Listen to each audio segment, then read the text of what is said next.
Good morning, everybody. We're going to get right into it because the rounds are going on. We're starting on quarantine with beginners and the newbies, and I have a new face joining me today. Say hello to everybody, Marksman. Well, hello everyone. It's Marksman. One of my debut casts, but we're here to watch beginners and newbies take it on in these quarterfinals matches. So, like I say, Trip, you can take it off, and we'll start looking at what they're doing. Yep, so beginners already got one pick onto the newbies making that cross. You can see the down in the far south there with Jason. I think that was Seaquick that got the down. And then Paz has moved up a little bit aggressively. He's into the impact or the down plane cockpit area. He's not seeing these crosses, though. He's not looking far east, and he's not seeing the crosses from three of the newbies, McLocks, Mr. Shrimp, and Greg. He's looking at it every so often, but it's that timing and onward that, you know, if you don't hold the angle, someone's going to cross when you're not looking. It's just an assumption that you can make, Yeah, exactly. right? It's just like, I looked away for 10 seconds. They definitely made that cross. They are going to go for that res in the south, it looks like, with the smoke. It's a risky play because it's the smoke covers the res, but everything else is open, so they've got to get out of there. Yeah, but it doesn't look like anybody's holding that angle to see if they're going for the res or watch for somebody to run. Yeah, if we take a look at the overhead, it looks like, except for Pause, most of the beginners are set up on that objective. They've got one in impact, one at the white car rubble area, one on behind the roof, not taking the roof because that's a very exposed position now with the South Hospital, and then one in the far north.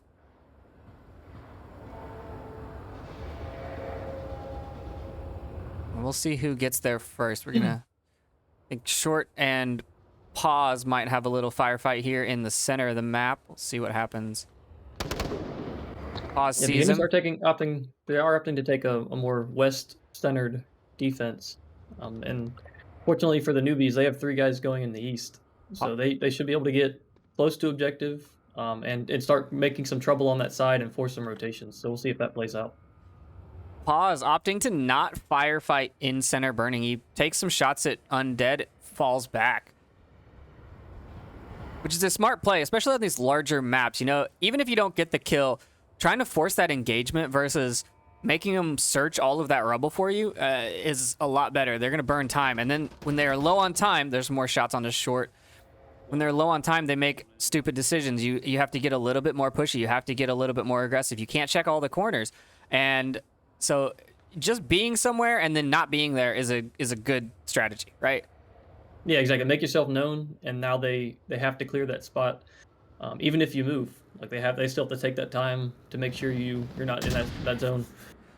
In the meantime, we do have laid back egg coming out behind the defenders in the north. So we'll see if he catches Stray Jack out, and then he'll have an open line on Smoils and possibly Seaquick up at the white car.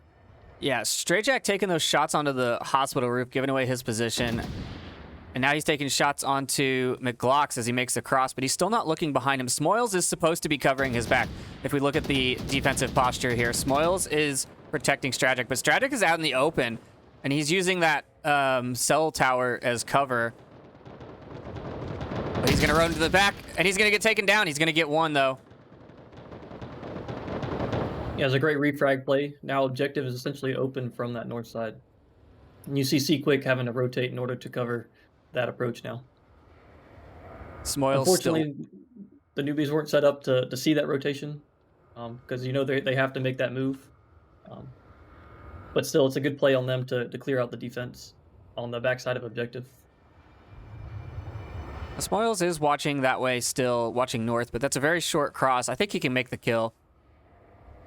Seaquick putting some nades onto objective, trying to hit that wall, the hole in the wall. Some shots from Lon Wick, a little bit of pre-fire onto a teammate, it sounds like. It looks like he shot at Pause. Smoils gets one on the north. Short moving up onto Pause's position now. Nice flash. That does get Pause. He sees the foot. He shoots him in the foot. Oh, but he doesn't kill him. He goes inside instead. Comes around firing. Does get him. He knew exactly where he was. Lon Wick out there by himself. Short gonna be pushing out. Nope, he goes down to Lon Wick. Jason rotating around the west side. Shots from Seaquick. onto Mr. Shrimp. How is he still alive? Lonwick gets Jason. There he goes. Smiles gets. S'mores just waiting for him to see his head, taking a couple steps back, slow movement, and takes that last kill. And that puts beginners up 2. We did miss the first round, unfortunately. But from what I saw after joining the lobby, it looked like there were 4 beginners still alive on a push onto this north objective. And McGlocks was the last one standing, I believe. But we're going to move objectives because we are 2 rounds in now. We're going to go down to the south objective. How do you feel about this one, Marksman? I haven't played this one a whole lot. Yeah, this one, there's a couple ways you can do the defense. You can set up defense. A lot of people try to push out front where you're in hospital. You're on the front walls, broken walls there by the street. And then you can have one tucked in the back warehouse building, and you basically have objective covered because they have to cross in the open. But a lot of teams like to push somebody out to the south hill because, again, that's a strong objective position, but then you can make sure they're not coming around behind you in the east. And so this is flexible. It's usually defense favored because it's so open. But you have to use smokes, you have to use utility to get onto objective, unless defense goes out for a flank and they're not watching that. So again, yeah, as long as defense stays relatively circled around objective, Marsoc will have a hard time getting in and getting a cap. Doesn't mean they can't get those kills and take the win, but this one cap potential is pretty low. I think that's funny. This is the only one I remember actually getting a cap on, just like waltzing up behind white car and going, huh, why is there no one here? Going for the objective. Yeah, and the cap potential can lead people to go on those larger flanks trying to catch the Marsoc out because they know they might not run in and try to cap on this one. So there's a risky play either way. It is quick spawn.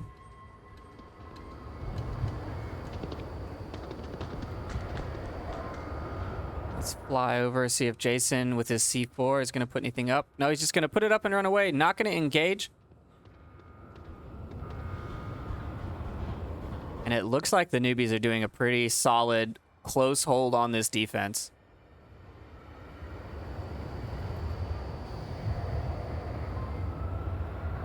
Beginners obviously going to spread out as much as they can around the map. They've got 3 in the west, and they're sending 2 north. And they're going to try and make a line. They're not going to move. Lonwick, who's that? Smoils and Pause. They're not going to move onto this objective until these guys get to the east, either towards Glass or the far east. They need to clear a couple of buildings. They've got all the time in the world. And on these big maps, like this one, I love Quarantine because it's all about determining where your enemy is. And you can like go through that checkbox in your head. You're like, okay, I cleared this building. I cleared this building. They can't be watching this. And so it's really fun to work as a team. And, you're like, okay, can anyone see this window on this building from where they're at? Because I can't get there, but I'm pretty sure there's a guy there. And it's just really good for teamwork. You can't really win this one without teamwork. No, you can't. You have to work together, cover those angles. And like for like center burning, you can clear that from the north, but if you're pushing from the hotel side, you have to rely on them to clear that building. It's a risky play to try to push in there fast because they'll hear you, they'll use utility on you. And so in this situation, I'm looking at Jason here, and he's got kind of an off meta spot watching that center burning. So, but he's not watching it enough. Exactly, he pulled off the angle just in time. So again, that onward timing. If you're not watching the angle, you're basically your position's not being super effective. But Loudwig knows he's there, so we'll see which way he peeks, see which one gets the kill. Jason knows he can't go anywhere. He took this spot specifically because of that hill in front of him that covers him from center burning. And he looked behind him and he goes, nope, I can't go this way. This is one of those things where you don't want to start this engagement. You just want to stay there. I mean, even if they know you're there, your C4 is protecting where they are going to come to get you, right? If they're going to try and root you out, they're going to come from the gas station. And the C4 should... I don't know. It's a little high. I don't know if it'll cover that whole opening. I doubt it'll get the whole space there. But he is playing it the correct way, where he's not peeking that spot where he could get shot from. He's waiting for somebody to come close to him, and it's basically neutralizing the effectiveness of that center burning. And so Lon Wick's going to have to move out, and Laid Back Egg might have an angle on him, or even Short Undead if he ends up rotating to watch the street. So it's the right play to not peek that window and let them come to you.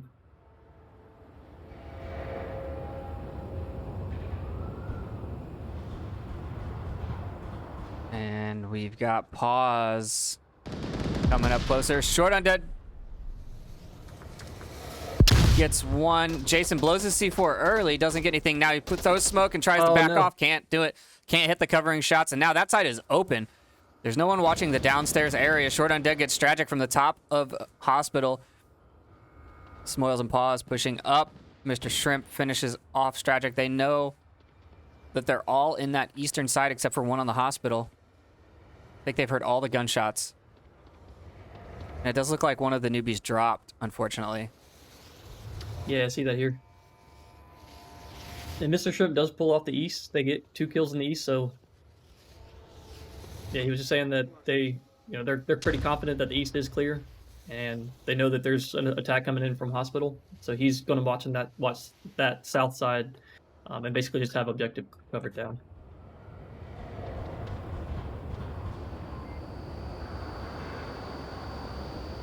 Three beginners up, 3 newbies up, 2 beginners up now. Laid Back gets Lon Wick. Pause coming up the stairs. Pause and Smoils both coming up the stairs. Smoils comes up firing, gets 1. Now they're in a good spot, but to peek any of these players, they have to expose their heads. The thing is, they don't need to. I mean, Laid Back Egg's got a full coverage of objective. Mr. Shrimp, just as well, he's got full coverage, so.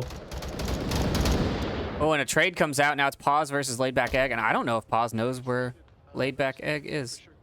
He did shoot earlier to get 1 kill, so Pause might have an idea. But again, this is a strong spot. You can't get to objective 50 seconds without getting past Laid Back Egg. So as long as he's holding the right angle and Paz tries to run out there for a cap, Laid Back should pick it up. Is there a grenade on this roof? Could he just like yeet a nade over there? Because that'd be awesome. Pause. Oh, he could. Yeah. Pause is going to run out of time. He's got 30 seconds left. Is he going to go off the roof? He's going to have to go off the roof. Yep. Take the injury. Yep. Oof. 24 seconds. He's clearing backwards. He's going through the south area. I feel like Laid Back heard that fall. Probably got some sound cues from it. Might have, but if he misses the shot... Oh, but he gets it. Yeah, that is a solid last man spot for that objective. As long as you don't have them coming in the east still, then you're pretty much tucked in and covering the full cap. Yeah, and I'm not sure. I think they had an accurate kill count. That's something that really matters on these bigger maps. Having an accurate kill count, and then you hear a gunshot and you're like, okay, that's the last guy, and he's clearly over in that direction, versus, not knowing how many are still alive, or you could do the Smoils thing and run around the map and shoot in different areas just to annoy people. Swap between your primary and your secondary. Oh, he does that all the time. Yep. It works. Especially if you can pick up a bolt gun, start using. It's just mind games at that point, right? Just make it sound like you're shooting at yourself. There's a firefight going on in the west.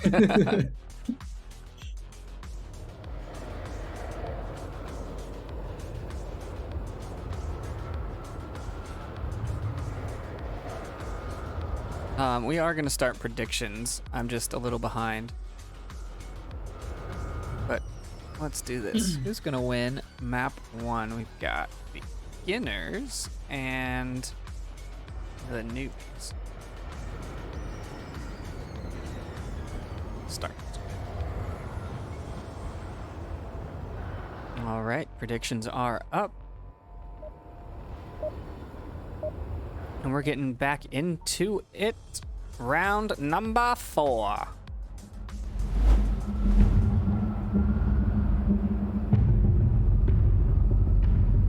Not going to be quick spawn for the newbies. They're going to be in the north Guys, I'm gonna waste a smoke east just to try and make them think we're going that way. Ooh, that's a good throw. What a throw. What a good throw. Oh my God. That smoke goes all the way to glass. I don't think that's going to confuse anybody. Seaquick being really aggressive, getting pushed up into all the way to the rubble and center.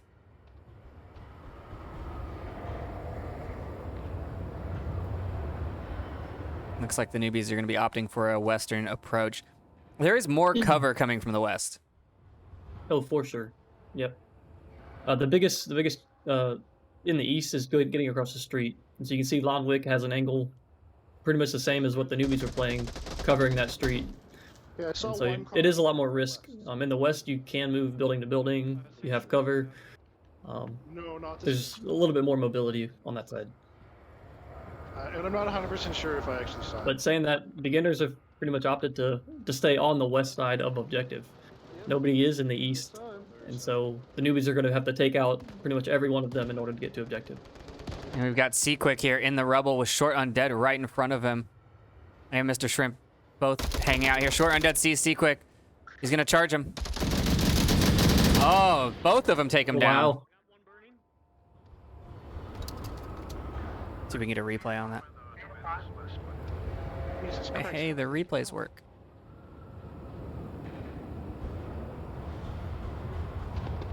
Seaquick still hasn't seen Mr. Shrimp here. He's creeping. Fucking wizard.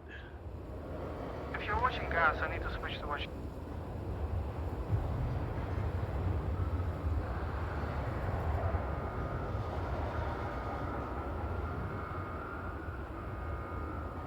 Yeah, this spot's pretty difficult to clear, especially with them watching North Roof. Jason can't push out and try to get him from there, from the front.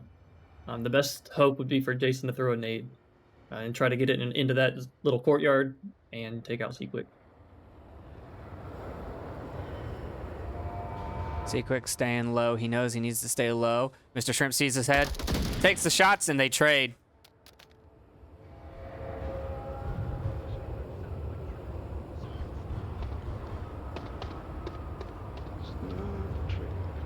No, he was sniped from far, I think. They're trying to determine if it was a trade or not. Yep. Okay, but I don't. In those situations, it's hard to know. If you have a trained ear, you can hear both shots, and if they end at basically the same time, it's a high likelihood of a trade. The one thing you can't confirm is, was it a trade for both team or both members dying?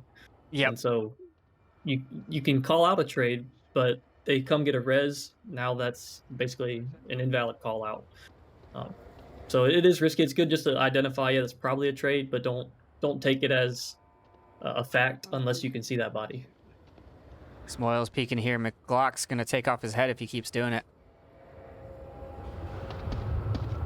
They know his position. And you filled the gaps with smoke. That's right. Yeah, McGlock is being patient. He's not giving away his own spot if he know he can't get a clean shot, especially with spoils moving around. I think I saw him. Where the heck?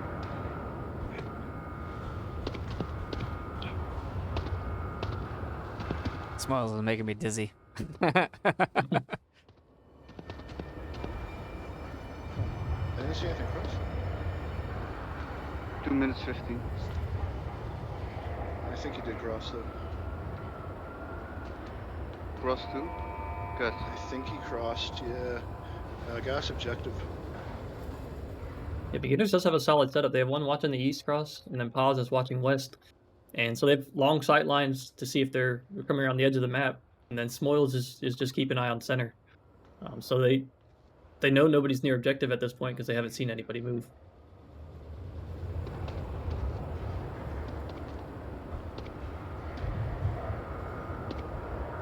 Newbies used a bunch of utility. I don't know how much they have left to make the cross, but they think they tried to make it look like they were crossing that far western spawn area. I think they're waiting for the east guy or tank guy to push first. Minute 15 left on the clock. Beginners trying to get into the heads of the newbies, trying to figure out what their plan of attack is. They've got 4 on objective still. And 3 newbies alive.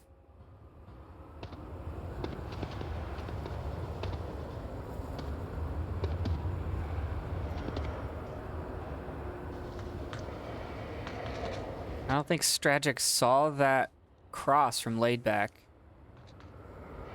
Yeah, that would have been a tight angle to see it, but Paz might have picked him out if he was looking at that corner.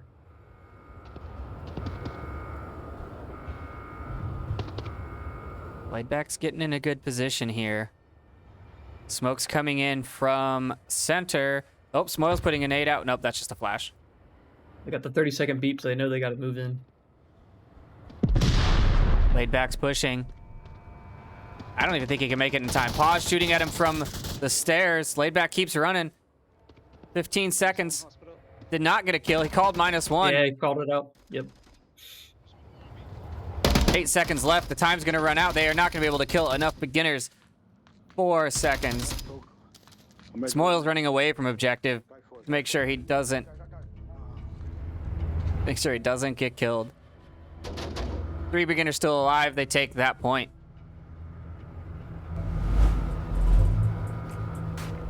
Yeah, the deciding factor on that one was it came down to the time. If they moved in a little bit faster at the start and had about another minute to clear, they probably could have taken out a couple of those spots without having to rush in.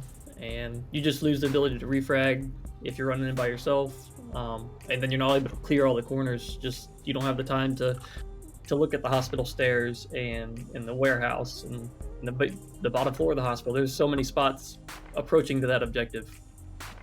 So you just have to take a chance, and with a team like beginners, they're holding those angles, they're disciplined, they know where they need to look, and that's just what it came down to at the time, and not being able to push in methodically.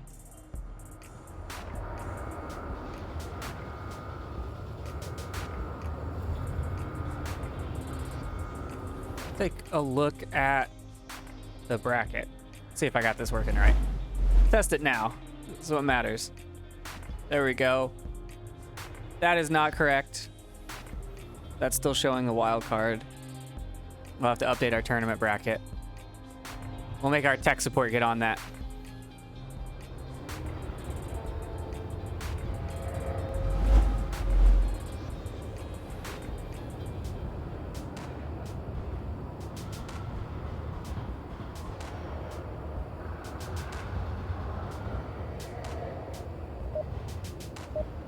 And here we go, hopping into round number 5.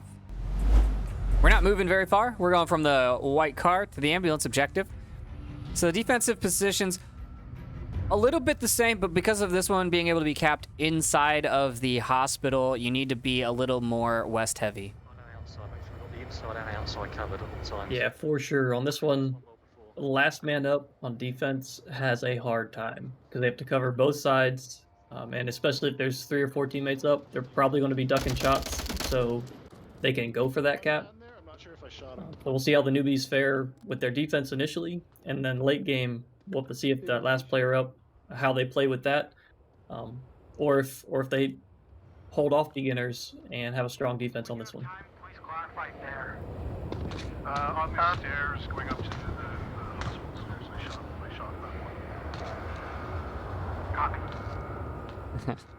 Beginners asking over the radio for a clarification on the call out that says, I shot one going there. And they go, can you please clarify there?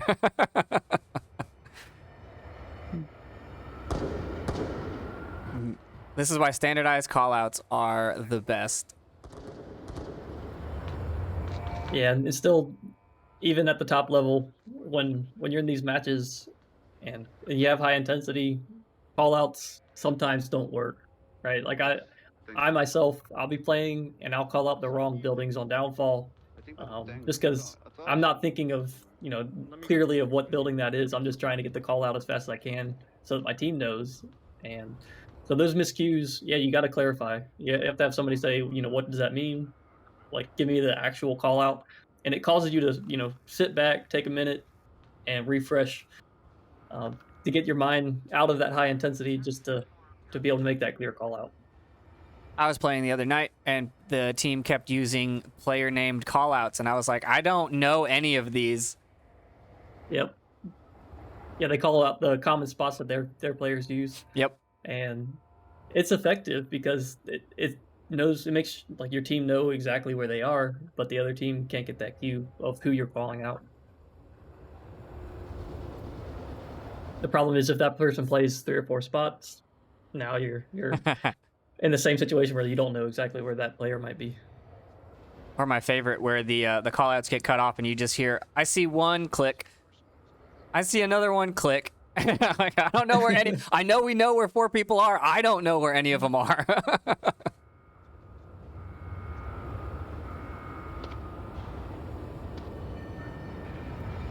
Yeah, the comms are something you do have to get used to. Making sure you're holding the mic long enough where everything comes through.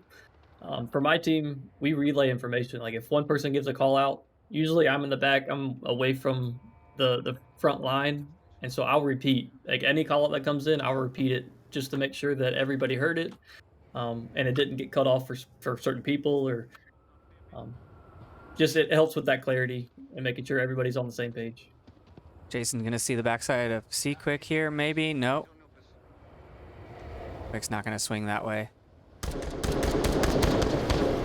They do see Mr. Shrimp in glass, and they've pinned him down. C Quick moving up onto the objective now. Nobody's actually watching this front side. This could be a cap. There's no one here. Oh, Mr. Shrimp is watching. Okay. That's still pretty risky defense. That's a very far back. Jason and Pause trade on the east. On the west, sorry. This is why my callouts aren't good. Yeah, so that was a trade. Jason to get the call out that he got one. And then Smoils with the confirm, they do have good kill count now. Oh no, Short shoots down Shrimp in the glass. Takes out their strongest defensive position. Yep. Yeah, it's an off meta spot. Would have been good to have one there late game.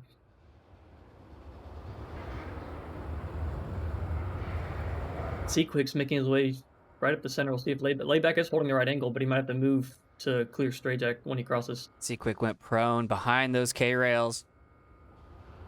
Yeah, sure enough, Layback's having to pull off to try to get Stray Jack. Oh, that's a good angle. Oh, he's fighting Stray Jack, and he's going to miss C-Quick just creeping by. Oh, C-Quick sees him. C-Quick decides to take the shots. Layback goes down.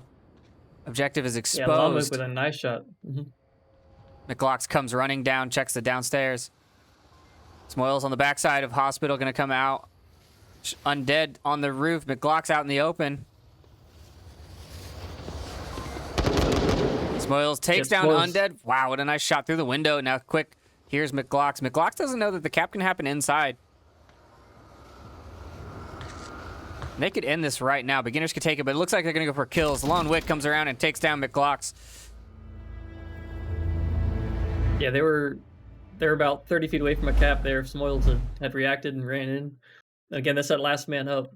You either have to choose the inside or the outside, depending on where they're coming from. And he made the good call of, there's 2 guys on this outside. Go ahead and try to defend that. But again, I wouldn't be tucked in a corner. I'd be running around, making sure that objective was clear so that you don't give up 2 points in a situation like that. Yeah, very risky defensive position.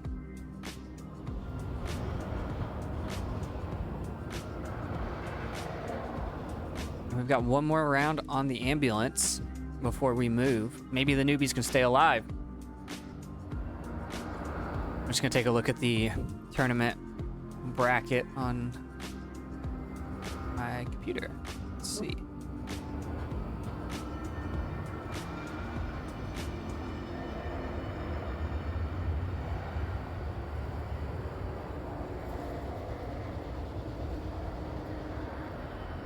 I believe over on IVRL 1, we have Vikings and Dead Logic duking it out.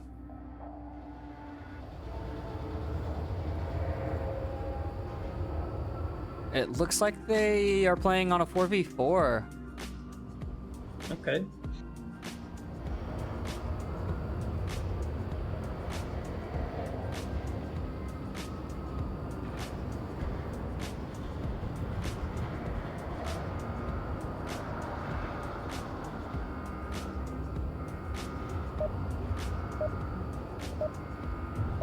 I think it's funny. Normally we'd have a lot of EU viewers, right? But almost all of the EU is playing in today's matchup. You're right.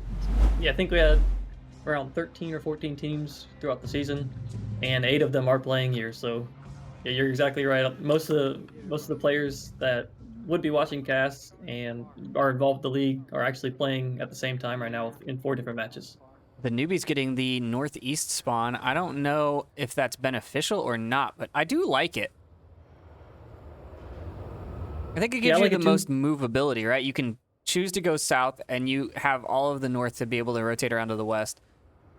Yep. The problem is yeah, exactly. They know that smoke's in the east now, and Longwick might have picked one out actually in the far east, so they know where they're coming from, and they can react to that. They could push somebody all the way up in the center burning if they wanted. They have timing of now where they spawn, and the defense can adjust and keep them in that side. It seems like beginners are just tucking into their common spots, still watching the west, watching Center Street. Very similar to last objective actually. Short on the far east here, if you look at camera 1, just creeping out. He's looking for that spot where Lonwick is playing. Here protecting you, Paz. Oh, and he should pick him out. There it There goes. he is. Laid back with an SA-80 actually gets it. One tap. One shot. Yep. Just crossed. One just crossed. Fuck. Yes, that opens up their cross, so now they have one in the southeast. Sniper cross. That's going to open up a completely different play style now for them to push in. Mr. Shrimp and McLock's, yeah, in that center, getting ready to they're staged and ready to come out of that tank courtyard, too. We're going to draw all attention to the east and then potentially pop up and pick them off as they make the call-outs on positions. So I'm watching dunes. One tank courtyard, 2 crossed in the south. Yeah, Paz is having to react to watch the south hill. He's actually holding 2 angles now, so it's going to be a matter of timing whether he picks one out or somebody gets set up and takes him when he repeaks. Only watching half of dunes.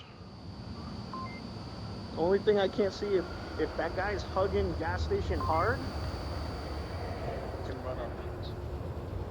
But lots of communication coming out from beginners telling, their teammates, they're adjusting their angles and they're saying, I'm watching this now. Here's what I can see. Here's what you can see. And they're making sure that they've got that like field of fire overlay in their head where everyone knows what everyone else can see. Yeah, and it's good to have that communication, especially when you lose one player. That usually opens up one of the approaches. In this case, it was the east, and so somebody has to react and start watching that. But saying that, most of their focus is still either center. Stray Jack is trying to watch that south hill, but there's still open spots where the newbies can approach. I mean, realistically, one pick onto Smoils is all they need to get onto the objective. Definitely, yep. Especially with the 2 right in the center. So if Smoils goes down, they can push right into ambulance. And Seaquick might be able to react fast enough to get an angle on them through the windows. But it's going to force beginners to move out and try to cover the outside of objective. Oh, Smoils peeks and sees McLock's. Mr. Shrimp still staying quiet and tank. And I confirmed Yeah, it. so Paz did peek at the right time. Found Undead up on the south hill. And so that was a critical pick, because now that south is not, there's no danger for Smoils going down there, or Paz getting dropped in that stairwell. And now that they've given up that eastern street watch, another one made it across. Laidback gets tragic in the south, and they have an inaccurate kill count of how many are in the southeast. They said 2 crossed, and I killed 1. Laidback is blind. I'm flashed to my fault spot. Yeah, it was a good flash. His Smoils Smoils gonna is charge hitting it. Yep. It's a great play. 2 south dead. Echo 2. Smoils gonna check. Is he gonna see Mr. Shrimp?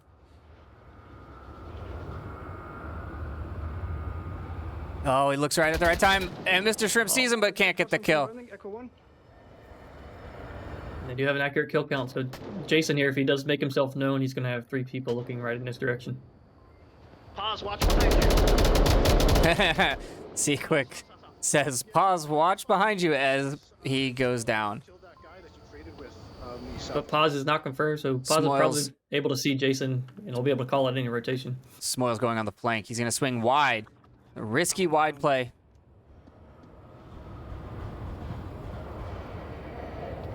Jason's not gonna be ready for this. Nice frag. Jason's going. He's moving. Smoils gonna see the backside. Nope. Yeah, Smoles is taking Jason's a gonna long get. time to roll behind Oh, he him. had tablet out. Unfortunate. Beginners take that and take the first map. Let's get a little replay here. He made it across. If he had just gone inside, he stayed outside and then pulled out his tablet. You just needed a little bit more cover before he checked your tablet. Yeah, get tucked in. At least get inside that building and crouch. And that is beginners 5-1, newbies map number 1. Actually, today's matches are just regular matches, right? They're 2 maps. Or That's correct. Yep. Okay. Yep. Best of 2. And map wins are the critical point for this still, just like in regular season matches. So the teams with the most map wins will move on, and if they're tied, it goes to more stats. It'll be round wins and the plus or minus for your rounds, how strong you beat your opponents. So there are some extra stats to break it up if there are tied at the end of the day.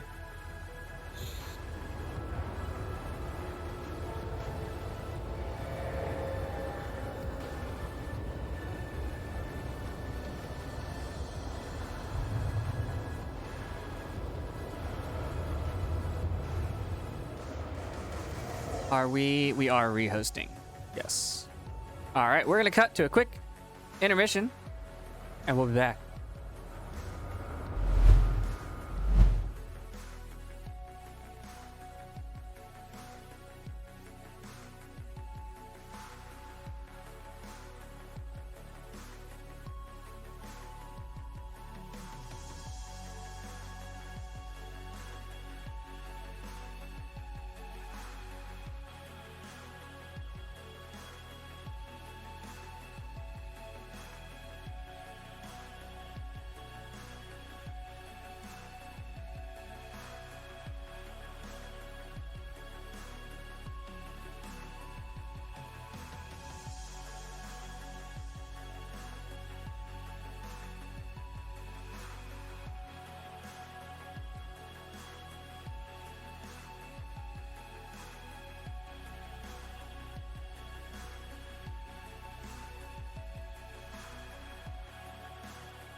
All right, we are back. In map number 2, the newbie's choice is going to be abandoned.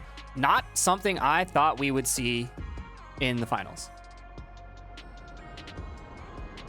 Yeah, this is one of the newest maps that has been added to League.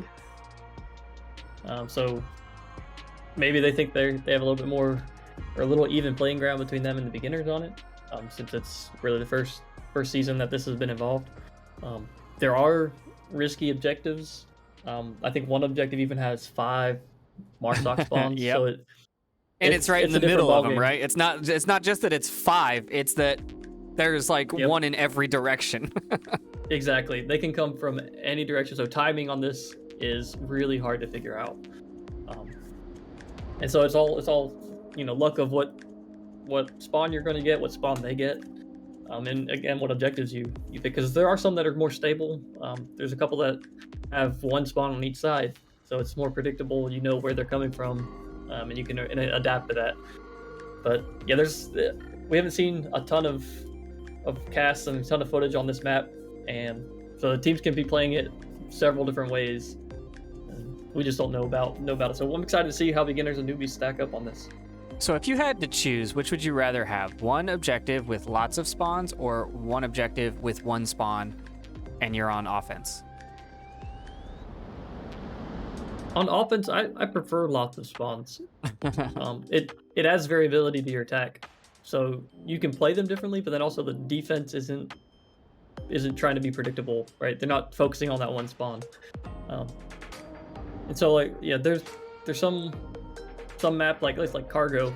There's 1 spawn on each side all the time, and yes, it's linear, so they have to come from a certain direction. But still, right where they're going to come. The timing. That never changes, so it's not as difficult.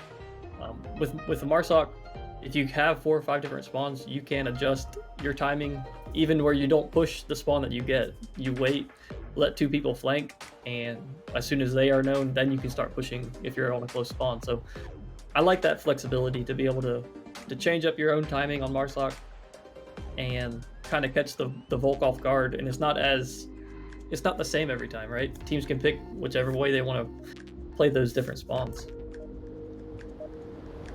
Yeah, and I mean, Abandon gives a lot of variability, so let's hop into it and see how the newbies take on beginners.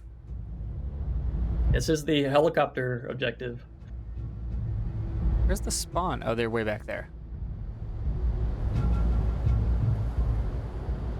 Spawn for newbie is going to be dead center. Not sure if that's the only one. No, this one I believe has 3. If I understand correctly, I think there's 1 behind the apartments, 1 behind the factory, and then 1 behind that north HQ, or the center HQ building.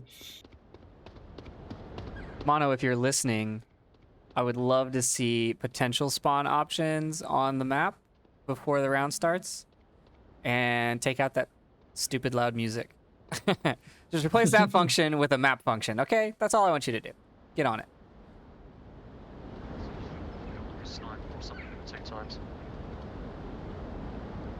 Yeah, long-range optics on this map are also a plus. People that can use the drone and people that can use that 12x are very helpful in these scenarios, even just to determine where people are. You don't have to get kills with that 12x, but being able to pinpoint people's locations.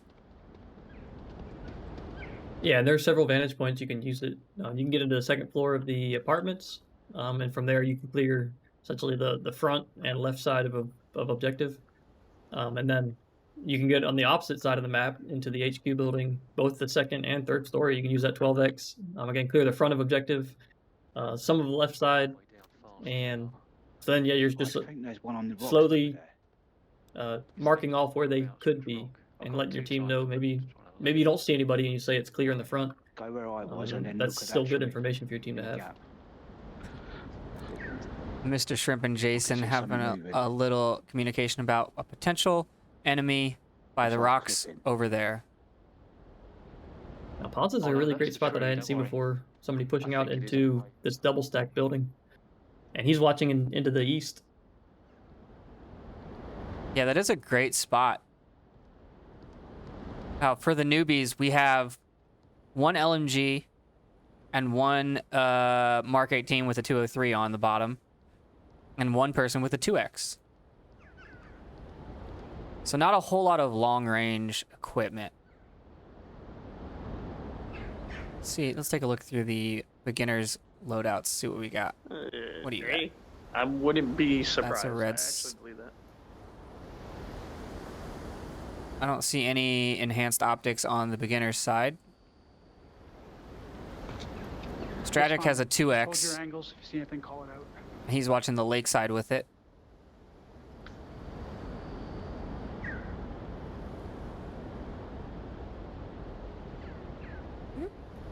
I like this place. It looks like Smoils has dropped a box for his drum mag, or for his PKM on the ground, kind of mimic a C4.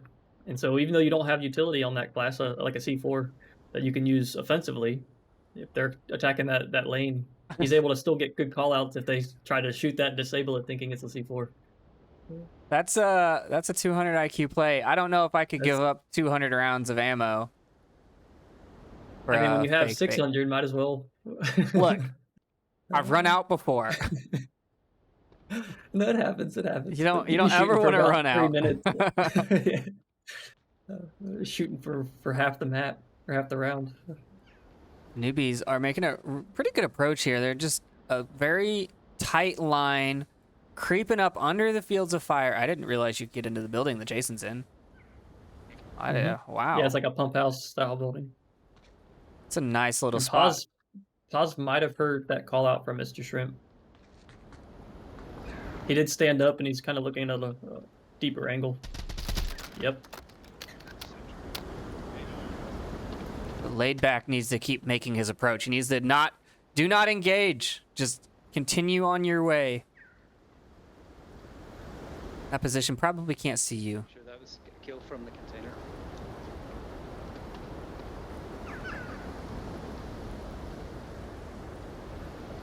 Jason sees he knows Paz is there. I know it looks like the newbies are down to 4 again. Oh The drop no. looked like the player in the east dropped out, so There's a smoke. now their full approach is through the center.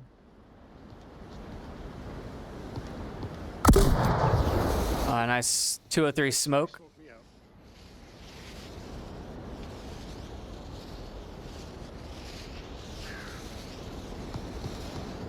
Paz gonna go down low now. Jason coming up to fight.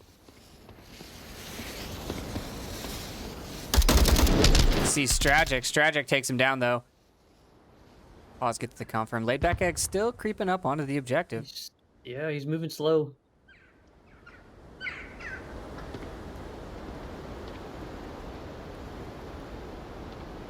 He has a chance here to get on the objective to kill Lon, but still the Stray Jack's pretty close and Paz. They should be able to react. He gets Lon Wick. He goes onto the objective. He's inside the heli. He's got tablet out. Stray Jack's making the rotation back. 3576, 3576. Sequix comes in running. Oh my god, I'm hot. Yelling comes, but newbies get it. He gets the cap, getting called out with numbers as well. What a play. Laid back egg. Just dragging him all the way across the field to get that cap. Yeah, he stayed quiet till the very end. They weren't aware of his position, and so dropping the one person on objective, he was able to get right on it, had enough time to put on the number, and had the mental fortitude to not get mixed up with those other numbers coming out. That would mess me up. I can tell you, I would not be able to cap there. I'd be putting my tablet away and going for that kill. That's one of the risky plays with this objective, right? There's nowhere that you can put 5 people really close to objective that are in good coverage. I mean, I haven't actually seen it. Maybe you could. Maybe you could put 5 people like behind the logs here, in the heli, behind the logs under the tarp there. Like maybe you could stack 5 really tight, but I don't know. I don't know if that would work out. Stray Jack had a point, or he was watching an angle in the west side, and if you rotate from his spot to the left, you can see all the way through the helicopters, and so you can clear the objective. Unfortunately, I think he dropped off, and so he had to rotate all the way around to the back, try to come up behind objective, and it just was too long. He wasn't able to get there in time to see inside the helicopter.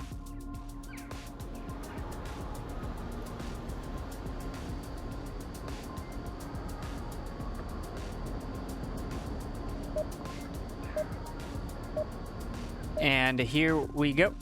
Round number 2.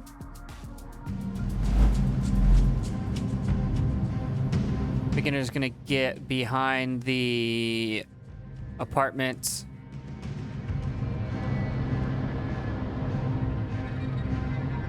Let's see what their approach is. Are they gonna push straight up the east side? Because those rocks are kind of a death trap. Yeah, east is tough. A lot of teams stack 2 people watching that push up because a lot of teams try to prioritize that because you can get around behind the objective undercover, and you can see at beginners here they have three players just running up that east side right now.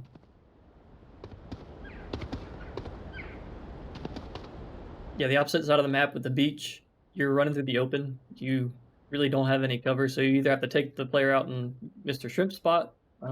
He's watching a good angle where you can't get across and behind without being exposed. Converge on us. Just don't let them see you.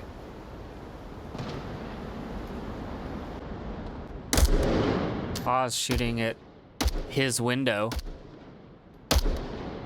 Yeah, I believe that building is penetrable. And so if you put enough shots in there, you can either down the person in there or just you might have just a good confidence that it's clear. Sorry, chat. I don't know why a replay just popped up. I might have hit the wrong button. Nothing happened in that replay.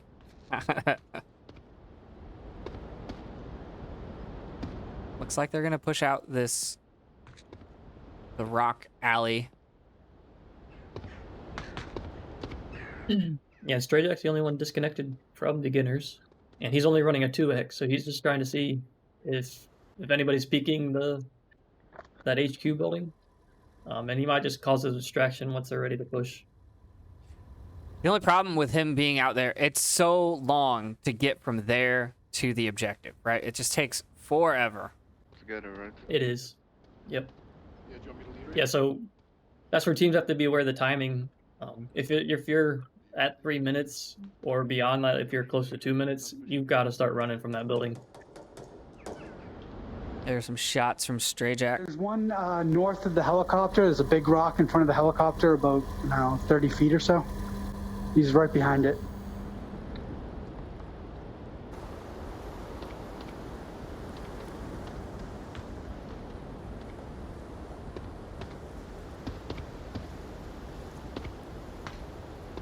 A 4-1 split for beginners.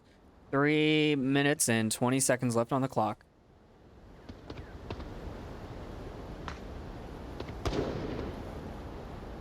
Oh, there is a C4 overhead. Oh, what a good spot for that C4. On the rock facing backwards. You can't clear it. Yeah, you're right. You can't clear that, and unless you get a grenade close enough to it, which even a grenade on the ground might be too far away to blow that up. I think Laidback saw Smoils there. Someone pushing my side after C4. He has clacker in hand, ready to go, so he's just waiting for them to start extending out and pushing up that lane. In the meantime, we are at 2:30 and Stray Jack is still there. He's giving good call out. He is monitoring where they are. But if too much time is gone and he's still in that position, he's not going to be able to help out once they start pushing.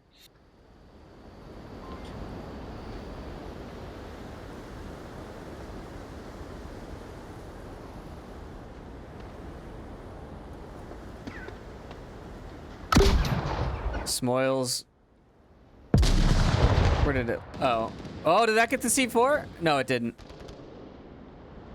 Wait, why does the C4 look like it's disabled? Laidback gets showing one. a red dot for me. Maybe it got it with that because the C4 landed right there. But I don't know why it wouldn't have set it off. Jason gets Stray Jack. The push is falling apart. Laidback's here waiting for C-Quick. Who's going to win this fight? C-Quick comes out with a flash in hand, and Laidback pushes it. Lon Wick's position being shot at. Strayjack is dead as well. It's all up to Lon Wick. When did Strayjack die? Oh, on the cross. Jason picked him off while he was crossing. Yep. Flash coming out. Jason goes down. Lon Wick might be flashed there. Might not be. Short Undead sees him. It's 3, 4. How many are alive? 3 on 1. Lon Wick knows where Short Undead is. Laid back, takes the shots as Lon Wick got a little aggressive on his positioning, trying to get higher than that rock and exposing himself.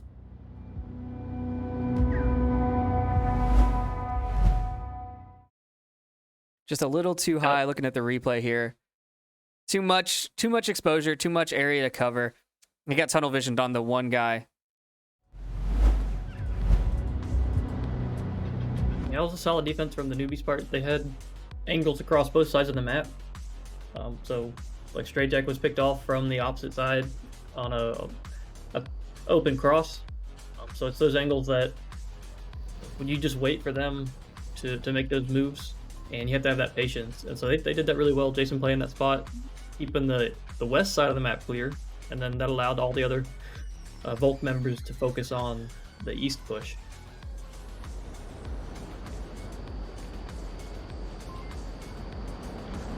And we're going to move to the south objective. South building. Yeah, this is one of those objectives that you roll the dice when you spawn in. There's a spawn right behind, like basically right in the south. Yep. A couple 100 feet away from objective. And so a lot of teams, they'll just extend a Volk out and clear that as fast as you can and make sure they're either there or they're not, because you have to know that in order to prioritize the rest of your defense. If you can make sure they're not there, then you can extend out, try to cover the north half of that the map. Otherwise, if they are in that back spot, you have to hit them actually, like you have to usually hit them pretty hard, because they're going to be coming in fast. Yeah, I mean, if you get that spawn, it doesn't make sense to go anywhere else but directly towards the objective. Yep. And even if you don't get that spawn, a lot of the caps from this objective I've seen come from the backside, right? You go around that far western lake side and come up from behind. And it's just easier to get in. Yeah, you can see beginners are pushing 3 members out just to clear that, 4 actually. 4 All of members them? out to clear that one spawn. And then once they know that's clear, they have enough time to readjust, go back, and focus on the ones from the north.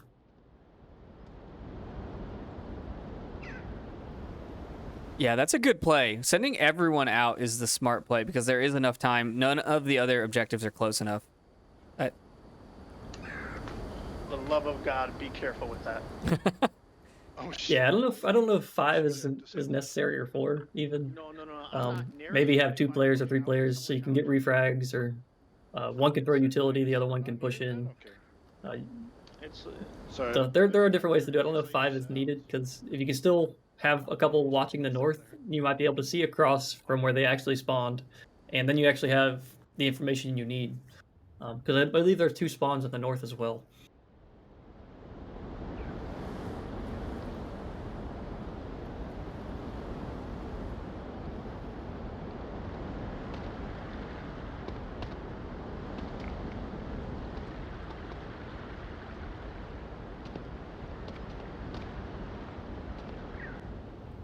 Yeah.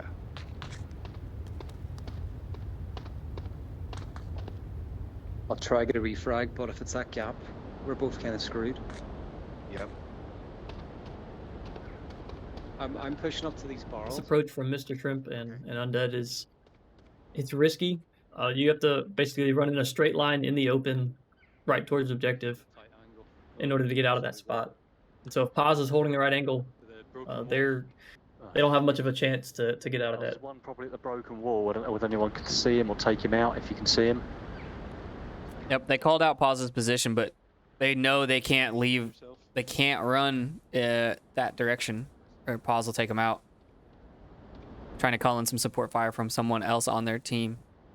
Yep.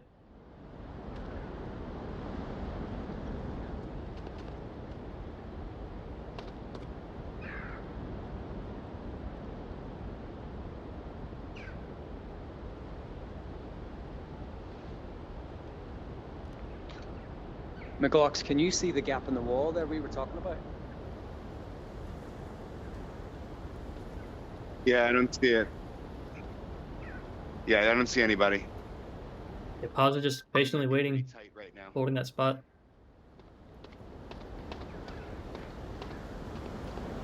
Greyjack's going to have a good angle as well with that far cross.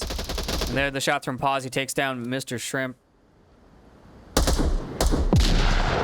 Echo 4, 1 dead on the shore.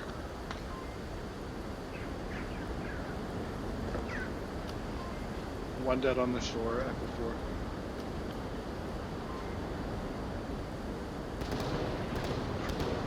4. Ooh, yeah, that sounds like a shore shot. I don't know, I never saw the guy.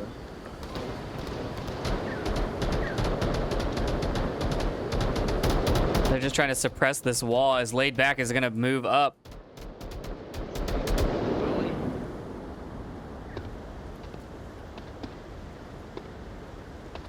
Laid Back might have seen Strayjack's position.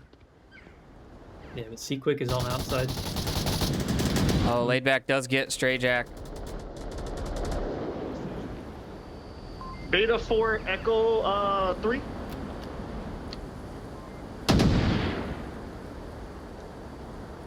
Try not to challenge this guy. That guy was mid.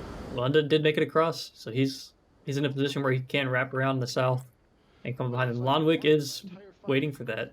He's actually holding an angle focused just on that approach. I think I hear someone on your left, lower left. It could just be me. No, I think you're probably hearing me moving. I'm moving. Mid-east. Not far east, brother. If the newbies are communicating, I think Mr. Glock and Jason should hold back and let Undead get in a spot where he can support and also just cause confusion. Yeah, see quick just below us. Yeah, just like you said. Oh, Paz is flashed. Oh, McGlocks can't get C-Quick. Go one. Ooh, one left. Lonwick in the back looking.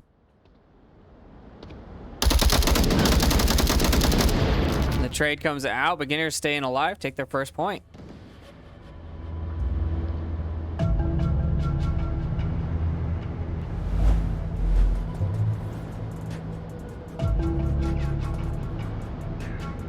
Yeah, it was a solid defensive hold there. They identified that quick spawn was not the case, and then they readjusted, focusing on all the main crosses from the north side. Sounds like a good mentality, just to make sure that all your team is focused on the right portions of the map, especially when they have split spawns like this.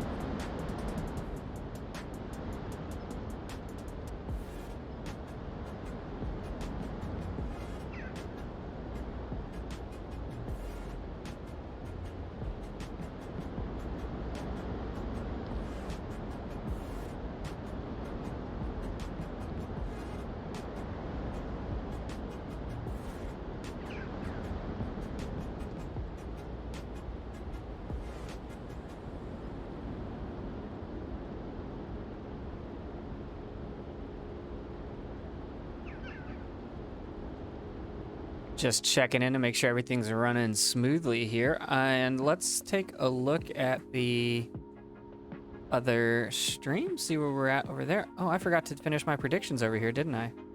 Let me do that.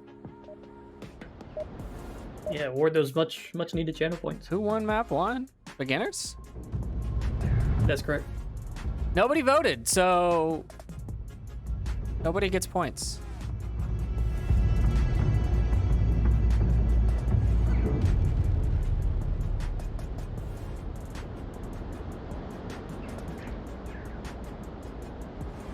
The beginners do get another north spawn. This one's on the west side of the map. And then Lonwick wow. with the first kill there at the start. And they did have somebody pushing out to clear that back spawn, but those shots definitely identify where they spawned. he had a quick timing up into that HQ building where those shots came out.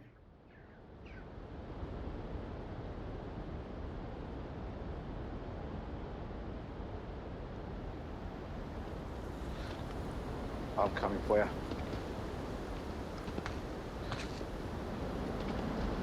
Do they think he's still alive? Wait, is he still alive? He's still alive, yeah. Oh, I don't know where his body went. Oh, now he's dead. Got him.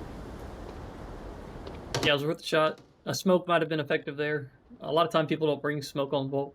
It's not as useful, but if you had one, that would have been the place to use it. Still flanking west.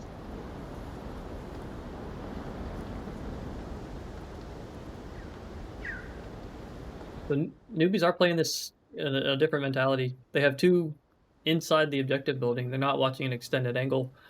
So essentially, have a couple people trying to defend the main pushes into objective, and then those two inside will just prevent the cats.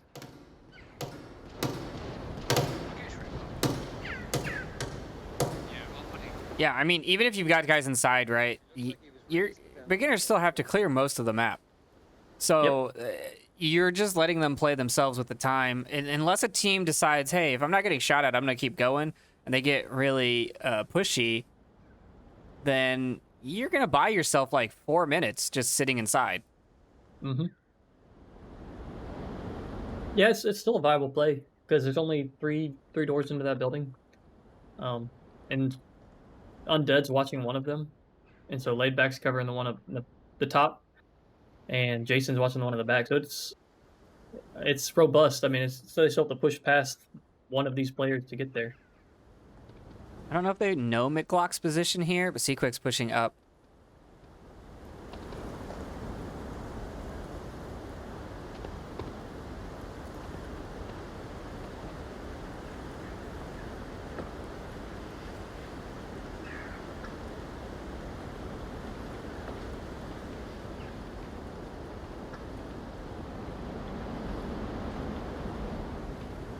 McGlock's tablet's out. Seaquick might see it and get a Q.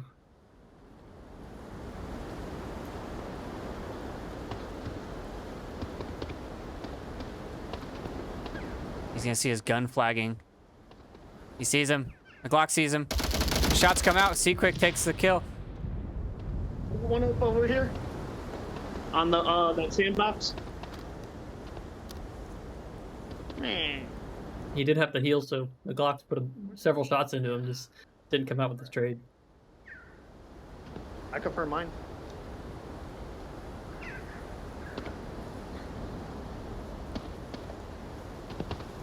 And beginners do have two players wrapping around to the south now. But I think Undead's position can only be cleared from that from the front of the building. So he should be safe. Yeah, I think you're right. And then the other two, yeah, they're watching their doors, so they still have a good hold on defense with this 3-up stand. But as soon as one player goes down, the others have to react to those doors.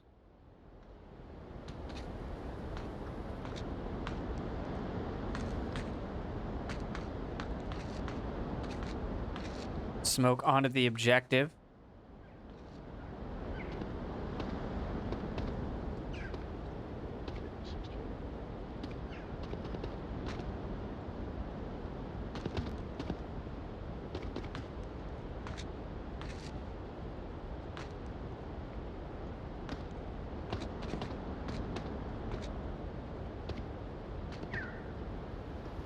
I like this play. They're surrounding the entire objective, and they're clearing what windows they can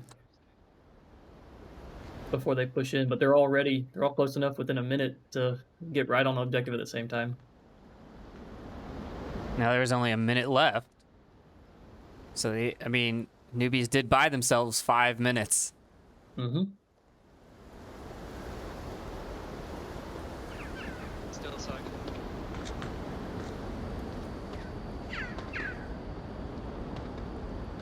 Oh, Seaquick plays this right. He might be able to catch out Undead on his left. But I think Undead probably heard him move. Oh, Undead saw him. Yeah, and he let him by. Undead gets one. Undead comes in. He doesn't see Z quick. He gets. Wow, he just came running in. Stragic's on objective. He's got tablet out. Can you cap from right there? He's got. That's it. Sure enough.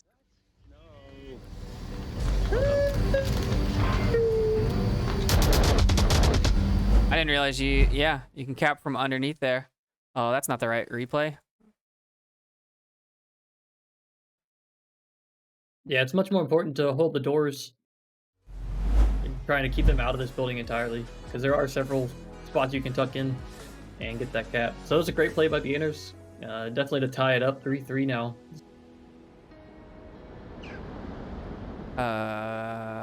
Yep, 3-3.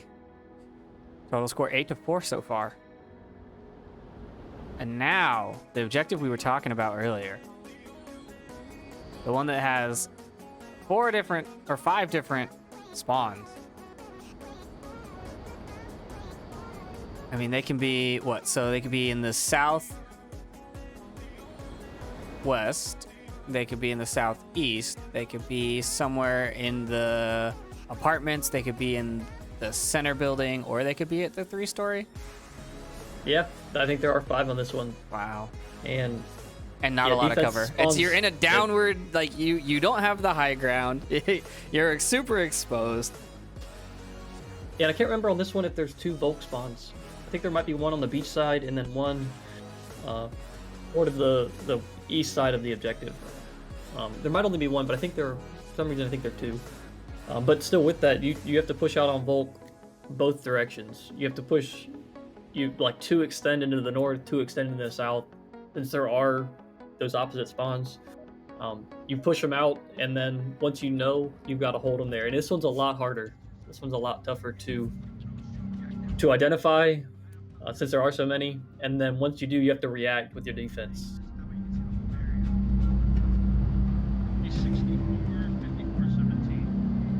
Right into round 2 caps? 5. Round number 5. Look at that quick math, guys. I'm getting better. It only took like a whole season. We were wrong. There was another spawn farther north. I didn't think they could spawn that far away.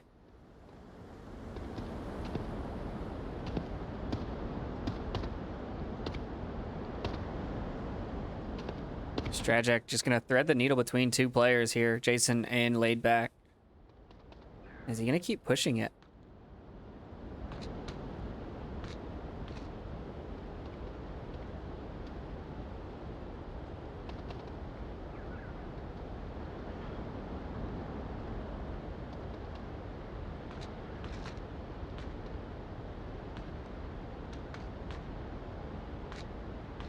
Jason just saw somebody. Yeah, he just missed C-Quick, but Straight Jack is right behind him. Wonder if he's going to hear the callouts or footsteps.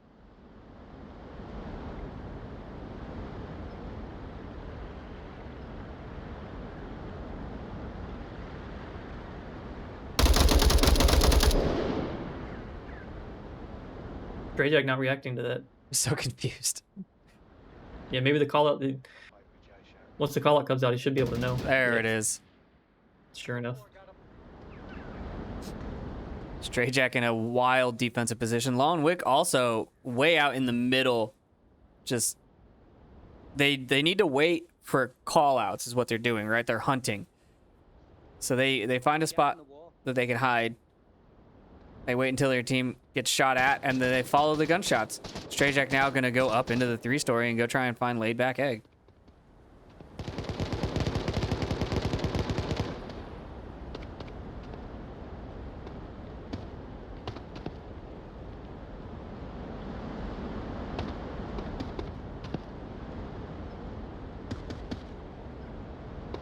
Lone Wick also looking at him.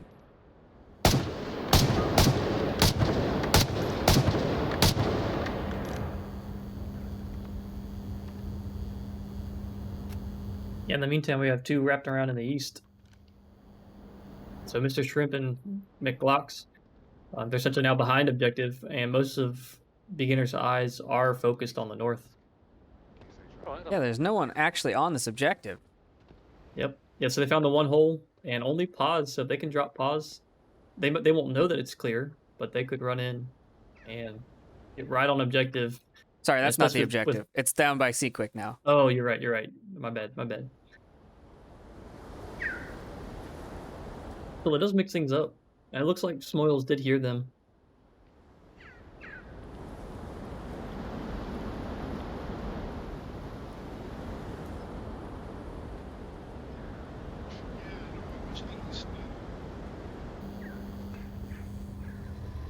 Laid back, here's Stray Jack here.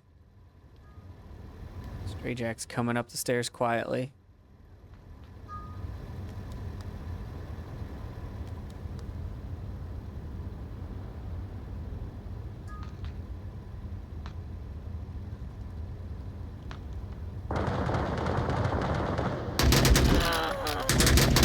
Fortunately, Stray Jack sees the shoulder first. Got one in the 3-story. 3 stories clear.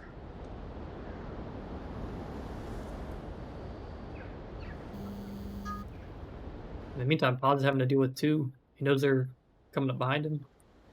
But he's still being very disciplined. Trying not to peek him too fast. Longwick, short undead. Nice flash, short's flashed. Longwick's gonna push up, gets the kill. Flash comes out. A little too late. Side apartment's dead. 2, Echo 2.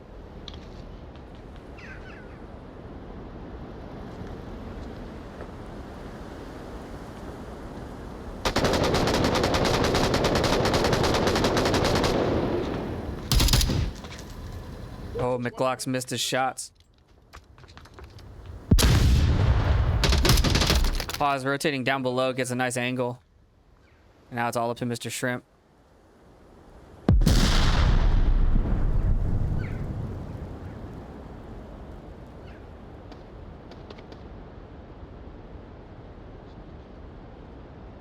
Yeah, with 1 minute left, they just need to start getting eyes on the approach to objective. I don't know if they know this last player's position. But he only has 58 seconds to get there.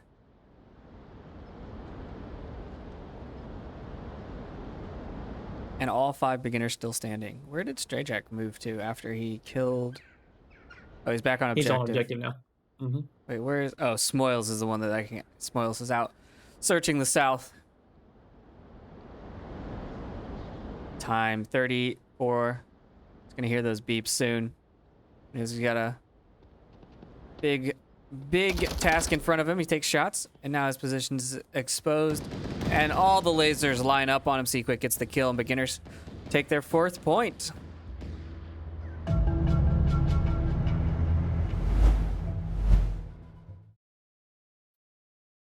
Why are my replays playing 1 replay behind? That's not cool.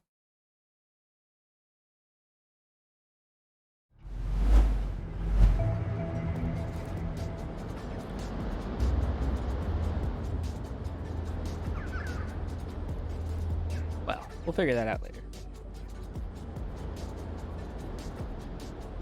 Beginners only need 1 more point to secure their first win in the round robin. Yeah, they're getting the attack on this same objective. So again, another roll of the dice to see where they spawn. And then the newbies have to identify that. So beginners did a really good job of that on this one. They pushed 2 out into the north, and right near the start, they identified where they came from based on those cues. And that definitely helped them solidify where their positions were. And you see they finished with 5 up. So that was definitely great plays on their part.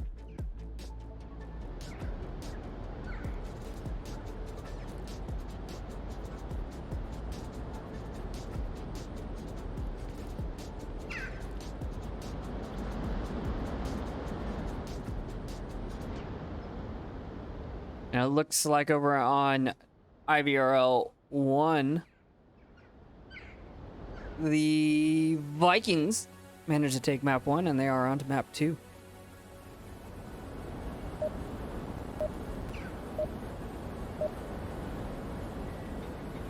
And here we go, back into round 6.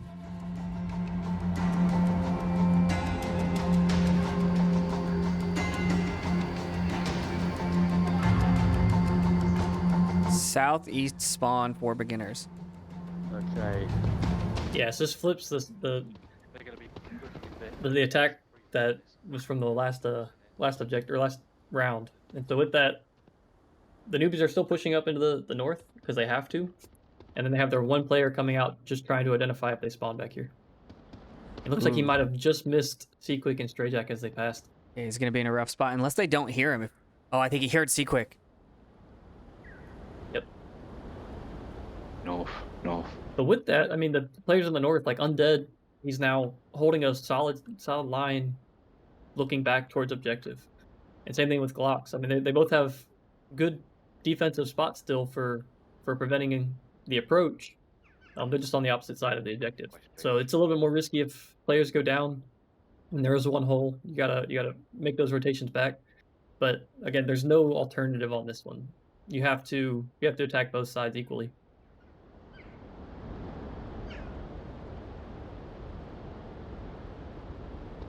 Jason in a great spot here. Can at least get one to get Seaquick pretty easily because he's not gonna be watching behind him. Both Glock and Undead should have had an angle on him if they were looking in the right direction. But instead, he's making his way right up to objective with 5 up.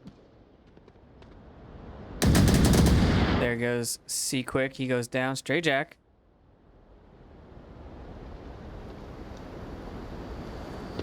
Just gonna run in. No, but Laidback is right there.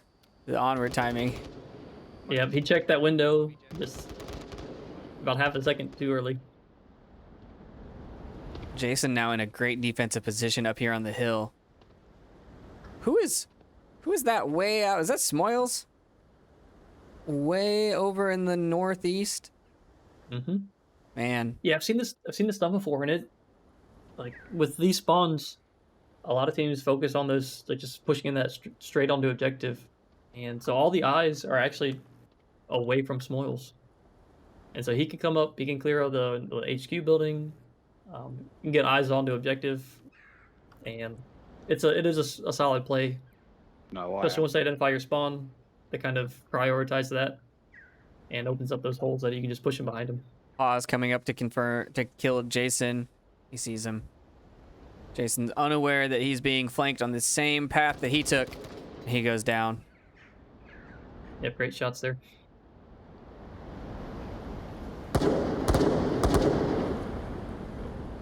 Watching beaches again, okay.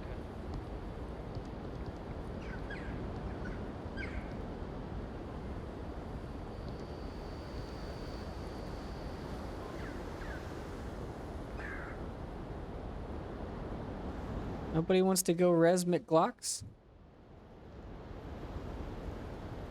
He's all alone. It's cold. Yeah, I'd make that call too. Just let him sit there, get call out, because running off objective or out of that 3-story, it's pretty much a given somebody's watching that. I think I would have gone for it from 3-story. Oh, they're shooting at each other. Lawnwick and Smoils shooting Yeah, at each 3-story other. would have been the best one to move for it, but again, it's still risky to make those crosses. Epic, baby.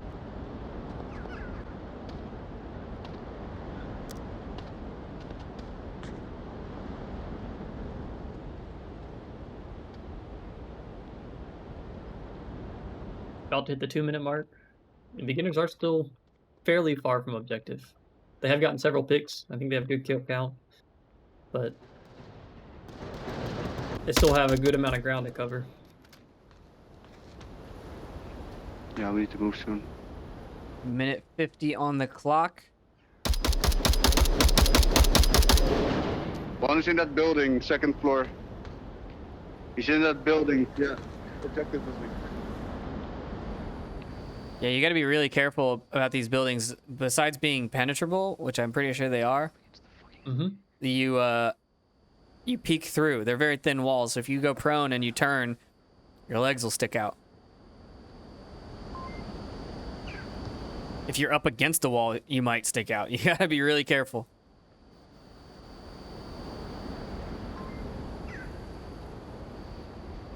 Now, the defensive posture here from newbies is allowed because a cap doesn't necessarily matter. If they get capped on or killed, they lose. So short being able to play a little bit more off objective gives them the advantage here. Yeah, definitely. Especially playing like an off meta spot. That one, I don't know many people who would clear that without, unless they knew that person was there. Oh, short does get one, but now Smoils and Paws are going to know where he's at. Two beginners alive. Smoils going to go towards objective. They know they're on time. Yeah, they got 30 seconds, and he's making the right approach. I think Mr. Shrimp and Laidback Ed will have to move to get him. Mr. Shrimp runs right on the drink. Smoils drops his gun, pebble it out. He goes down. Paws last man standing. And they've got 3 alive in 22 seconds. They just need to play the time. Paws is way out of position. Can't make it. Yep. Yeah, he knows he has too far to run, and he probably knows that there's still 3 up as well. The newbie should just tuck in like they are. Flashbang goes up. Paws gets one. Paws goes down. And the newbies tie it up. All right, let's see if these replays work.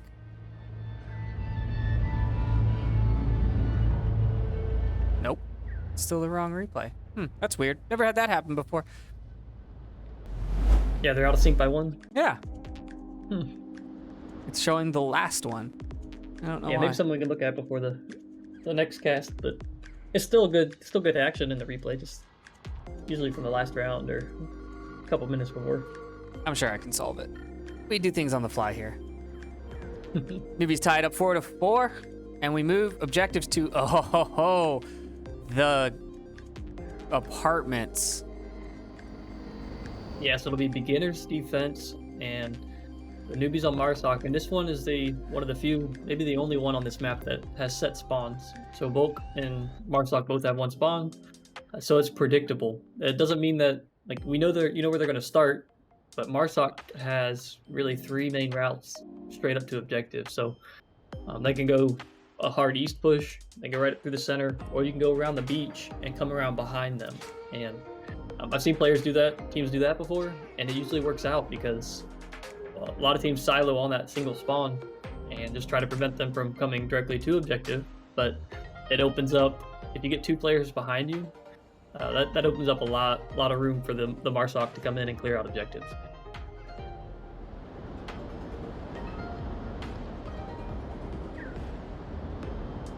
Yeah, and you can't cap from inside, right? You cannot cap from inside the door. You have to come out. Or can you cap from inside? I don't remember. I think you cap from from the doorway. Yeah. I think the other side of the wall is too far. And you can cap from on either side of the little walls. Oh. Yep. Looks like there was a reset. There's a drop on the newbie side. Don't want to go into your final round, a man down. Smart play. Well, let's go over these capping spots. So if you look, you can cap on either side of these walls.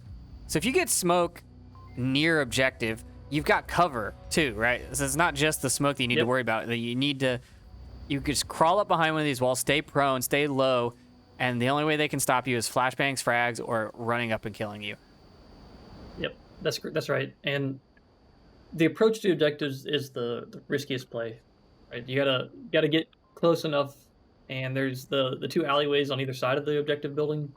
Those are usually watched. If that whole west side or whole east side isn't, there's usually somebody back there watching those. And then you have a push down a street on either direction. So there's really low cover getting to objective, but if you get a smoke on it, you can hide behind those walls for sure. Yeah, and clearing out that west or eastern side where the pipes are behind the apartments, and then staging people there because there's 2 entrances. It's just a great position to have control of, and it forces the guy that's probably inside objective or on objective to come out because he can't watch all of it. So he's gonna have to move around. He's gonna have to get exposed, and that lines him up for a shot from your guy that's potentially in the tank building, in the center building. Yeah, exactly. Immediately.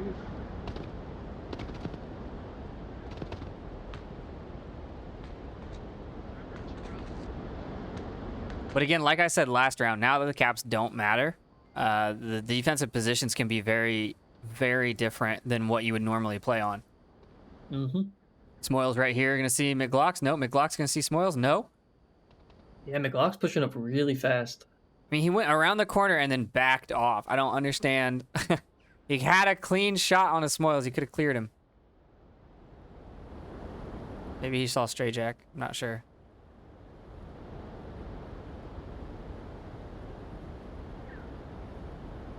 Yeah, and sure enough, we have 2 players from newbies. Actually, 3 if you count late back. They are trying to push around behind objective. If you look at the overhead, most of beginners are looking towards their spawn. We do have one in the apartments that's trying to cover the back, and it looks like Stray Jack does have a good angle for that. So we'll see if he catches out the 2 that move around behind.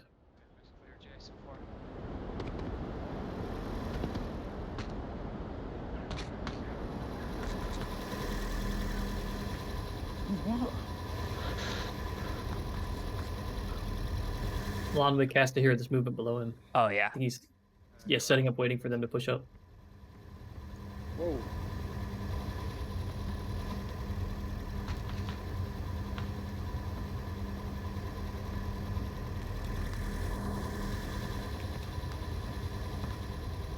Ground floor, middle floor clear.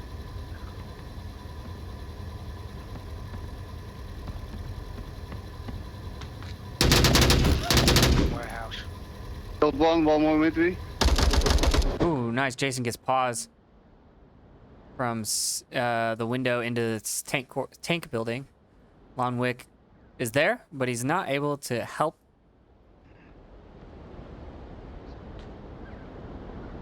Glock's still chilling over there. And Shrimp and Short need 3-story cleared out before they move out of here.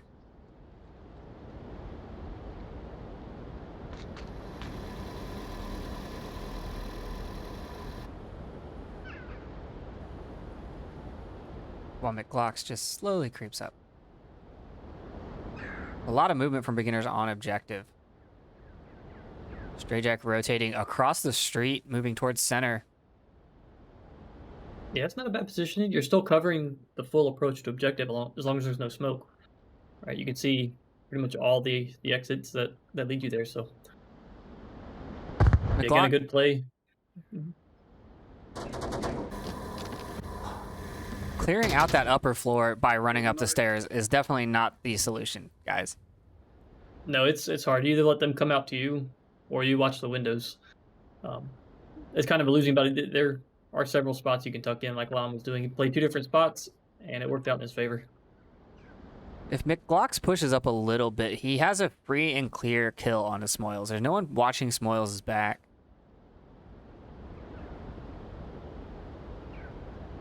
Oh, but if Seaquick sees him... Oh, he might see Seaquick, too. He might have a good shot on to... Does he not see him?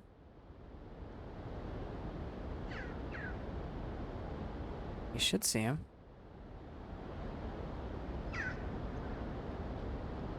Oh, Stray Jack just scanned right over top of Mr. Shrimp. Seaquick sees McGlocks. Unfortunate. He definitely had him lined up. I'm not sure how he didn't see him. It looked like he was looking right at him. Yeah, down to a 2v4. They still have objective surrounded.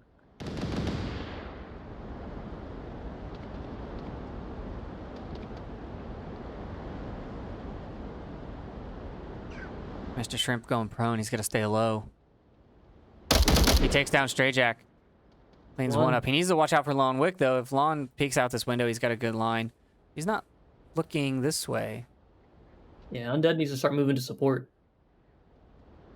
Oh, Seaquick coming up on the side. Mr. Shrimp going to hear the footsteps. No, he's not. Echo 1, that's north down. Short all by himself. 60 seconds left on the clock. Lon Wick leaving 3-story and rotating back towards objective. They know the time.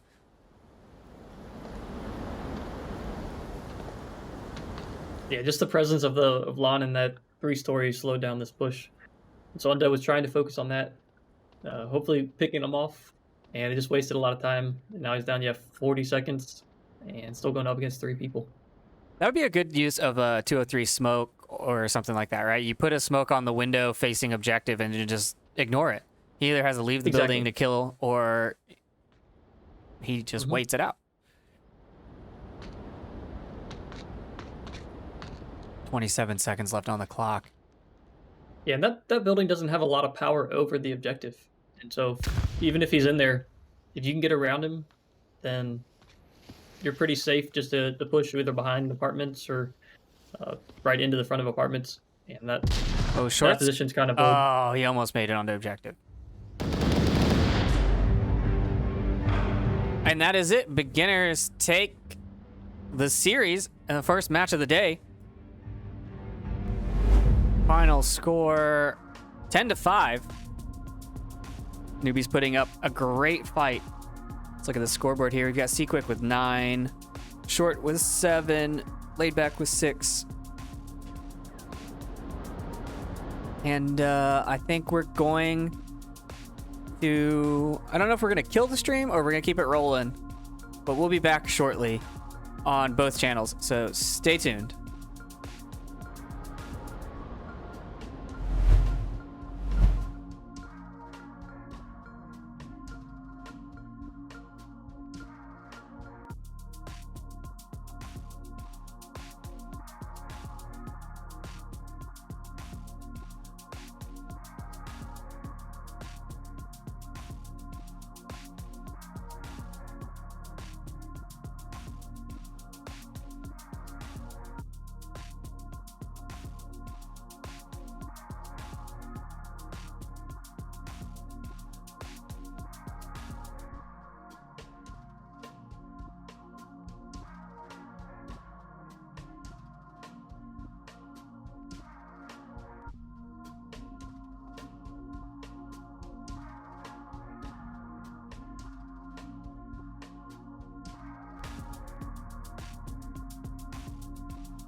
Welcome back. I didn't reset the scores. Let's set all these guys back down to 0.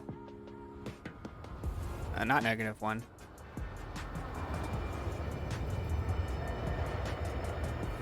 All right, we're back. We're gonna do beginners and Team K, or KFOT, however you call them, the Korean team. They beat Silent Purge, I believe, in their last match. So these two teams are both undefeated. This will determine who goes into that first seed going into the third matchup. Right? Is that how brackets work? Yeah, no. I don't know how that's right, brackets yeah. work. So currently beginners are sitting at 2 maps won, and KFOT, they won 1 map and lost 1 map. So they're tied right now with Silent Purge. Round scores were different on the last one, and so they are in the second spot right now. So you're right, it's number 1 versus number 2 in the current bracket. So this will be a good deciding map for both teams. And the match itself, both these 2 maps that are coming up. So yeah, we'll see how they stack up. I know beginners, they played Quarantine the first map against the newbies, and they had a really good performance there. I think it was a 5-1. So we'll see if they can maintain that, keep those round wins going on this map on both the Volk and Marsoc side. And yeah, I'm excited to see KFOT play this. They're a team that I haven't seen play a ton, but when I've played them before, and they are a solid team. They don't miss their shots. They're very methodical, and I think they have really good communication as well. So this is going to be a good matchup between beginners and this KFOT team.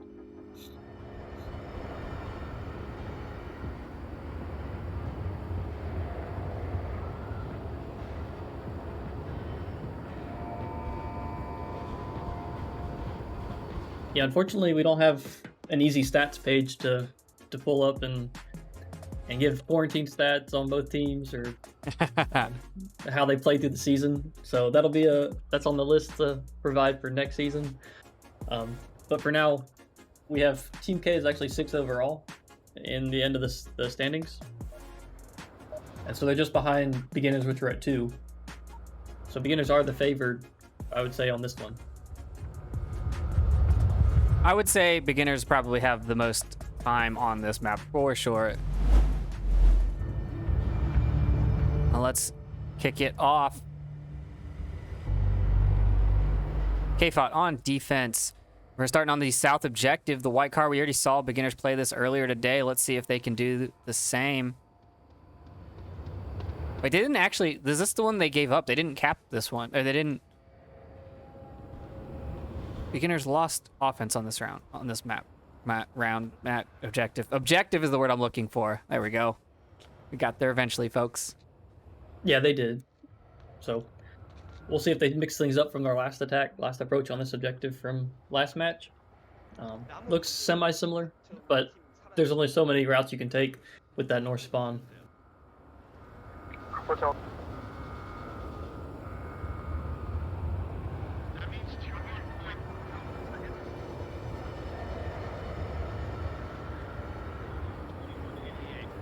No, I like Dita's spot. It is can be risky if they get the west spawn trying to make it into the gas station. But since they didn't have that spawn for beginners, it allowed him to push out a little bit farther. And he's actually covering a full cross. The only thing he's focused on is towards the fuselage. Gas station. I see him. He's in the doorway. In the doorway. Dita gets C quick. And you know what? Let's test this while we're starting this off. Let's see if my replays work correctly. Hey, we fixed them. We're back to live replays, folks. Teal 54 trusting his teammates, playing kind of an exposed spot on the street. He's just slowly trying to get up into a tuck position to cover the east. But if somebody had rotated on beginner side, if they rolled to the west and looked down the street, they would have caught him out. He was in the mono spot on the south side of Tank Courtyard, tucked in the wall there, but he has moved. And I mean, I like playing this position. I like being just on the south side of glass. It does expose you both ways, so you really have to trust your team to either get the call outs on crosses, let you know where the spawn is, but I do like playing it. Yeah, it is a strong spot. But I do like his position now. I mean, he's tucked in, so he shouldn't get shot in the back. But he still has a really strong angle to hold on this east. And he's so flexible. Look at those legs.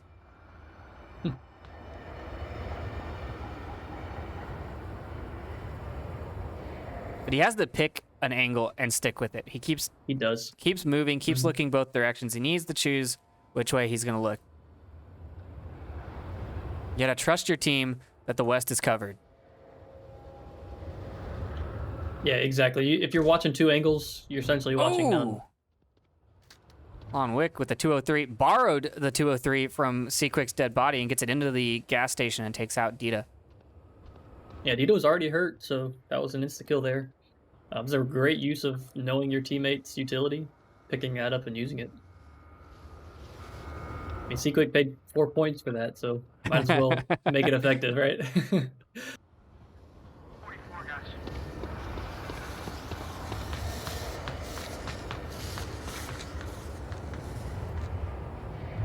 2.5 minutes left on the clock. We've still got a solid defensive posture from the KFOT side. Nice little kill box around the objective. Maybe a little weak on the west approach.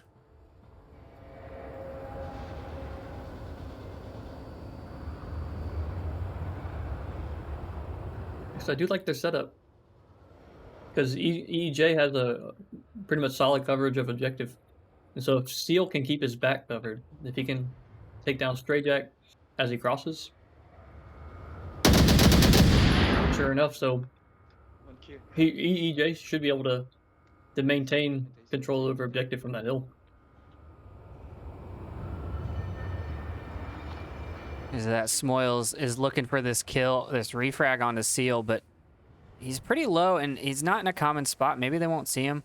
Oh, but he stops looking that way. Oh, he looks that way, looks the wrong way, spins and gets spotted out. But EJ comes around and gets the refrag onto Smoils. Good kill there. Good reaction off of those gunshots. Now he needs to move back towards objective. 2 beginners alive. Yeah, that was a great play. Being able to be there and support it. I think most people would probably focus on objective, but he was able to move out and pick up that refrag. And again, he had 2 players still, like Nora's still has good objective control, so it allows him to have that flexibility. Ignore that replay. I hit the wrong key again. Really bad at this, guys. Lon Wick in tank courtyard. And we got Pause moving up. That's what I was trying to get to. Oh. My hands don't keyboard well today, K5. Fever should have seen Pause, maybe. I think he was looking down. Yeah, he missed the first cross, but then he caught him as he came in. There it goes. He gets one. Now it's all up to Lon Wick.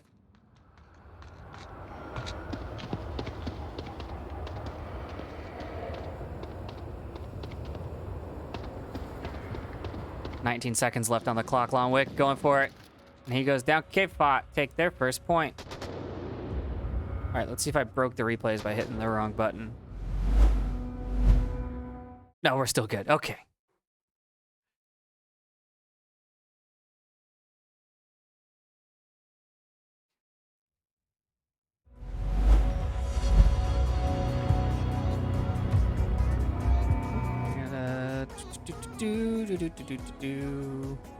Gotta go here and toggle this.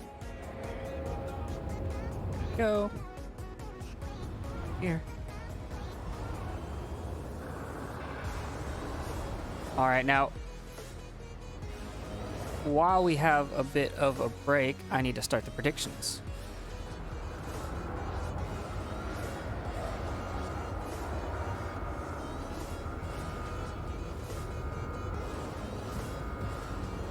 Who do you think's gonna win? Beginners or Team K? Well, it's going to be a hard call because beginners played really well last round or last match on this map, and so it'll come down to objectives. That last one was Volt favored, with it being open, and so I don't know if the K-Fight winning one round is going to be, definitive answer for the rest of the map. I'd still probably pick beginners. I know this is their map pick. They're really comfortable on it. It'll be hard for K-Fight to unseat them on that. I mean, they're ready for it. But they just showed this last round. They have the map knowledge and the skills to definitely compete. So it could be a toss-up either way. But I'll say beginners on this one. All right, hopping into round number 2.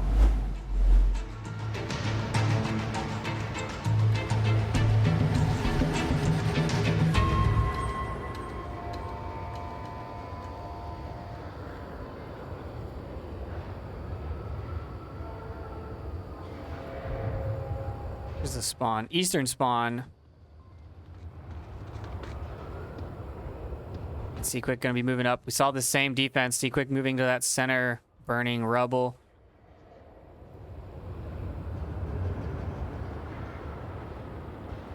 Yeah, I think it's going to be a critical spot for their defense now. If K-Pot starts pushing up to tank courtyard, Seaquick's right there to shut that down.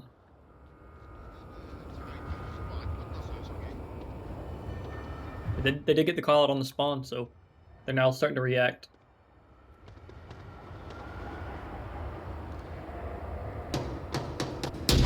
Ooh, Strayjack with a nice shot there.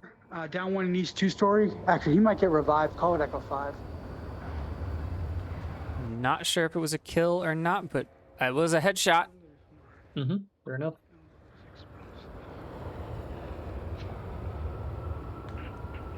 Yeah, it's a great angle from the back of the garage, right into that window.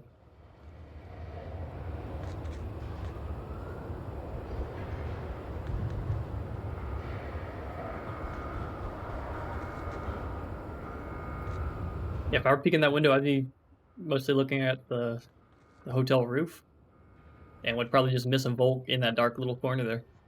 I'm sorry, hotel roof? What building are you talking about? Hospital roof. My bad. Told you it's how I make my call outs.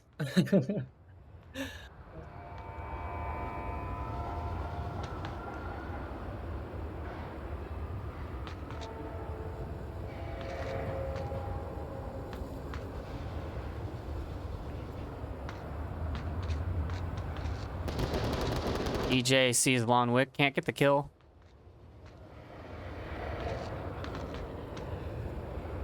In the meantime, Steel has been moving up kind of in the center north. I think they might know Seaquick's position. He's acting like he knows he's there.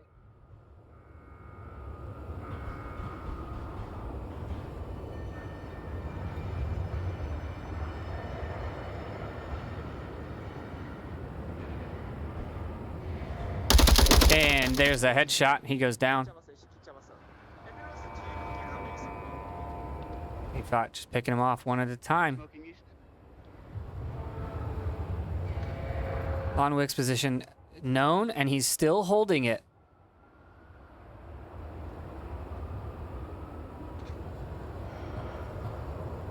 Yeah, unfortunately, I don't think they can cross at this point.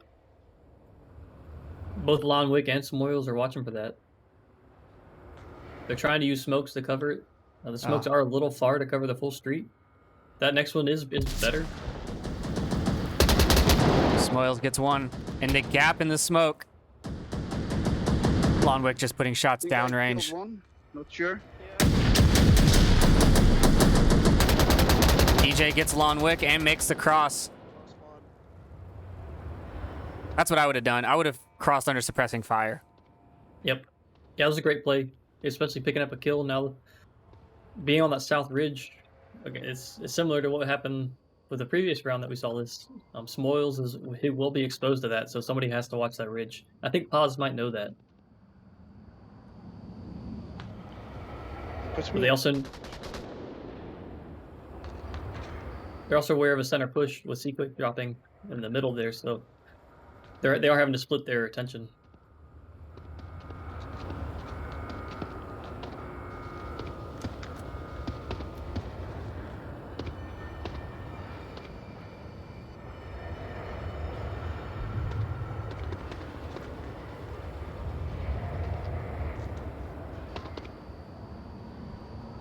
Stray Jack's getting a little peeky in that south too. Mm-hmm. Burning dead. Oils picks up one in center burning. Fever still there.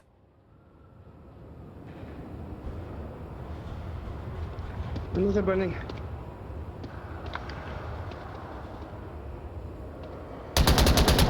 Fever looking for the kill.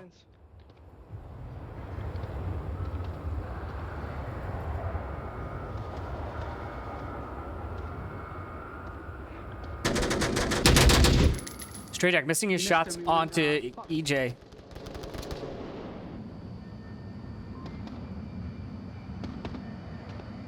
Stray Jack gonna rotate out of that building, or is he gonna stay in there? It looks like he's gonna stay in there. Smoyle's taking shots at Fever. Oh, he thinks he killed him.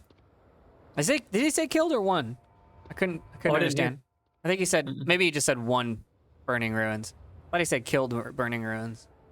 Oh, the trade comes out. The trade. Now it's off to EJ, and they know where his position is. Stray Jack gets him with a headshot. Beginner stay alive.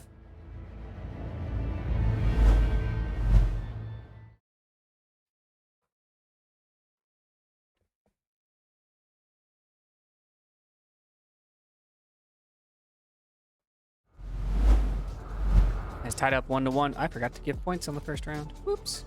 There we go. I'm a professional, guys. I know what I'm doing. All right. Marksman, do you want to talk about pricing?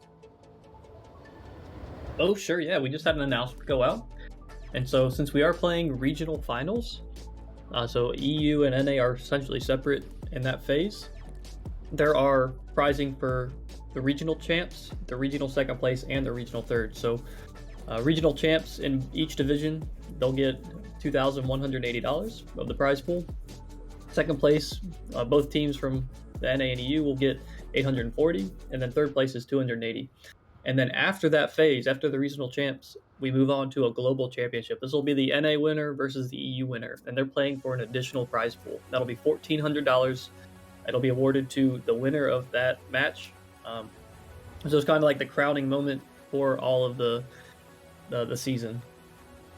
So there's a chance for the regional champs to win. That's what, just north of $3,500 if they once they win their regional match, and then go to the global champs. And if they win that, that's what they'll walk away with. Yes. So yeah, it's a great first season prize pool. Now, it is worth mentioning that that regional champ number seems really high because there is bulk stocks included in that number. It's not That's correct. all cash. So the teams will get, I think it's 5 stocks each. I can't remember how many stocks we have off the top of my head, but there are bulk stocks involved. Yeah, we need to look at the breakdown, but yeah, there's some merch involved in that prize. So we'll make those top teams even deadlier. Exactly. If they want the stocks. 얘네 저 대로 쪽에 스폰이에요. Seal 54 moving to his same position. No, he's moving even farther east. He's going to the 2-story. No, he sees. Ooh, he saw something. He saw Smoyles, but they both left their positions. He's going to keep pushing east. I'm just going to keep following him. I want to see how far this guy goes. I mean, he could go all the way to the hotel at this point. Yeah, he wants to. He's doing it. Running. Downstairs, hotel, upstairs. Is he going to go upstairs? He's going to go upstairs. Ooh, Stray Jack saw him too. Oh, yep. But he has a... Oh, Smoyles got behind the rock. He injured him, tagged him, so...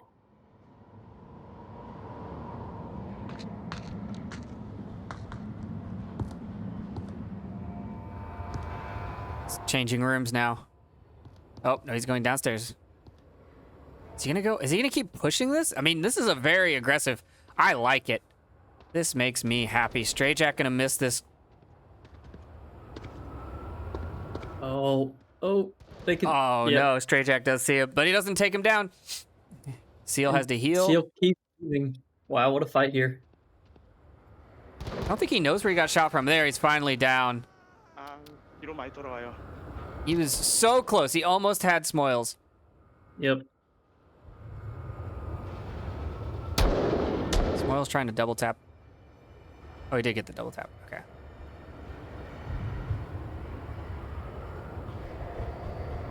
Yeah, it's an aggressive play for sure. And it almost worked for them. He did tag Smoils once enough to make him use a syringe, so he was close to getting that kill. But once you're known, yeah, I don't know if I'd push out and try to keep attacking or fall back and make them clear the hotel and you be in a little bit more defensive position while they do that. I mean, it really depends on how well you know your route, right? If he had known that there was somewhere he could do that where he would be covered, I would do it. But if you know you're going to be exposed the whole time, then they're going to be looking that way anyways. Yeah, and it's a gamble both ways. I mean, you could push out and end up getting 2 kills, or you can be a situation like this where you end up dropping without getting any. But it's the same for falling back. I mean, you make that split-second decision during a game like this, and you roll with it.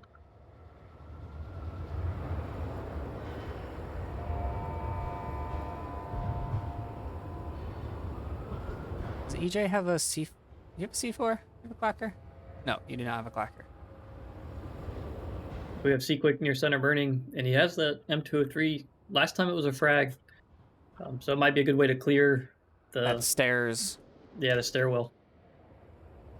Yeah, Paul's also putting shots onto that. Oh, is this? Oh, I got caught in the building. Good throw there.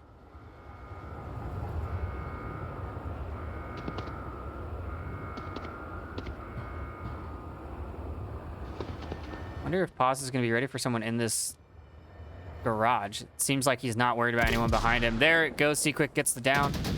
DJ comes around, kills Paz. Yeah, it looks like Fever's going to go for the res. He's got to be careful running up that ramp. Yeah, but if he does it now, everyone is focused over on EJ. EJ gets another. Trades with Lon Wick. Is just down. So it's a 2v3 with 2 res available. I think I would go for it. Mid warehouse. Yeah, there he goes there. Looking at me towards burning. Yeah, Nora's the easier res. Oh, well, maybe not. Where's Nora's body? Oh, no. Okay.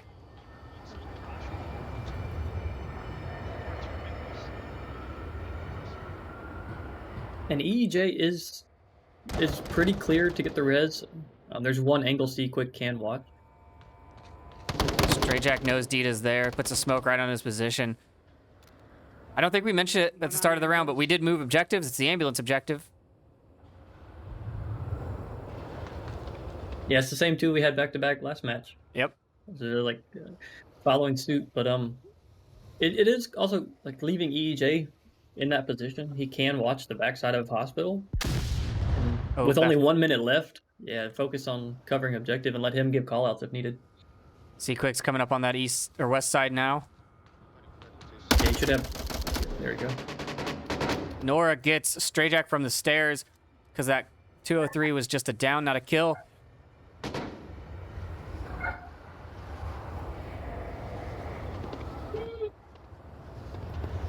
$34 seconds left on the clock. They're burning all the time on every round so far. Shots coming out. Fever sees C-Quick. C-Quick pushing up. Nora's above him. C-Quick. Oh, no, they all go down. Wow. Wow. Yeah, Smoil from that south push was able to pick the one up on objective.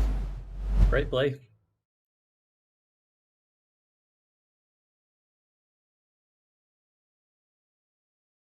If Fever had just stayed inside. I thought he saw C-Quick come inside. Man, what a close... 20 seconds left. Right on top of objective. I mean, that's the kind of action you want, right? That's the action that gets your heart rate going. Up into like, I don't know, 160, 180 area. Right. The ones that make you miss shots. Yeah. I know I've been there. I don't miss shots when I'm that hyped up. I shoot teammates when I'm that hyped up. Yeah, exactly. Shoot anything that moves. Anything that moves.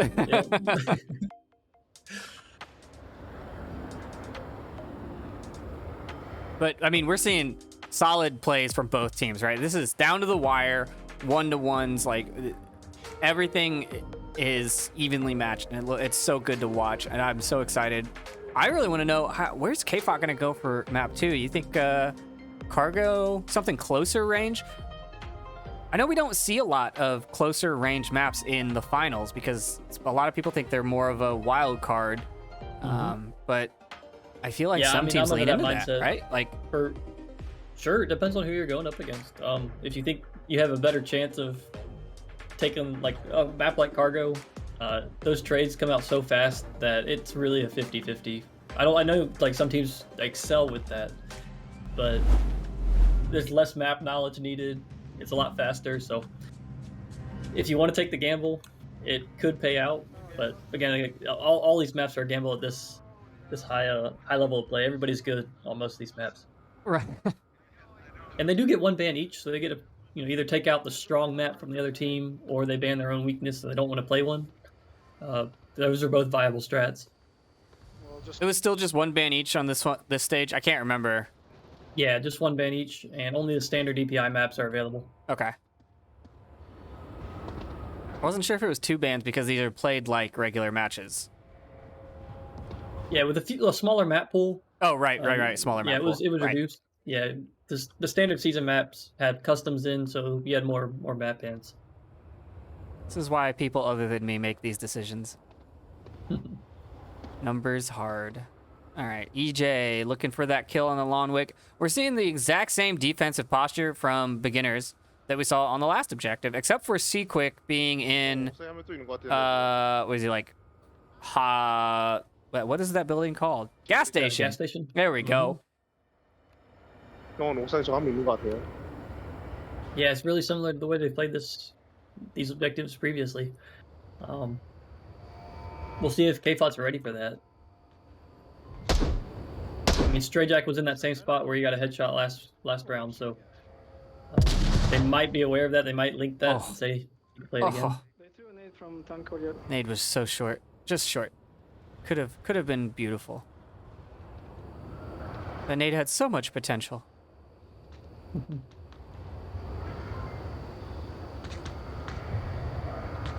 Seal watching this stairs to see if Paz comes out. Gives up on that angle.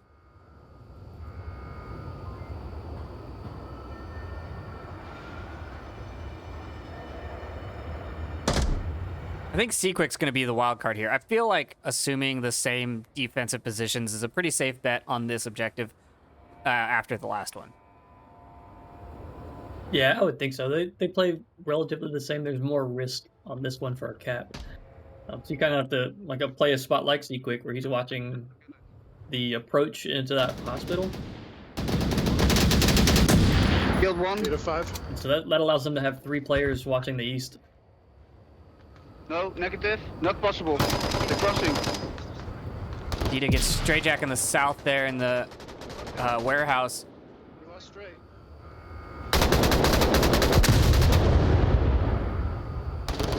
And they're pushing in hard. EJ gets Lawn Wick. Seal moving in. Flash. Smoils definitely flashed there. He got flashed once, and then right when it ran out, he got hit again. Fever moving up. Fever taking the window. Fever goes down. Seal goes down. Smoils goes down. C4 goes off and confirms. Wow. That was an aggressive use of C4. That's a 2-on-2. Pause rotating out and gets shot. For pause. DJ finds him, and now it's all up to C-Quick. He's on objective, but like we said, you can cap from inside, you can cap from outside. He needs to be moving. He's on the roof exposed. The shot's not landing. Finally, someone takes him down. And KFOT tied up 2-2.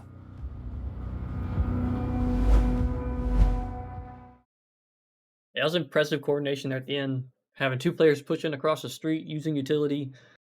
Took out the player on the objective. It was a trade, but it was effective enough for forced rotations for both Paz and C-Quick to have to move.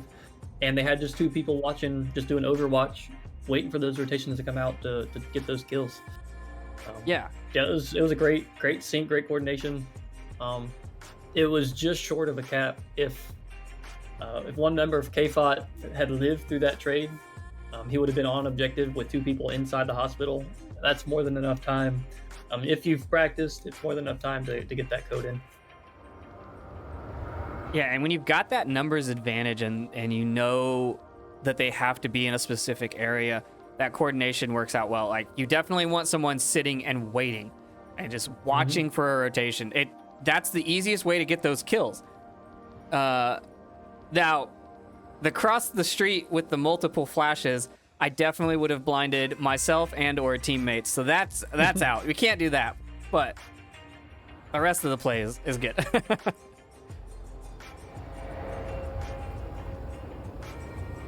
Yeah, I really like that. So I'm really hoping we see more of that in the next objectives. That raid was really hectic there at the end with the C4 kill and the refrags from beginners. Great plays to react to that both sides, but that's kind of what we're looking for with these high intensity matches. Like, again, these are the top 2 teams in this group right now, and it shows it.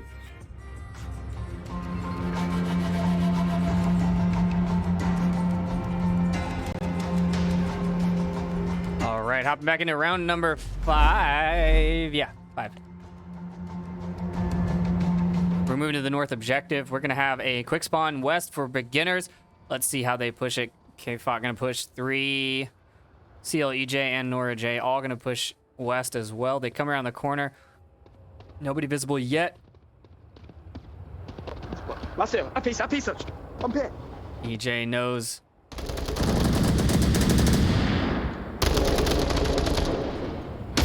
Oh, Paz gets EJ. Paz come. Oh, man. Nice double there. Let's get a replay on that. Yeah, that was critical. They tried to push out and shut down that west. Quick moving up onto the plane wing now. It's really a numbers game, right? If you have more people charging that way than they have, and you got to be looking to overlap each other, right? You got to be watching each other's back. If someone's going to peek the corner, someone needs to watch the windows behind them, kind of thing. Can't both be looking at the same spot. It doesn't work. I'm already on roof. Yeah, and a lot of that happens without callouts. Like, you just have to assume and rely on that teammate. Like, say, I know they're watching the guy that just shot. I'll watch his left. And yeah, so those, like, you kind of have to be in sync mentally without just subliminal connection almost, and make those decisions in those spur of the moment situations.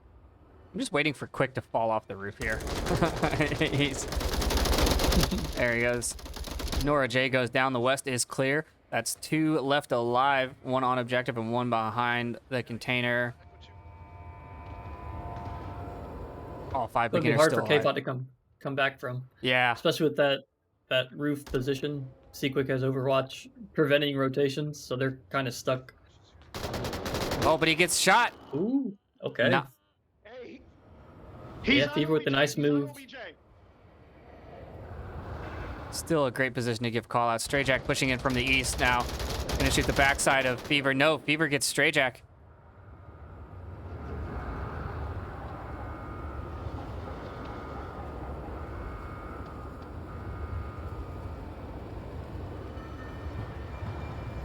Pause going up onto the roof to get that res on the C quick. Yeah, it's worth it when it's tied up 2-2. Keep as many people alive as you can. Lonwick in the northwest. Dita gonna be looking there. Dita sees him. Left Beaver gets the refrag on the rotation. Lonwick tunnel visioned onto 1. Rotates into another player's line of fire. And it's now 3-on-2. KFOT doing a good job on that comeback. 3 minutes left on the clock.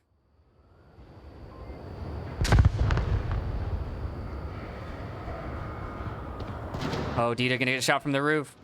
Oh, just tucks under cover. Does get hit.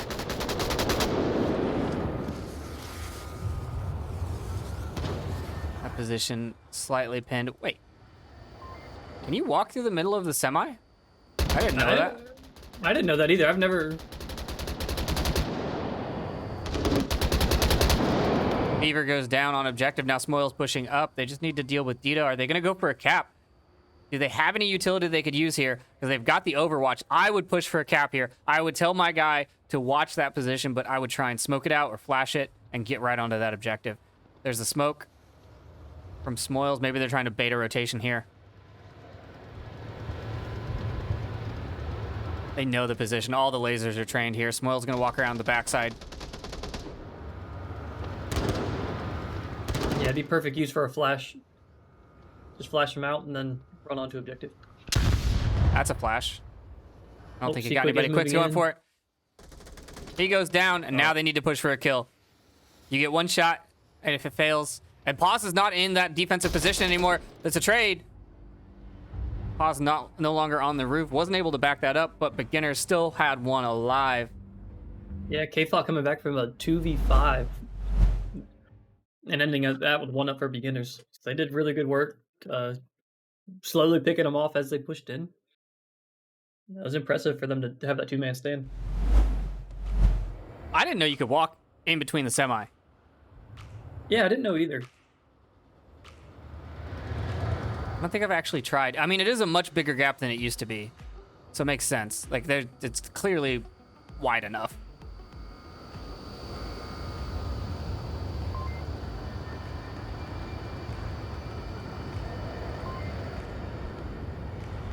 Yeah, it doesn't make it a flexible spot. We can either watch the west or watch the east, depending on which side they're pushing.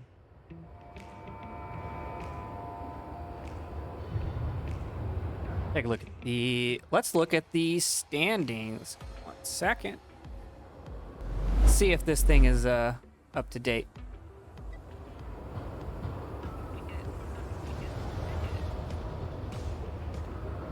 So we've got Group 1, Boss Fight and Vikings, both with 1 win. Wait, how does everyone have 1 win? I'm so confused. I don't know how tournaments work, guys.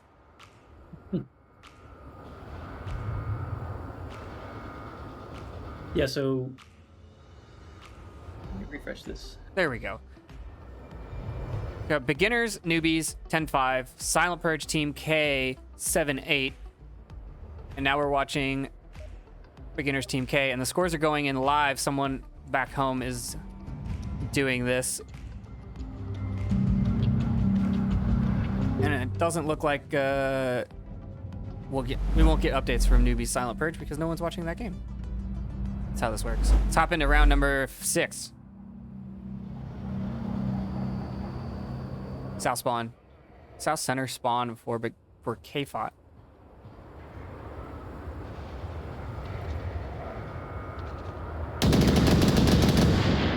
They have hospital spawn, 100%.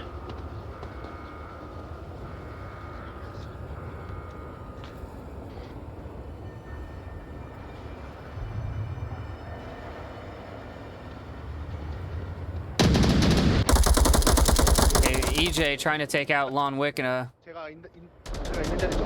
firefight in the impact, but Seal gonna move up inside. Is west one? Paz and Longwick are essentially covering each other's back. That's going to be hard for Seal to break through that by himself. Well, Lonwick is covering upstairs. If Seal comes up the stairs and shoots Paz, it's an easy kill because he's definitely not looking that way. Sounds like 2 are pushing west. No, but now he's looking that way. One more just went back to their spawn. He's going to go southeast soon.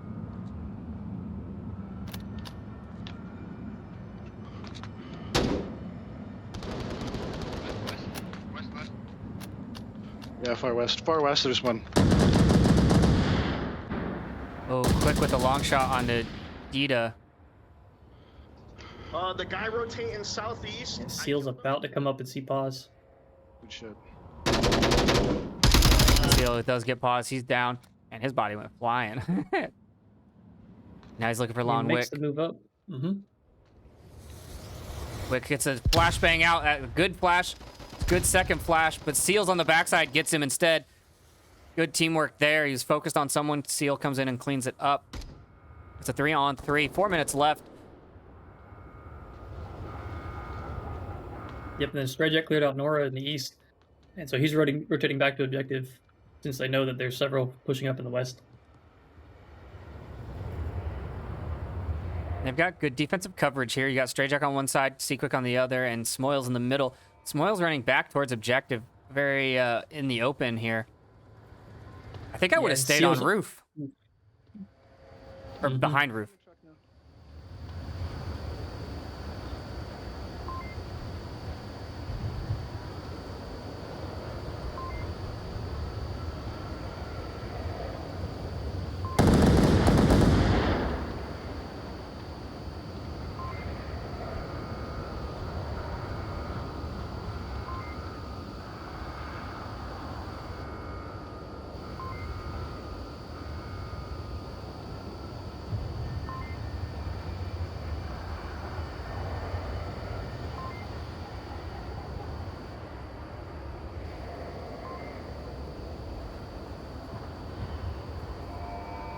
K-Fot's going to be pushing up.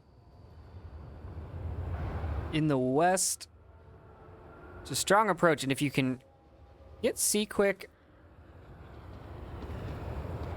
I don't know, I definitely think I would have gone up onto the roof. I would have sent someone up on the roof at least. Yeah, I agree. I probably would have stayed up there. Killed one in the west, alley. EJ gets Smoils with a headshot, and the Gareza is going to come out. Yeah, the roof is such a strong position on this objective. They need to watch those red ramps, though. I don't think anyone's looked there. No, Seaquick's playing as quiet as he can. He's holding an angle, waiting for a little sliver to pop out.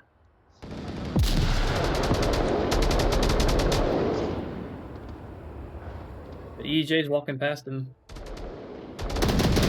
Seaquick gets EJ. They should know that position now. Seal's looking for it. Seal see. Oh, Seal doesn't see it. Seal doesn't see it. There it is. Seal sees it. Strayjack gets Seal immediately after that. Now it's a one-on-one with Fever, and I'm pretty sure Fever's been down once already. Yep. Yeah. So Fever is hurt.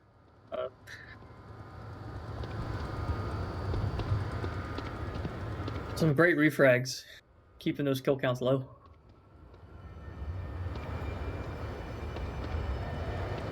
Strayjack's got a lot of ground to cover. He sees him. He doesn't hit him. Tries again, misses again. Fever's got more ammo than Strayjack. He's got that 249. He can just keep laying rounds onto this semi. Strayjack's going to rotate. Good rotation here. Good play here by Strayjack. Can he get it? Solid rotation. Oh, Fever comes around firing. 45 seconds. Strayjack just needs to keep him back there, but Fever's moving. He's moving up onto the objective. Is he going to see it? Is Strayjack going to see it? Strayjack sees him behind the objective. He knows he's there. Fever comes around firing, and he gets the kill. Wow.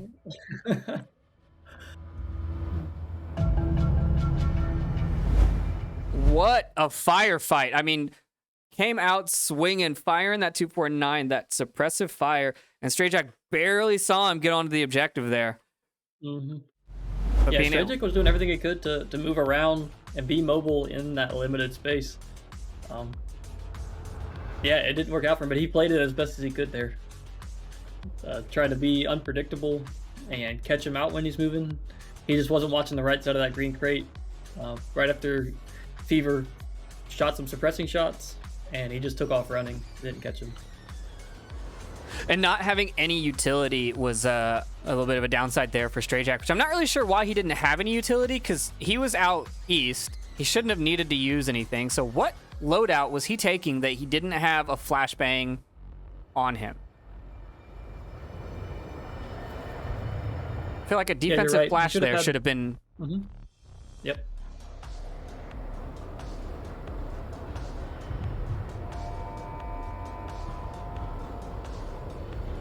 Now, once again, we are on the casting desk. We see everything. And we can make those kind of, decisions. We can say, oh, why didn't you have a flashbang? But it's very different for the players in the moment. And everyone that's watching the plays knows you do the best with the information you have. He probably had a smoke because he needed to get back from east to objective, and if he got caught out, he would need to smoke somewhere at like money trucks or the containers to get back. So maybe he had a defensive smoke on him.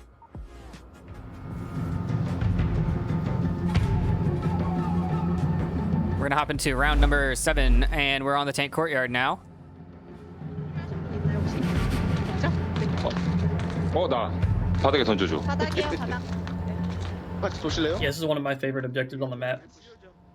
가시. I really like tank courtyard. Let's see if they can There's get several me. different ways to play it defensively, so we'll see how KFOT picks it up. Beaver makes it behind the overturned semi. Quick gonna go for it. Maybe he's their point man. There's not really anyone on the objective, but oh, Quick gets spotted out by Nora on the north. The defensive posture really, really aggressive here. They've moved up north. They're sending 2 on a flank to the far north. I really like that play. But they have left the objective very open. Nora is a huge factor on this defense because she has to watch that courtyard to make sure no one just runs up into it.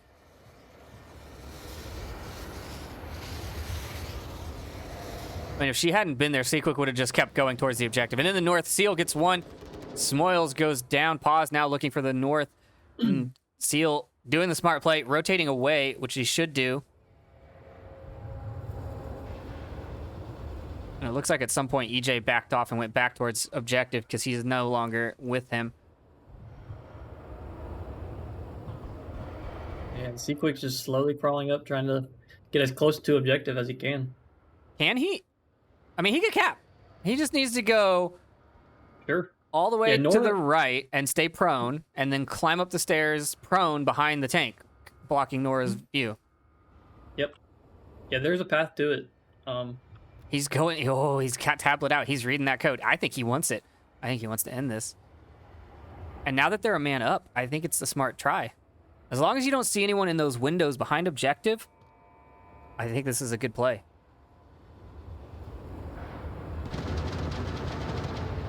Seal goes down in the far north. EJ rotating. Looks like he's going to go north to go try and find that. Let's see if we can find EJ. There we go.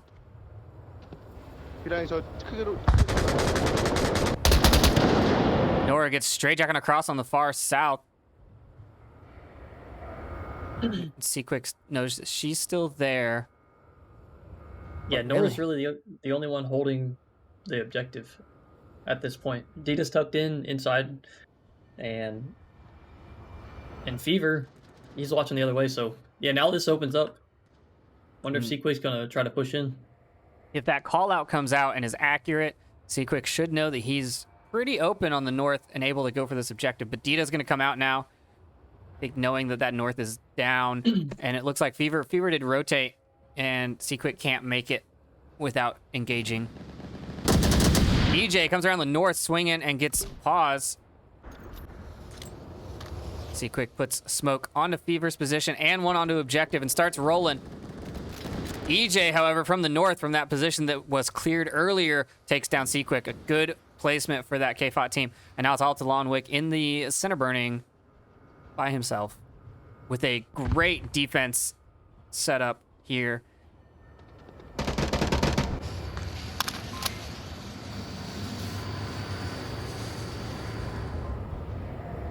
Yeah, they've been very mobile on this one.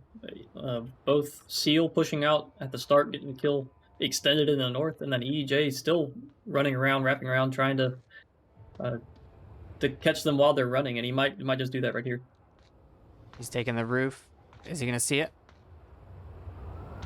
Should have seen it. He does see it, and he gets it. KFOT now ahead 1 point. EJ doing work, 11-4. And I will say this objective that we just watched in particular is one of my favorites to get aggressive on. Yes, there is a high possibility of a cap, but a lot of teams won't go for it. That objective is right there in the open, right? There's nowhere to hide. So going for a cap means you just have to run right up towards it and hope that you either kill the guy on objective, or maybe there's a guy in the downstairs.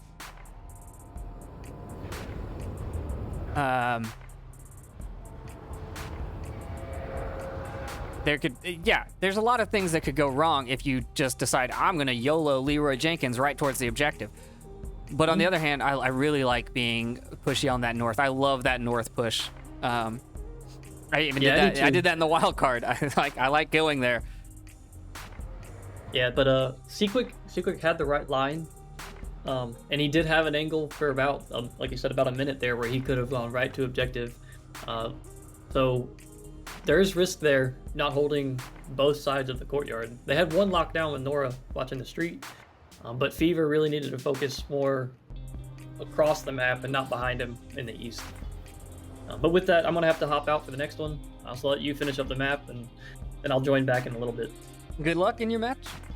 Yep, thanks. All right, now you just get Trip all day. And we're going to hop into the next round, which is going to be, well, first we're going to give KFOT their point, and then we're going to move into round 8. Yes. It's going to be mirrored spawns for beginners, or for KFOT. He's defensive smokes. This is where all the points go. Everyone brings smokes at the beginning. Bumped smokes. That was like, I don't know, all of the smoke. I think that was all the utility points that these guys have. They're going to make the cross. They're not even going to worry about the gunfire. The gunfire is just blind fire. Alon Wick and Strayjack both make it across on the south. We've got 2 going north and only 1 on objective. We're seeing a very aggressive defensive positioning from beginners, and I love it. See Quick coming out of that basement looking for anything. Doesn't see anything. You've got 1 going for north roof, 1 going for far or northeast. Nora gets Lon Wick on a cross on the south. He goes down at the white car. They're going in hard. Dita coming right up onto Seaquick. Seaquick goes down. Objective is open. There's no one on it now. No, but Dita's not going for the objective. He's going inside. They have all the time in the world to get this cap. Paw is now rushing back. This is bad for beginners. This is bad posture on the defense. They are rushing back towards objective. Strayjack taking shots onto Nora. Strayjack trying to get back inside. If KFOT had gone for the cap, this would have been over just like that, but they don't need that. Then they're forcing those rotations. KFOT, EJ gets pause. Now Smoyle's running back to objective as well. They know, so I don't know why beginners making this rush back. They do know that if they go down, KFOT, Seal and Smoyle's trade. Strayjack last alive on objective. 1 beginner alive. 4 members of KFOT still alive, and the shots are going to ring out, and KFOT's going to take map 1 in a minute and a half. I'm not sure why. Beginners knew that if they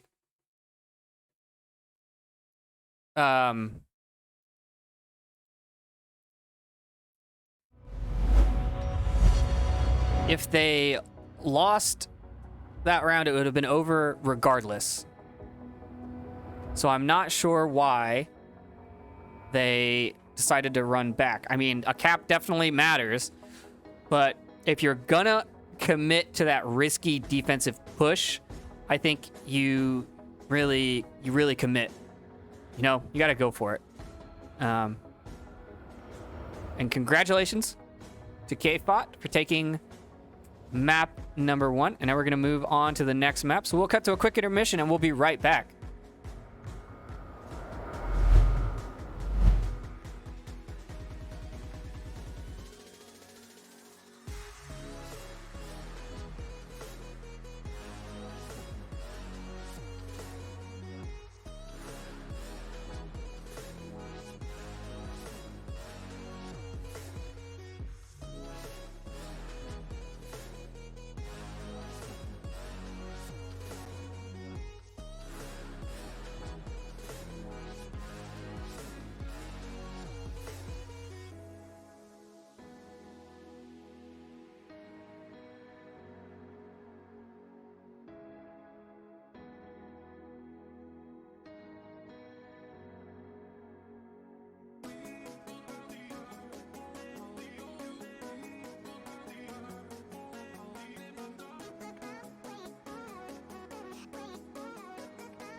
Alrighty, I'm not gonna make you watch that video over and over and over. I'm not really sure why it doesn't play my replays, but that's a problem for another day. We're going to map 2. It's gonna be Subway. This is Team K's choice. And after seeing them take map number 1 from beginners on their own map choice, I'm really excited to see how well they do on Subway. However, beginners also no slouch on Subway. We're gonna start with the Chinatown objective. Now, I haven't played against Team K, K-Fot, whatever we call them. I haven't played against them in a while, but so I don't know how much C4 utility usage they have. But this map leans heavily in favor of teams that can use utility to their advantage. So hopefully we'll see some C4 placements and some things like that.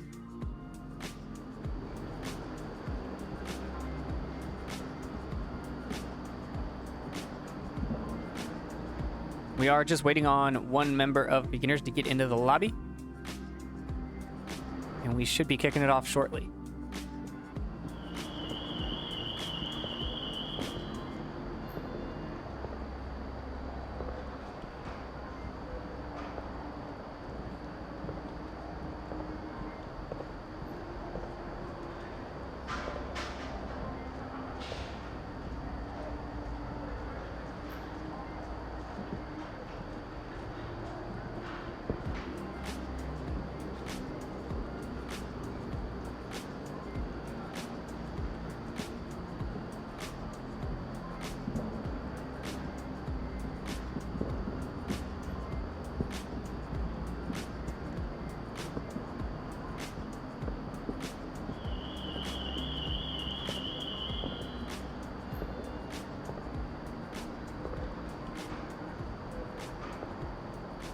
We do not have any roster swaps on the KFOT side. We've got Seal 54, Nora J, Dita, Fever, and EJ.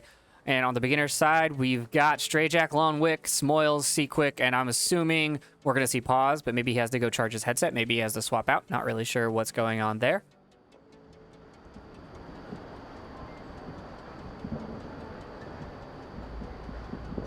And there he is. Pause comes into the lobby, and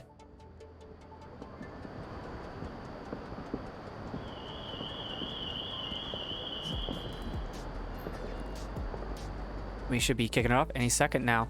I'm going to go double check the stream, see if it's over so we can get the predictions in. Nobody voted, so no one gets any points. This is how you win points, people.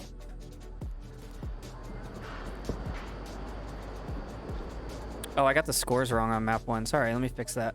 Map 1's quarantine, and it was 4-5, I believe.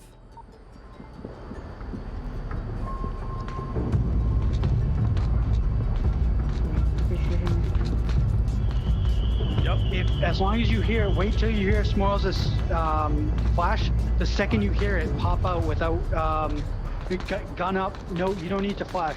Let Smoils do that. All right, here we go. Hopping into it. Round 1 on map number 2.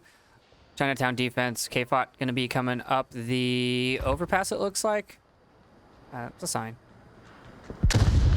1, 2, 3, 4 coming up overpass.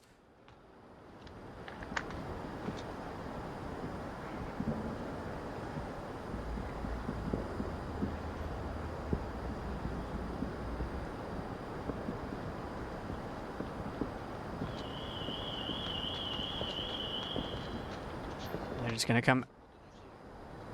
Oh, utility goes out. Oh, smoke. Smoils gets one. Smoils trades with another. Now Lon Wick all by himself in the corner here. Got one in the north still.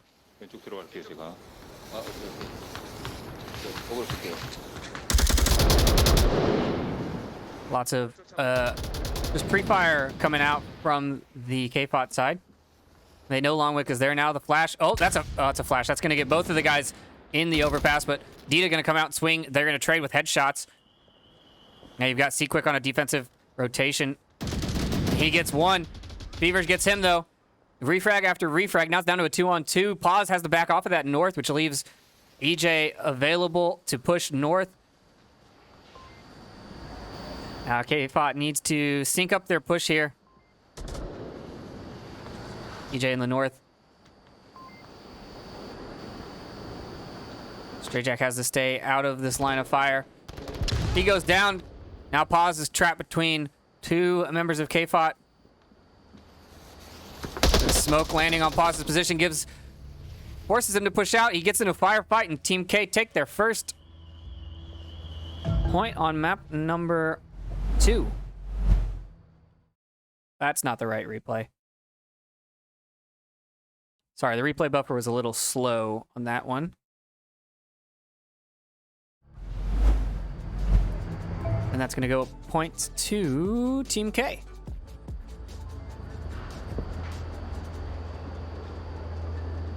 And we'll get predictions up again.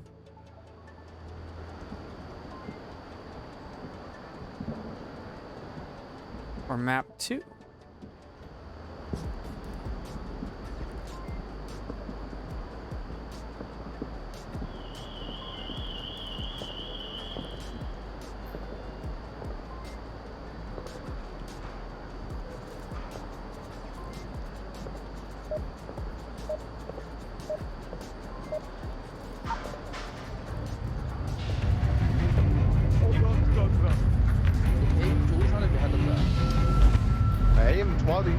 And we're gonna get a mirrored spawn for beginners. 초탄 챙겨가시나요? 아까처럼? 초탄 이재님이 제일 좋지 않아? 됐어. 시간 없어. It looks like they're all gonna come up the south. Let's do a quick little zoom over here. See what we've got. Multiple people watching here.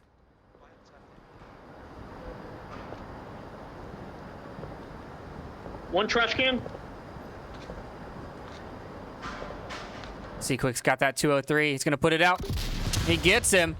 Beautiful kill there. Let's see if this works.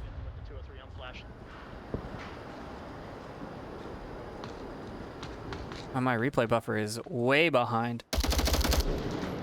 One more. I'm going to fix that. No. DJ. Hey, come on. EJ goes down to a tag team between Stray Jack and C-Quick. Echo 3.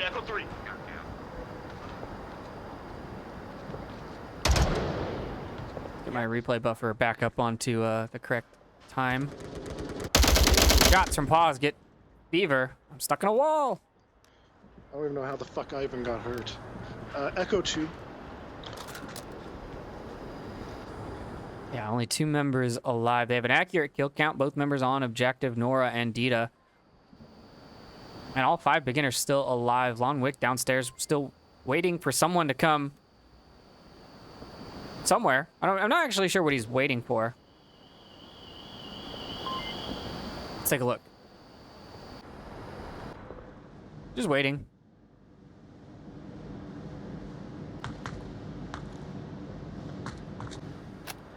Alright, we're Beta 5 and it's Echo 2.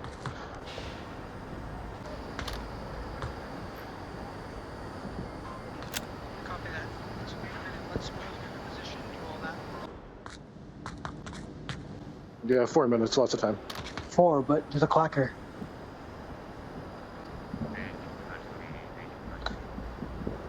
They do see a clacker on the body, but they don't see a C4. Point or North Alley, Cubby. Adjacent from the trash can.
Wrong key. Oh my god, what's happening?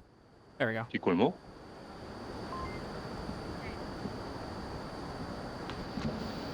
무전 안 들려. 일단 메인에 있어요.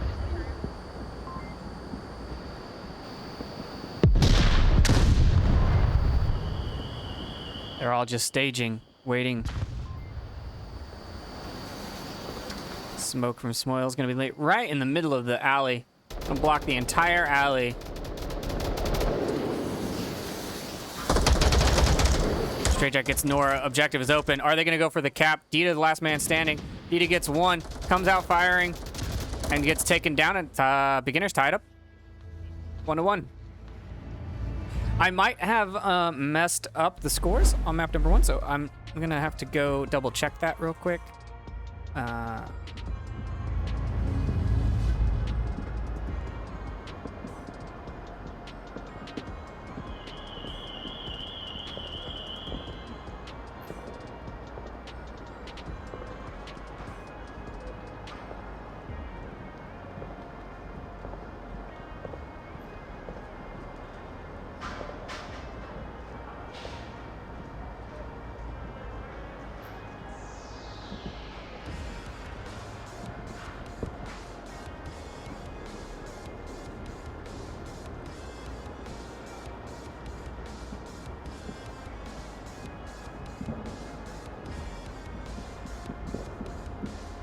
We're gonna move to the north objective.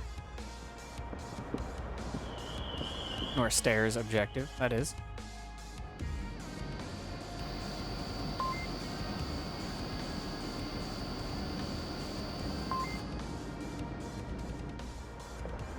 And if we could raise this invisible ceiling here a little bit, that'd be awesome.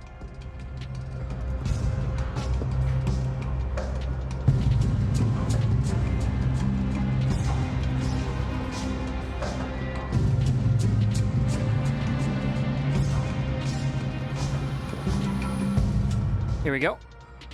Round number 2, 3. Round number 3. That's how math works.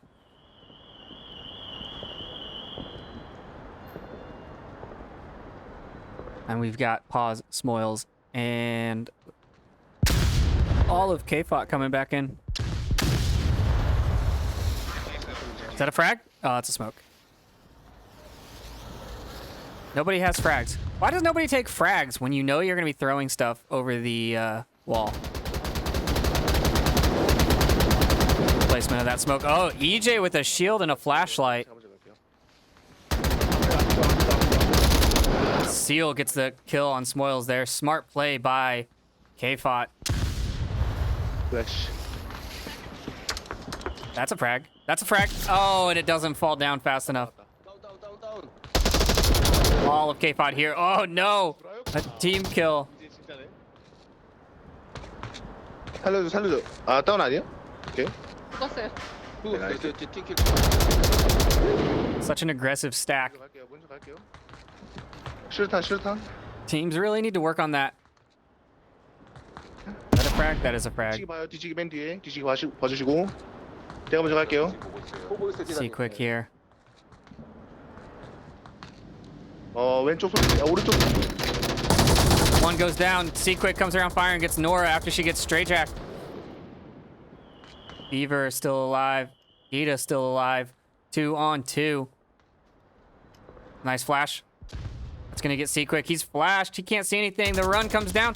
Beaver gets one. Now you have to watch out the corner. He's not watching the corner. Lone Wick swings out. And now it's a 1-on-1. Dita should know exactly where they are. Sees the feet. Takes the shots. Team K take their second point on map number 1.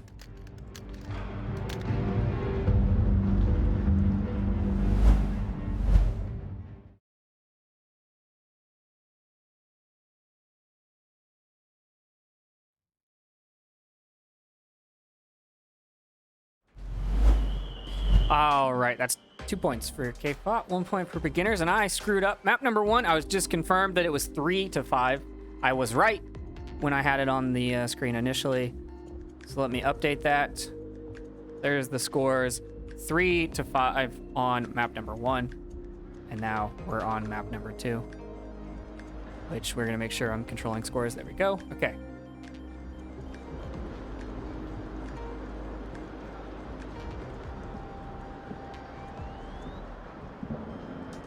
And I will update the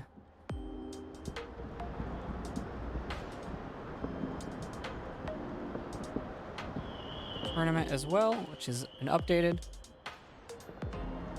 Give it a little refresh.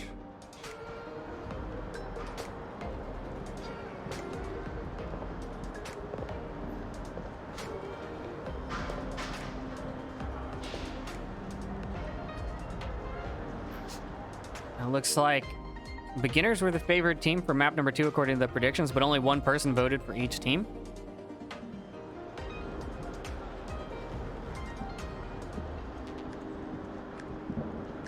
Take a look at any of the other matches that are happening right now. We've got nothing else. No other scores in. The other channel is live if you want to watch some more Onward action. IVRL 1 with Lambowski and I believe Jazzy. And we're going to hop into round number 4. Still north stairs. Let's see how beginners approach this.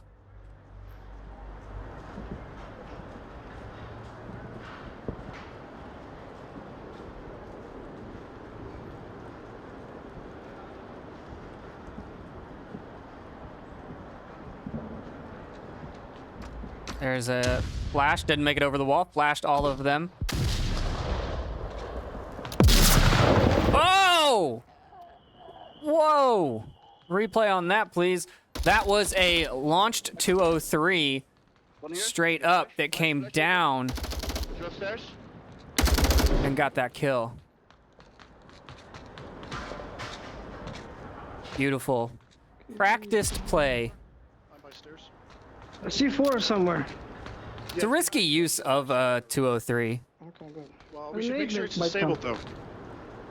Yeah. See, Quick gets one on the backside. Okay, Seal on a rotation, trying to get a kill from the north. There's one more down here, apparently. Ash. I have nothing, guys. I know you too. Like I said, it's a risky shot with this 203 because it may or may not land where you need it here in this area. But if you hold on to it and you can shoot it down there, it's a good use. I don't have big gun.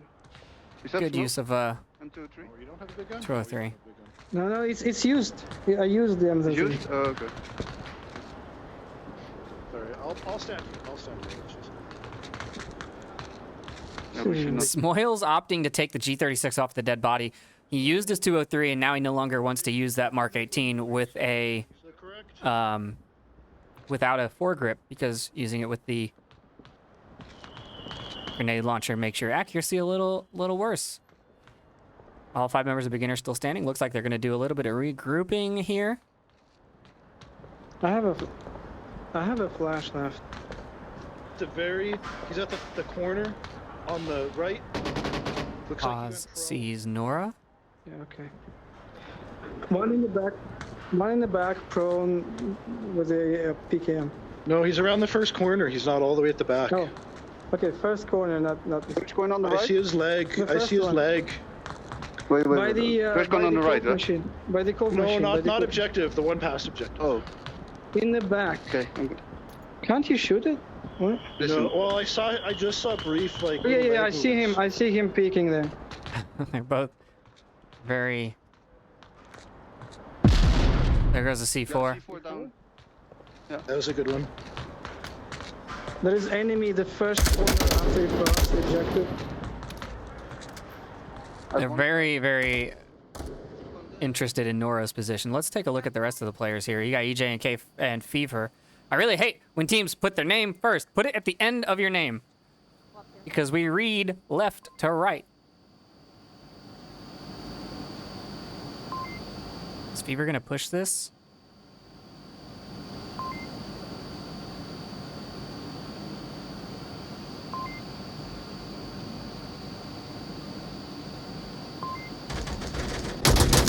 Straight Jack and EJ trade. Straight Jack's still alive. Echo 2. Rez should come out there, no problem. And it's a 2-on-5 defense. Paz gets fever. Now it's all up to Nora. She needs to get out. Beginners could go for a cap here. We've got her pinned.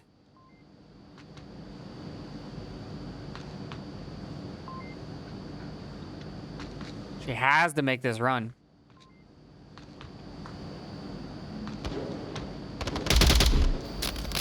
If she goes down, beginner's tied up 2-2.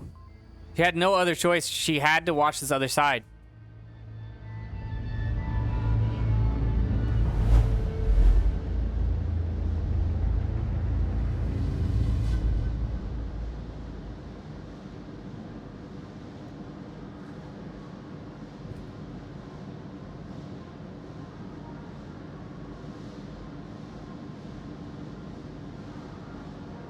And now we move objectives. Once again, we're moving to the center platform objective. And you can cap this one from behind here, right here. You can cap it from over here. Cap it from in here. All these spots with cover, depending on where the defender is, last defender. Last defender normally somewhere over there or in there. If you swing over, if you get to here, you're covered by the benches, and that you get smoke on here to cover a little bit more, and you're golden. You just need to start picking off people as you go and get to that objective. Now let's see how they do it here.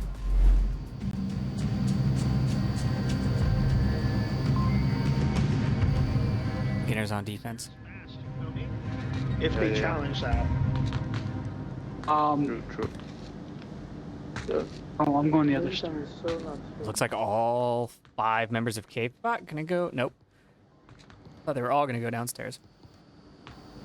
Paul's gonna go down to attack. No, he's not. Okay, we're definitely gonna hear those call-outs down there.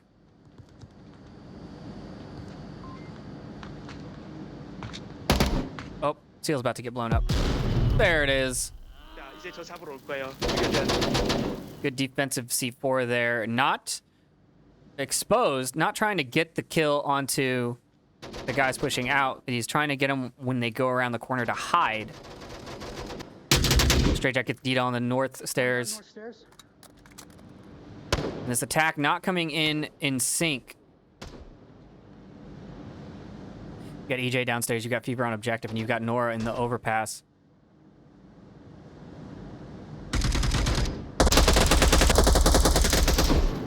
EJ and C Quick trading downstairs. Nora moving very, very, very slowly. Another C4 here. Oh, Smoyle's missing her with the C4. Nora doesn't know where that C4 came from. Smoyle's gonna get this kill. There it is. And now it's all up to Fever. Fever gets pause. On Wick with a flash. Shit. Charges it. Fever giving out those fake callouts. He's got 2 left. He needs to back off. Back off, go overpass, or go north. North would be the best play, I think, here. It's the most exposed to these defensive positions. That one did get him, maybe. Stray Jack's looking for a kill. He's got 4 minutes to work with. He's got plenty of time. Oh, and the trade comes out. Beginner's still alive with Smoyle still standing.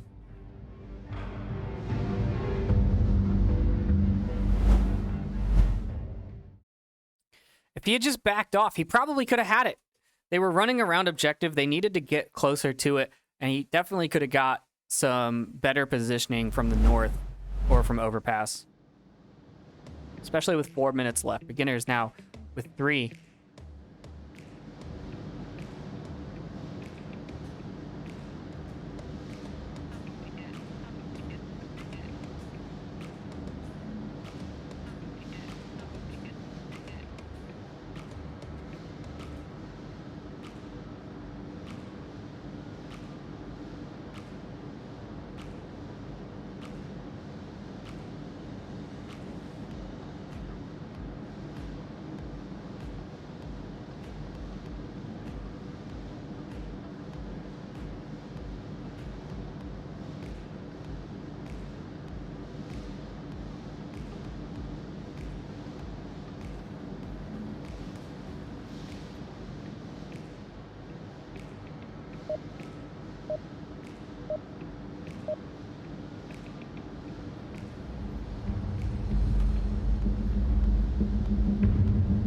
All right, hopping into round number, I don't know, 7, 6, 5, 4, 5, 6.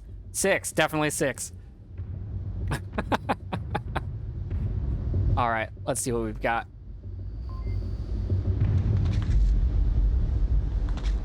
How many are gonna go downstairs this time?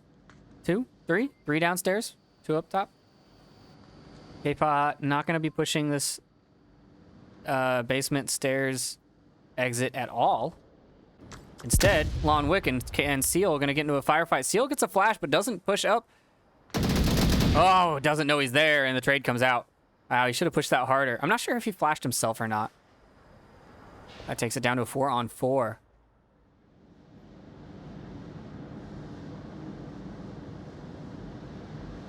Got EJ downstairs. Let's take a look, see.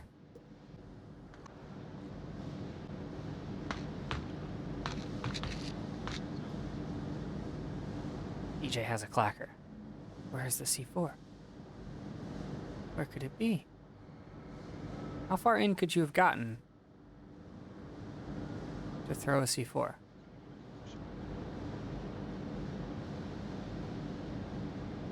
It's got to be out here, right? It's got to be out here.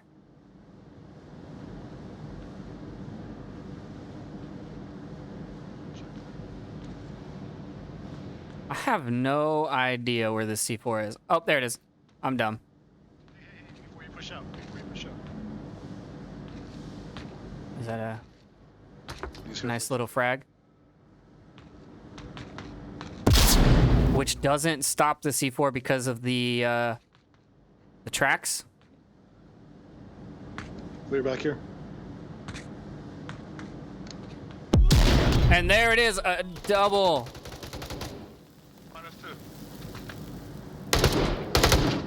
Beautiful. Unfortunate for Pause because he had a good call on the C4, but because the tracks are impenetrable, that C4 didn't get caught by the grenade.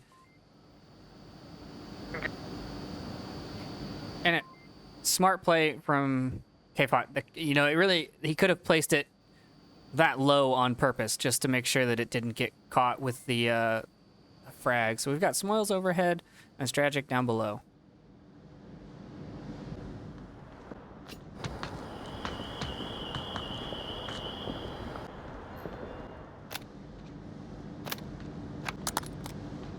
EJ should hear Stray Jack coming up. This comes around firing, and that's a trade. And that leaves one beginner alive. Smoils, last man standing. 3 members of K-Pot still alive. Let's see what he does. Of course. Barely.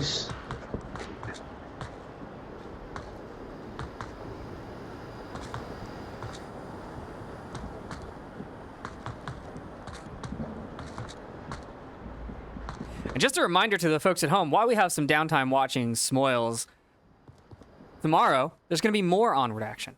Even more. If the day wasn't enough for you, you're going to have more tomorrow. We're going to have the NA quarterfinals, which is the same layout, same format as today. We're watching the EU quarterfinals. I'm not sure which channels we'll have live or how many casters we will have available because 3 of us are playing, but it should be a good day. And if we don't have enough casters, I'll definitely try and be streaming. Probably a few other people. We'll see.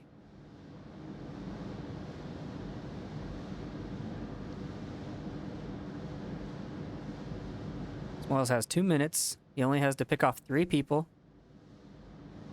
He doesn't really know where they are, though. He's going to have to use all those years of advanced beginner knowledge.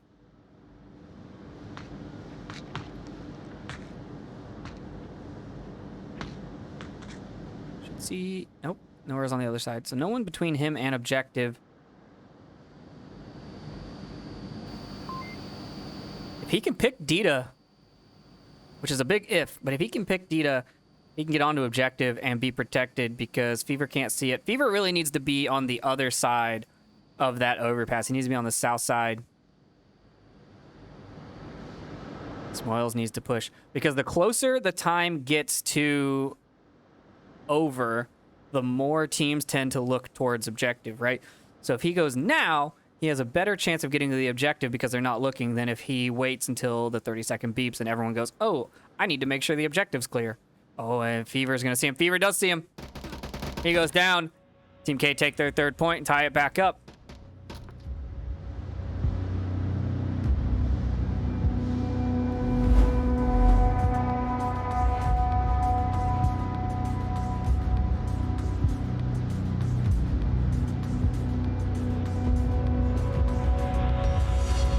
And we're now going to move to the south stairs objective up top.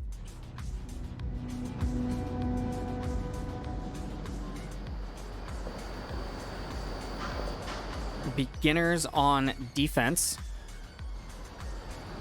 Now this one, I really like seeing some of these aggressive pushes. We've seen people push, like, come down Sex Shop Alley and just roll right into Chinatown and get in a firefight.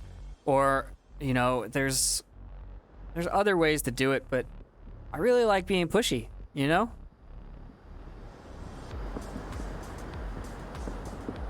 Get your drugs, folks. All about the drugs. What else do we got? More drugs.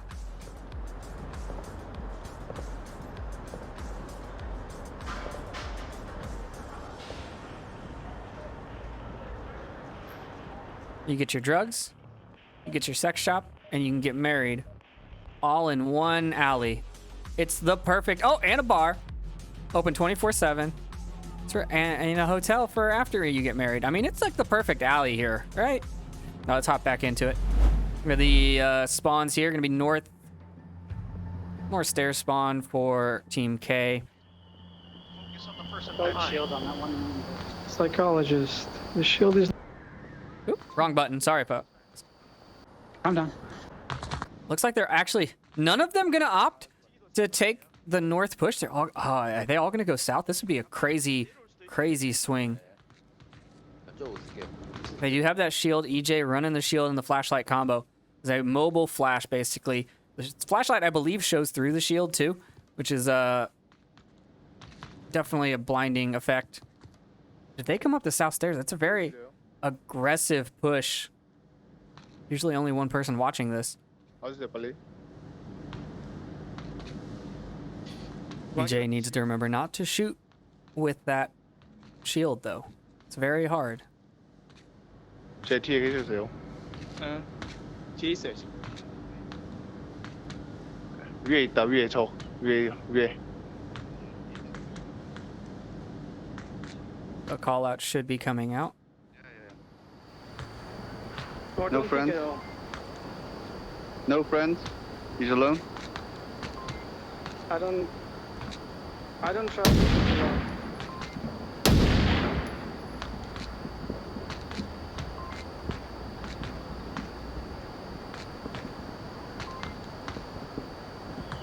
Flash and push, but I'm not going to. Oh, Stray Jack comes around the backside. K-Spot taking too much time on this southern stairs. Get picked from behind, and then Stray Jack rotating off. He's in a great position, too. He's in that overpass. He can rotate from that stairs to the other stairs and get on the middle platform. And basically have free reign. He can run between the cars. He can move wherever he wants to go. And here's another one. He's going to clean up this team. Stray Jack takes down another. They're moving back to get him now. Seal looking for the kill. But once again, Stray Jack has all of this mobility from that overpass. Gets another kill, rotates back up.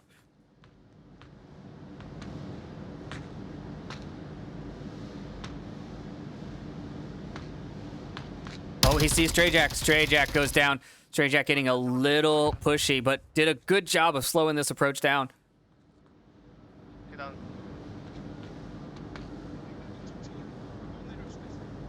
예. 계속 지금 와리가리 갖고 있거든요. 제 앞에서. 저 플레이는 딱 저. Yeah, Yeah, I think he's behind him. I have another flash. Flash. No, do it yourself. Lazy bastard. I have C4. The shield is still with me. Quick little mag check there. Gita goes down. One on me. Oh, that flash is good. That flash definitely got the shield. I don't know how Lon's not flashed. I'm really not sure what happened there. Let's hit that replay. I feel like this should have been a flash onto the stairs. Beginners. Maybe he didn't see it, but I feel like that flash should have caught Lonwick going down the stairs too. Anyways, Beginners taking that.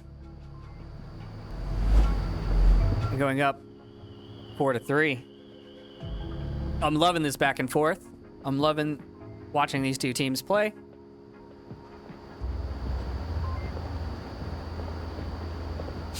Oh, right. Tomorrow, I believe NA starts at 1 p.m. Eastern. Let me double check that.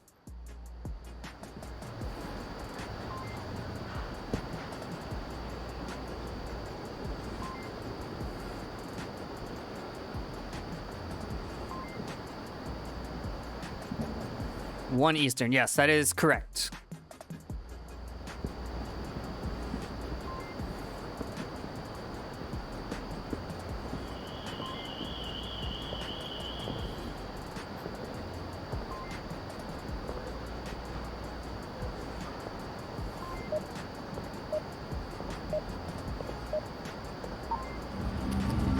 And we are back into it. 저 그거 칙칙칙 할게요. 네. 네. 1번이면 칙칙칙. Team K need to defend. Stay alive.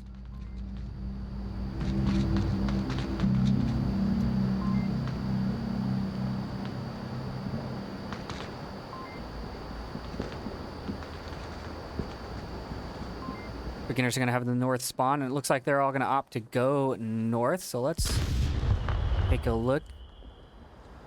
Some aggressive flashes coming out from K-Pot to defend that overpass area.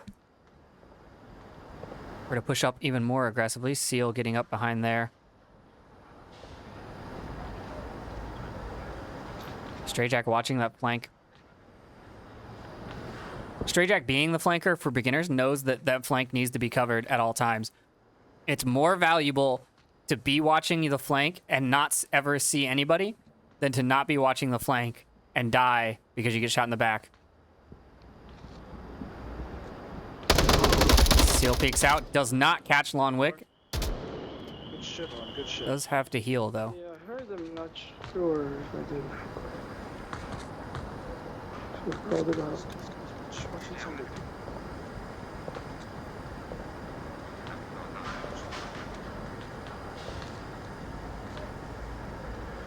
There's a right.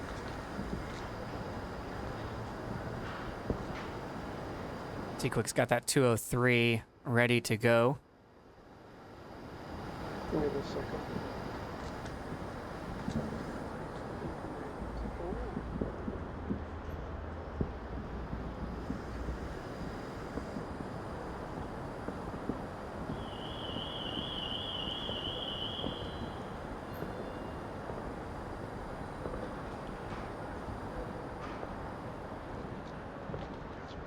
Smalls, it's on me.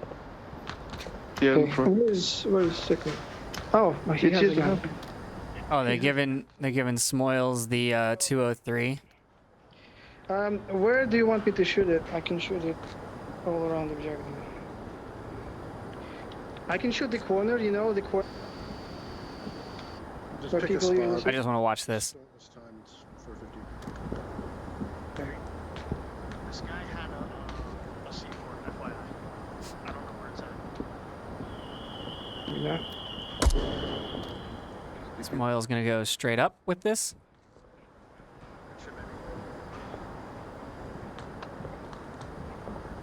Oh, no. Can you shoot the M203? Yes, I'm trying to.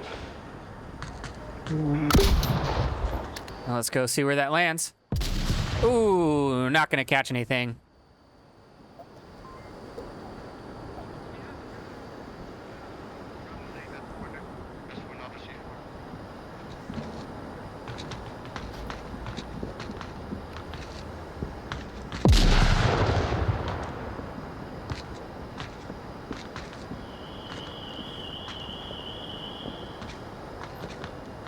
See quick proning up here, trying to go slow, and the rest of the team just come barreling through.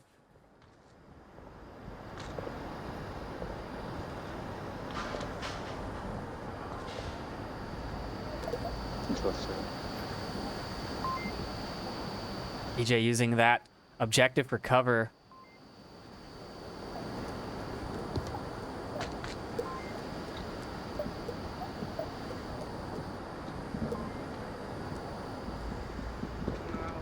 Ooh, ooh, ooh, ooh, ooh.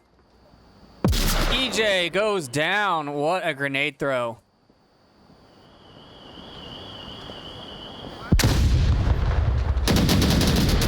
Dita goes down as well. Grey Jack gets fever, and it's all up to Nora. Nora's gonna go for the res. The res comes out. 2 members of Team K, 5 members of beginners. I have one flash. Wait, flash. Wait some flash. Think Let's one's on push. OBJ. 1-3. 1-3. Where is C4?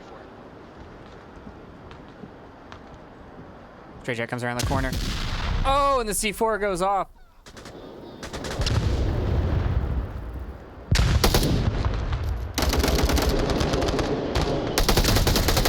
EJ gets one. Straight Jack just down, not confirmed. Nora J pinned.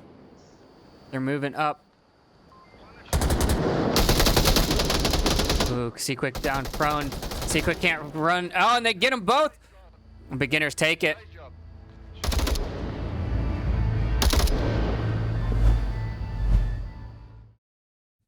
Nice teamwork there from beginners, taking that final point and securing map 2, and I believe that makes it a 3-5-5-3. Yep, it does.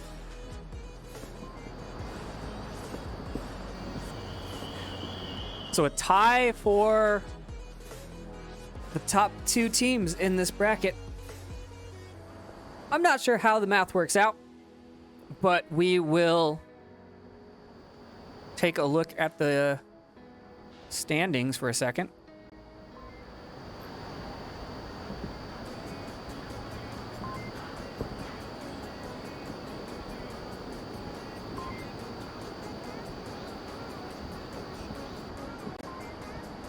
Here we go. Take a look over here.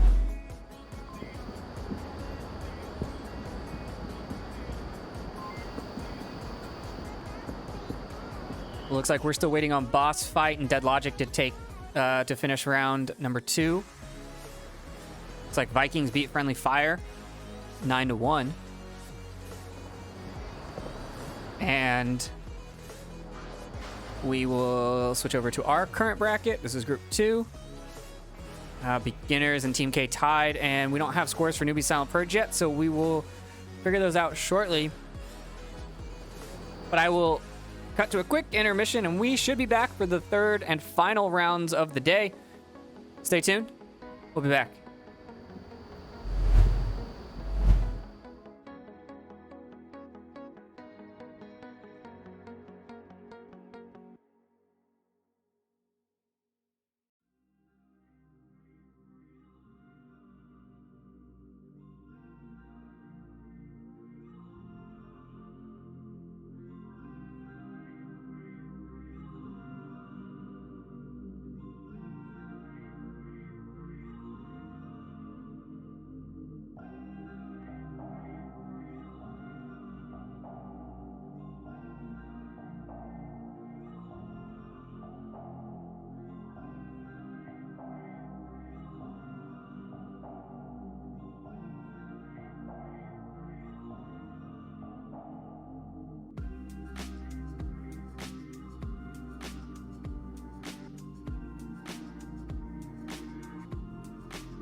ladies and gentlemen, I bring you more beginners action versus Silent Purge. Map 1. Don't ignore that. That's the wrong one. Map 1, gonna be Downfall. Map 2, gonna get Hidden. And we're gonna hop right into it. Here we go. We're gonna start on the upper dumpster objective. Silent Purge on defense, spawning in the valley. They're gonna be moving up quickly. Hoochie and Kilo pushing towards objective. Long range shots from somebody.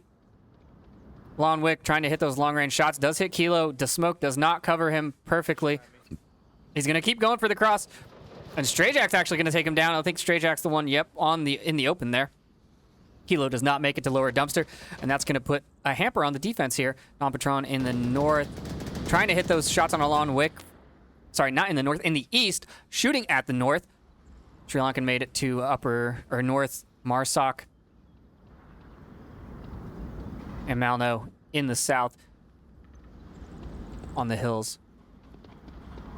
Let's go over the lineups real quick. We've got Non-Patron, Hoochie, Malno, Sri Lankan, and Kilo on the Silent Purge side. Strayjack, C Quick, Lon Wick, Smoils, and Paws on the beginner side. The same lineup for beginners that you've been seeing all day. Shots from Sri Lankan. More shots from Non-Patron trying to hit that north guy. Still can't connect.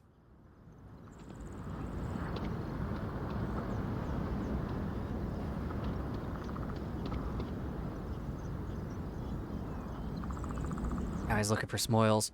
Just making sure no one's crossing in that far east. That's really what Don needs to be doing. He needs to be covering that far eastern edge. You don't want anyone getting around behind you. It makes it really hard to defend this objective.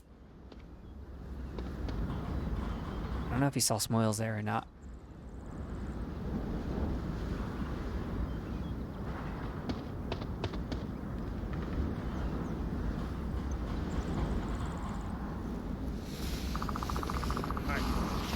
Come on, Puss. Yeah, I'll go.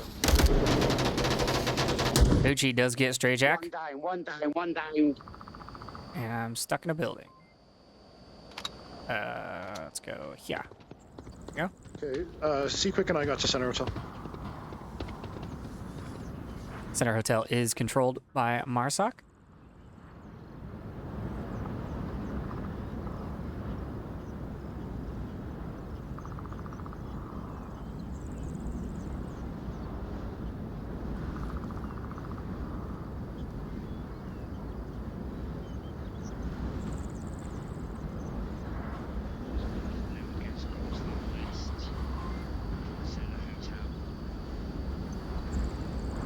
Oh, right. So, thank you, chat, for reminding me. Etch. The top 2 teams go on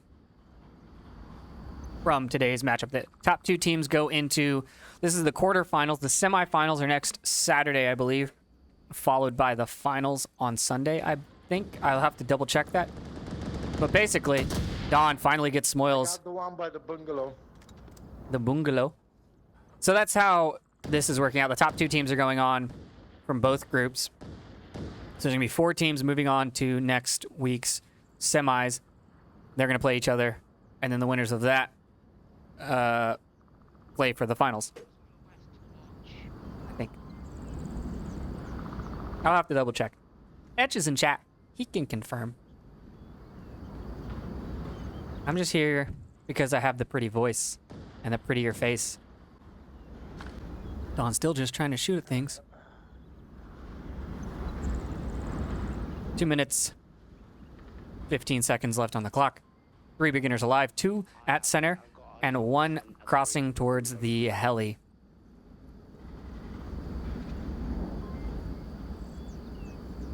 Silent Purge's defense heavily relying on Malno covering that outside cap, because Hoochie is not in the dark room. He's actually downstairs in the other side of this building. And C-Quick takes... Ooh, gets shot at. Doesn't connect, though. Oh. South, the South Dunes over by White House. Oh.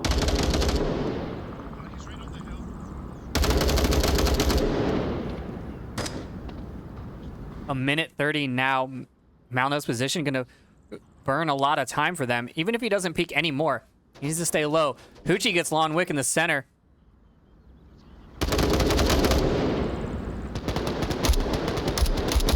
Sequick gets Sri Lankan in the dark room of Marsoc North. Yo, I killed the guy North Marsoc.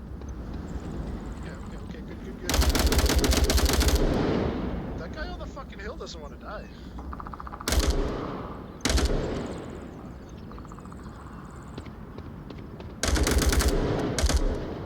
As long as he keeps the hill suppressed, but it looks like Dons are also rotating over here. We're looking at blue room, dark room, blue room by objective. Nobody there. Ooh, good smoke placement. Oh, but it rolled down the hill a bit. Not going to cover objective as well as they want it to. Malno is preoccupied. Sequick running up. He's going to go for the objective. No, Don. Oh, no, Hoochie, you shot Don, and now Sequick's on objective. Sequick's capping. They missed the cross.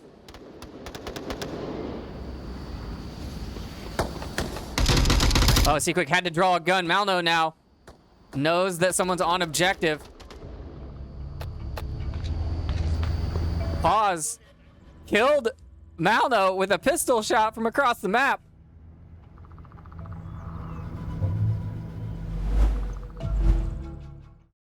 Replays are no longer... There they go. They're a little slow. We're going to restart the replay buffer again.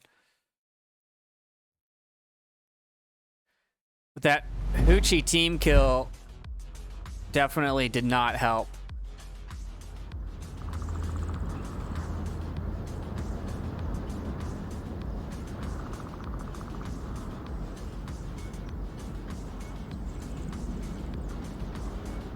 All right, hopefully our replays are back in sync again.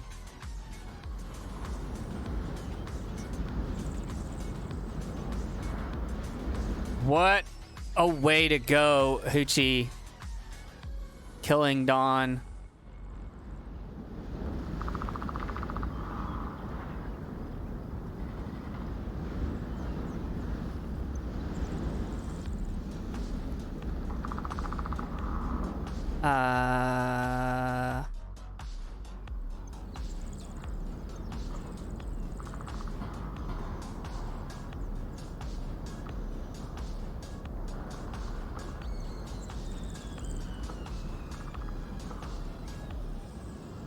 And look who's back.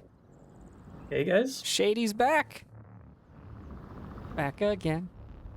Let me get it back up to speed with what's been happening. It sounds like it's been exciting. It has been. So we watched KFOT and Beginners duke it out. KFOT took map 1, Beginners took map 2 in a straight tie. Oh wow. So 8-8 on that. And then we are moving on to Beginners versus Silent Purge. Beginners just took round 1. And we're moving on to round number 2.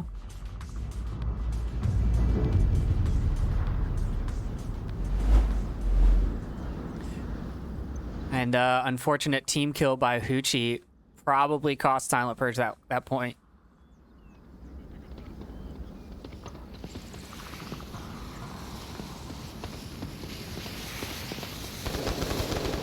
I'm not going there. West one. I'm going lower dumpster, FYI. Pause putting a flashlight on the corner to stop that cap there. To blind people. Good play. 200 IQ equipment usage there.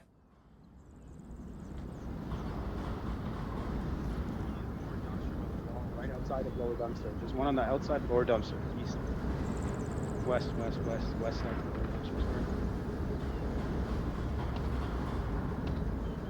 It looks like someone has handed out drum mags to the Silent Purge team. I don't think I got him. I might have as he ran past the window, though. Well, that'll be nice. Good firepower. Basically, effectively 3 LMG players right now. Let's see, who is it? Who had the drummies? Hoochie's got drums. Sri Lankan's got drums. Malno is the one that took the drums. Did he give them all away? I think he did. Does anyone else? Does Don have drums?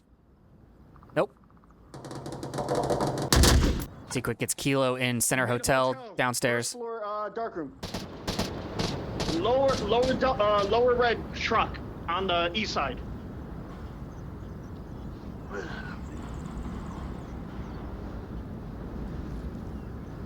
He's making his way towards north mid bungalow.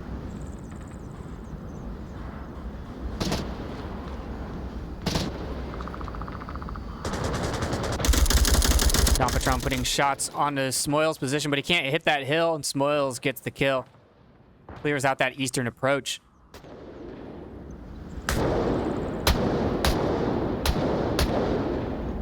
Yeah, with their current positioning, I think Lon's going to be crucial for the remaining defense. Because they got 2 in the west that are trying to move up, but he's got the sight line across the map that's going to prevent that. Yeah, it's really going to require some good either suppression or smoke usage to get across that gap. But also Strayjack and Seaquick watching the road. Oh, no, there's a team kill. Strayjack shoots Seaquick in the back.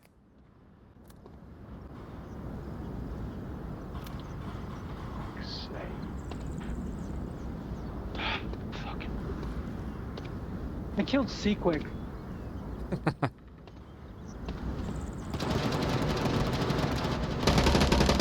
Now I got West Road. Poochie gets pause. Dark room. Oh, wow, that's a big pick. So now objectives open from that middle approach.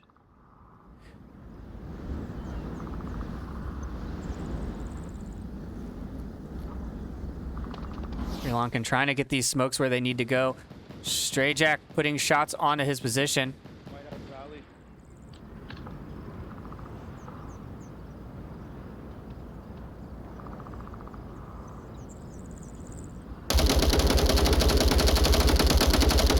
Shoot and move. You got to move when you're taking those shots. There we go. Sri Lankan pushing up under his fire. Lonwick still watching this long cross. Sri Lankan has to stay low behind all these walls. He's got multiple people looking at him. Uchi gets Smoyles.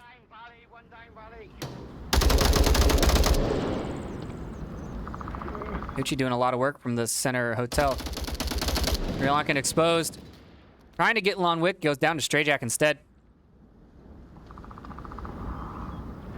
Malno. Yeah, even though they're off objective, they still have solid coverage. They have good coverage while there are 2 of them, but as soon as one goes down, the coverage kind of falls. Exactly, yep. And they're too far away to get there. Oh, Malno in this position. Strayjack sees him. No, Strayjack doesn't see him. Malno is trying to hit him. What is Malno shooting at? Yeah. He tucked in behind the wall now. Perfect grenade. Wow, right onto him. While he was moving. Airstrike. So Lon's last up, but he still can watch the cross to objective. He knows Malno's behind this wall. He's focused on that. Hoochie's just going to shoot him. There it is. Yep. It's a good call. Go ahead and tie it up. Take a Marsoft win.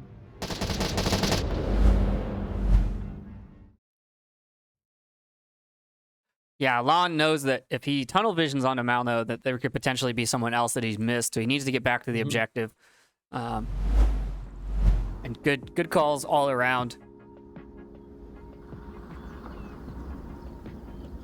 Tying it up 1-1.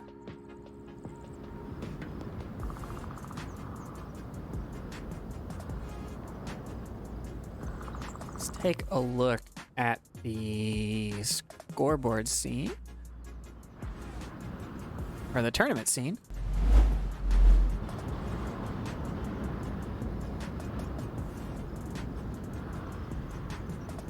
So in Group 1, we've got Boss Fight and Vikings with 2 wins each. And I believe they are playing now in the 3rd round to determine who the first seed is. But I believe both of them move on, so that match is just to see who's better, the seed-wise, right? Exactly. Yep, you're right. Yeah, it looks like Dead Lodging and Friendly Fire with no wins there. Yeah, the contenders are now just Boss Fight and Vikings. So the winner of this, you're right, it takes that first position, which gives you some advantages moving forward. Now, on our side, on our group, I'm not exactly sure because there's 1 win each for Beginners Team K and Silent Purge. Yep. So is it... And map-wise, they look even as well, so it'll go down to score differentials. It'll be a little bit more critical round to round for those. So, and they're not playing each other, right? So, well, Beginners and Silent Purge are. So whoever wins this one gets 2 wins. That's true. That's and true. so if KFOT wins their match, they get 2, and whoever wins this gets 2. So winner of this moves on, and KFOT moves on. Right? Is that right? Make sure they don't get in on this side of me. I'm watching the other build. And KFOT still has to win, right? KFOT has to win. Yes. You're right. There's a way for beginners, Team K, and Silent Purge to be in it. All 3 of them. Yeah, if So it just KFOT matters loses, who performs better. Exactly. both of these teams move on. Silent Purge and beginners both move on. Yep. So whoever takes these 2 maps, Oh boy. or even if it's 1-1, it's still very well possible. Because if Team K goes 1-1, there's still a chance for beginners to go in, even if they lose. Essentially, Math is hard. Right. There's so many options with these. Now these 3 teams being so close, every round can matter at this point. And we have moved to the Heli Bungalow objective. We've got Silent Purge on the defense, 2 in center hotel, 2 in North HQ, North Watch, whatever you call it, and 1 in, what is that, orange roof bungalow? Something like that. I don't know what we call that one. If I've made it that far across the map, like... You get a pat on the back anyways. Beginners setting up a good firing line. Take a look at the overhead. They've got 2 going north, 1 in the Marsoc Tower, and 2 moving up towards the dumpster buildings. It looks like they might have a 3rd move up there as well.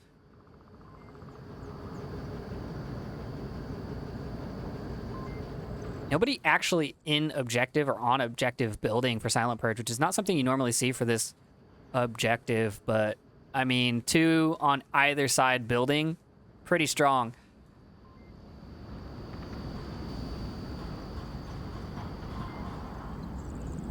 Yeah, they still have a good west coverage. Malno. Usually that objective building, if you're in that window, you're watching the corner of lower dumpster. But Malno is still covering that from an off spot, and even I would say a better spot. It's harder to check. You get a little bit more sightline of the valley as well.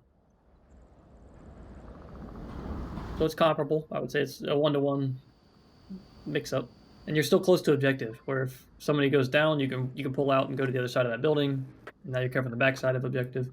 It's flexible. And here come the smokes 330. The push comes out.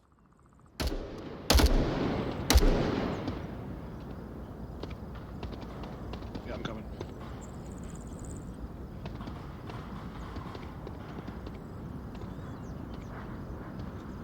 I got a feeling 1's in front. I could be wrong though.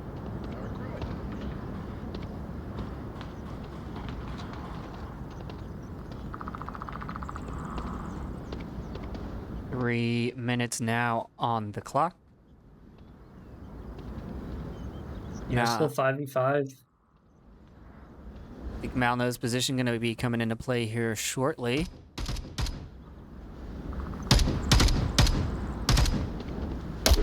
Shoot.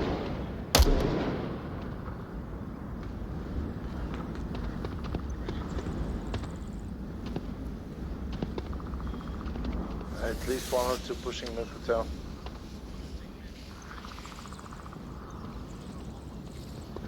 Yeah, 1 more. Malno getting C quick there. Yellow sheet, I think.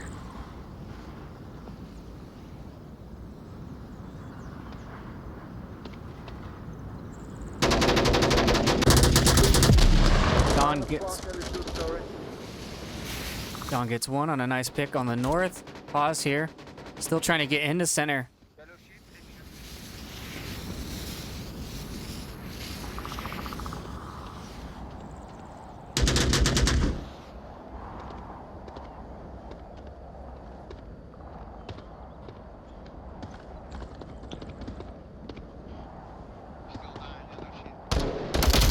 Ooh, Pause gets Sri Lankan on a quick peek in the door.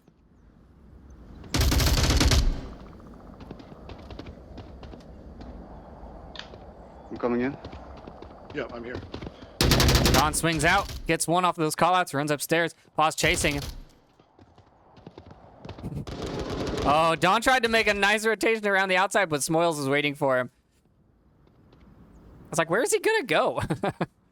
And that's a good play. It's a smart play to, like, you're trapped in that if they know you're up there, so try to jump out, but if you don't have that center clear, yeah, it's risk of getting shot just from, like, Smoils took out. But still, I think from where this attack's coming in, you still have two players that just can shut down that approach pretty much. I mean, Mallow's still covering the front side of objective. Yep, 60 seconds. 50 seconds now left on the clock. Smoil's moving up to the heli. I'm not really sure what Hoochie's watching. Is he just watching Kilo's back? Yeah. Yeah, that's also, I've seen it pretty common. Just to look for anybody rotating far in the north coming around to the west. 30 seconds now. Kilo gets Smoils. I feel like Hoochie should now move out just to see what he can see. There's Pause going through the smoke. Pause's flash? That should have caught him. Maybe not. Oh, looks like it was too far away. Pause is on objective. That one probably got him, but Malno with the save.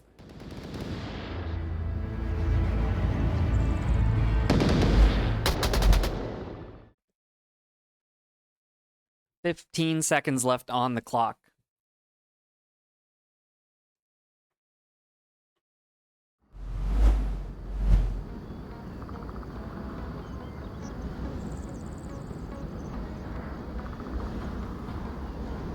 Hoochie leading the way on the scoreboard with 5-1 for Silent Purge.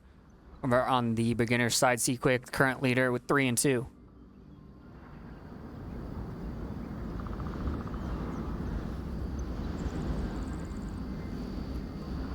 And the center hotel play on that objective is pretty critical. And you saw it there. There's several Volt and Marsoc pushing for that. So that was good to clear that out. Just unfortunately, beginners didn't have enough to continue that push into the objective once they had, I think they had 2 up at the end there once they cleared out center hotel.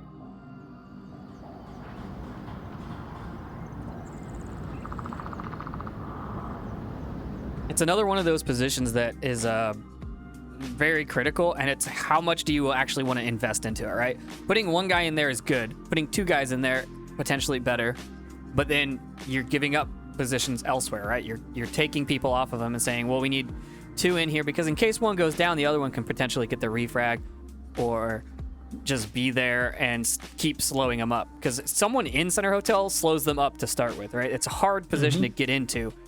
So having 2 and them not knowing where you're at, like if you shoot from the doorway and they go, oh, there's a guy at the stairs, but then the other guy's downstairs look like and peeks out the outside door, you know, on the west side, it's either really confusing or they're not going to be ready for it.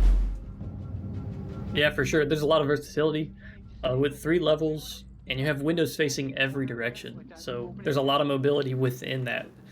So even if you know somebody was up on top or in the stairwell looking out into the north, like they give them 15 seconds, they're at a different window, looking a different direction. What the fuck?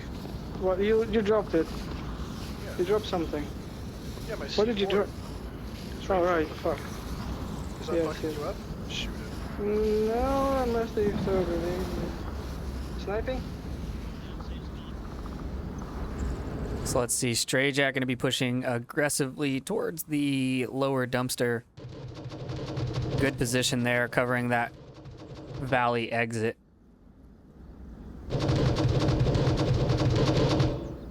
He's doing all this shooting. Sri Lankan with that 249, just kind of shooting and then trying to bait with the tablet. He just really wants him to give away some positions.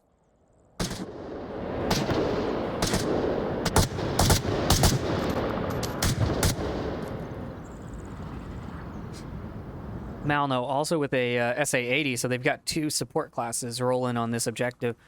Probably because of the longer sight lines, you want to just be able to suppress windows and get rounds down range. Malno did also pass out the drummies, so Don has drum, or not Don, Uchi has drums, and probably Kilo has a drum because Don does not.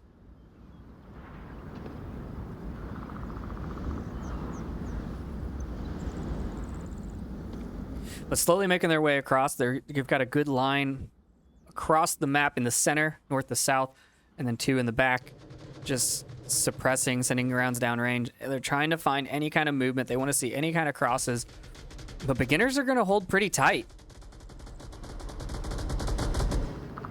Yeah, I don't think the suppression's really being effective right now because the beginners are disciplined. They're not going to peek those shots.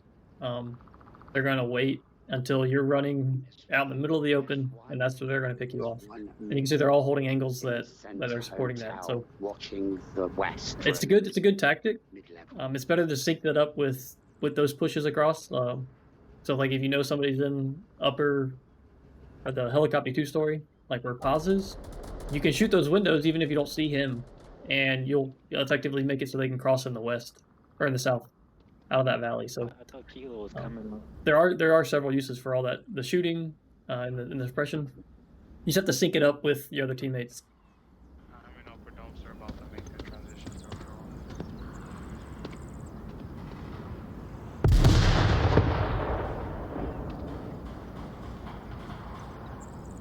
Malno over here gonna go prone and try and make the cross from upper to lower dumpster. We'll see how hard. I don't think any of the beginners are really watching that angle. You've also got Dawn in the north, all the way in the crater building. He's gonna have to contend with Smoils. He's under Smoils' line of fire. Oh, Smoils sees him, and Smoils takes him down. Yeah, it's a sneaky spot by Smoils. Hiding under the stairs, just waiting for that little approach outside of the crater building. Okay. Only head was visible.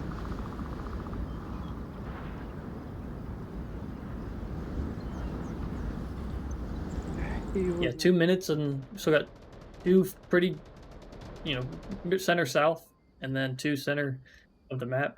So they still got some room to run before they have to get to objective.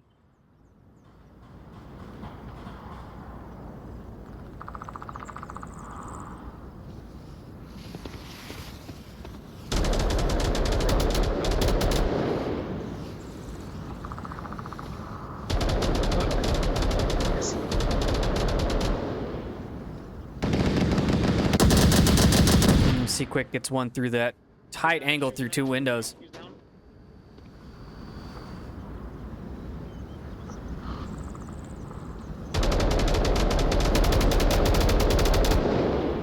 Alno moving that smoke. Oh, he's not gonna be ready for Stray Jack. He goes down.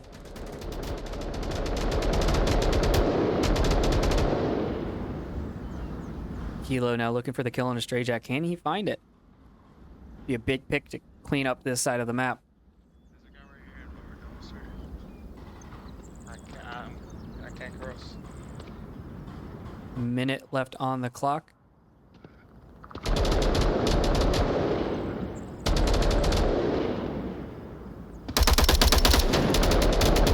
Kilo has no idea where Stray Jack is.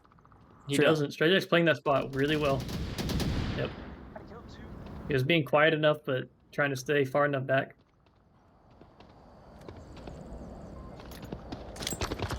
Ooh, Lone Wick gets Sri Lankan. I thought Lone was gonna die there. He was mid nade throw.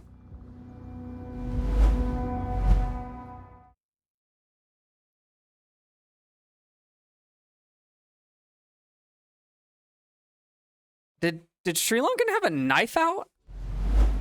I couldn't tell. It looked like they either had utility in his hand. I'm gonna run that either full flash. screen replay again. Let's see. Let's Yeah, see. either flash. I don't think he had his gun. Yeah, he definitely had one hand on gun and one hand was something else. What was he holding? I don't think it was a knife.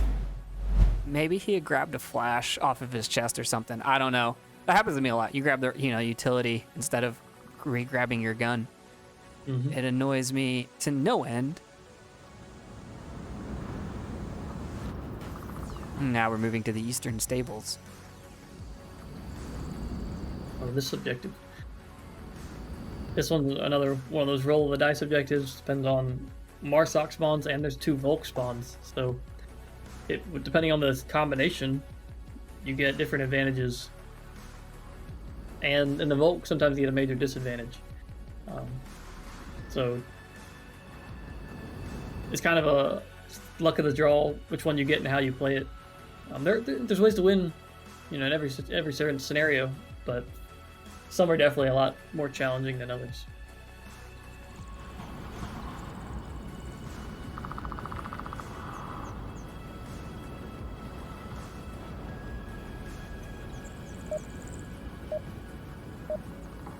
See what they get. Here we go. Looks like it's going to be the far spawn. Northwest behind the North Brothel. Yeah, so this will be pretty tame at the start. Should be. There's not very many good Marsoc sight lines for the Volk positions. So Volk should be able to extend out, get their normal spots without much confrontation.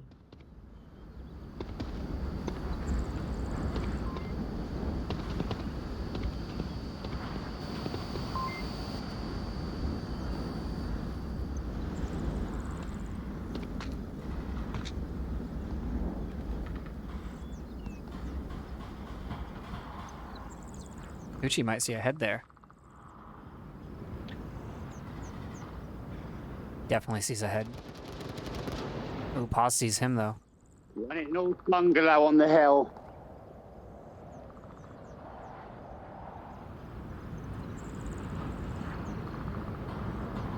His defense is pretty far back for the objective.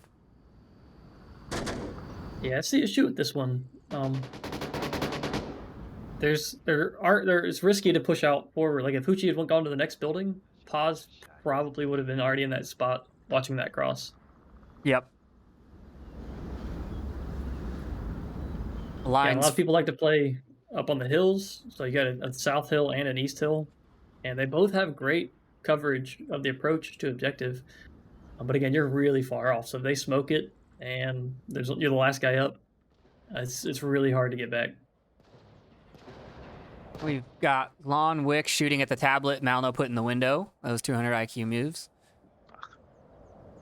As well as Seaquick in the North Hotel looking in these windows as well. They trying to take me out, Donnie. They working on me. Malno kind of pinned and he knows it.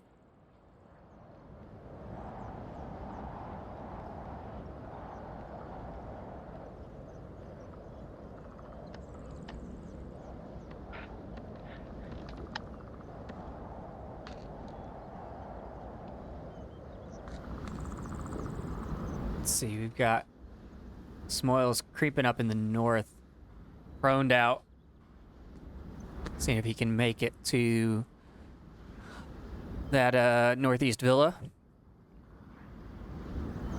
Yeah, I don't see anything stopping him as long as he stays low.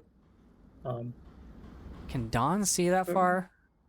Don could. South Hills. Probably pick it out. He doesn't have. He only has a hollow. Yeah, Yep. he doesn't have a magnified optic.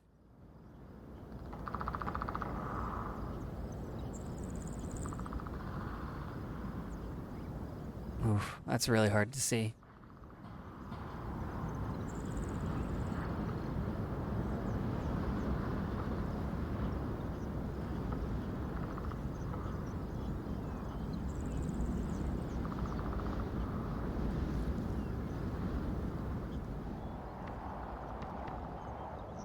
Lonwick and Paws moving up towards Marsoc Twins. You've still got Smoils and Seaquick creeping up on the north. Don does get quick. As soon as he stood up, Don was able to identify that. Smoils has a 203 on his Mark 18. So that's going to make it even harder to hit those long shots. He really doesn't want to get into a gunfight. Don's going to see him now. Nope.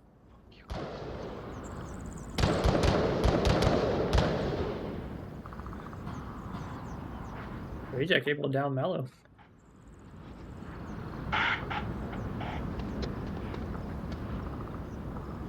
The Paz must know that Don's up on this hill. Yeah, Poochie gets... Paz is looking for him. Poochie should be looking this way now. Don maybe should have called this out. No, Paz isn't looking. Oh, yeah.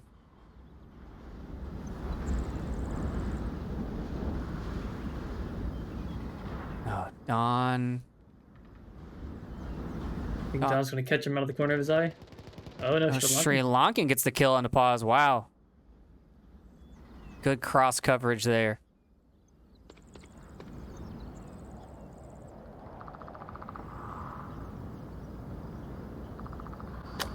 He is. Smoils moving up onto Hoochie. Hoochie's gonna be ready for it. Smoils puts his gun down. He's dead, I got him. Nice call outs. And Don gets Lon Wick. Silent Purge take it with 4.5 members standing.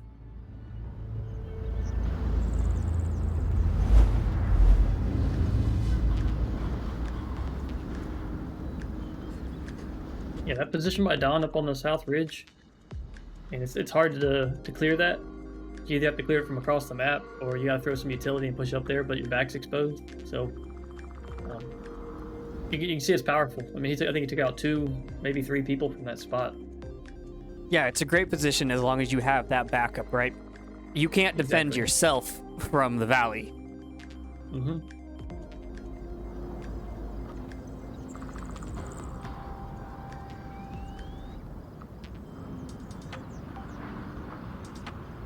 And it's just a challenging spot, especially playing it with the hollow. You have to make those across the map shots. Shooting at a small person running, especially like Seaquick, is pretty much on the full extent opposite side of the map. Yeah. And so running full speed, you gotta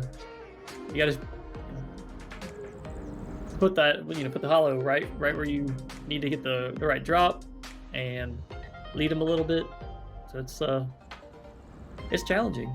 But you can see he did it effectively really well. He did the confirms, so he played it really well.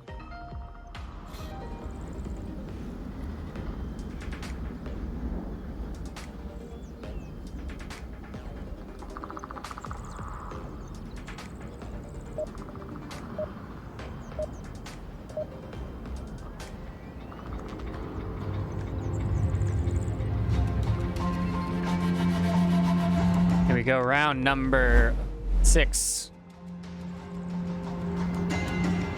It's gonna be a spawn on the South Valley. Reach him. I'm smoking him. Looks like Paws and Lon Wick both gonna push towards Marsoc.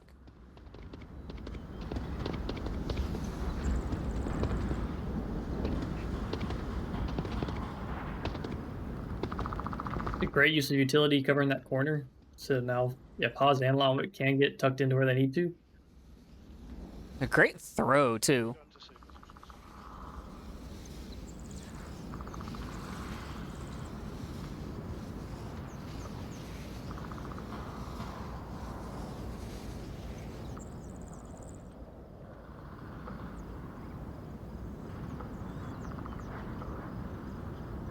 First one from Upper Red Truck, yeah? Which room did he go in? Dark? No. So he's covering Behind, he's not in that room. from the east. Yeah. The other side. Okay.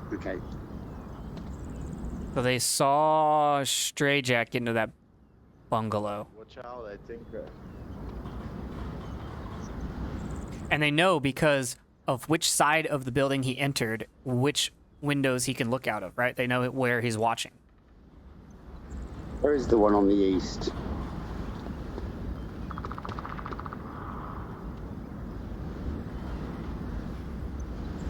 Someone on Silent Purge take a drone?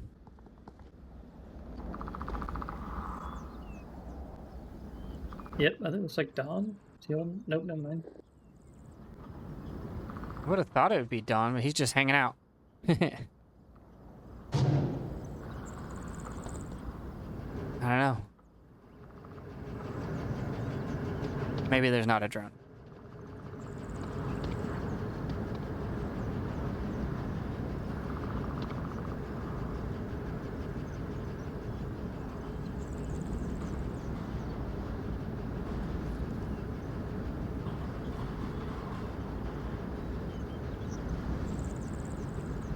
Even though they got the quick spawn, they are taking it a little bit slower pushing in. Here, Margo. Come on. Anywhere.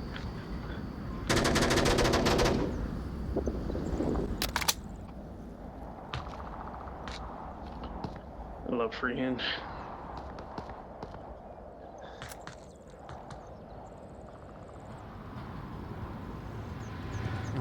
let's see what's happening over here at the Marsoc. Tank over on the east tank.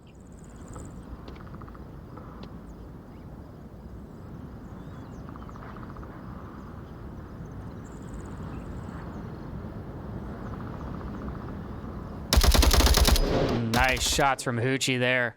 Flipping Seaquick's head. Don and Strayjack trading. And that leaves Silent Purge up 4-3. Let's see who can push this.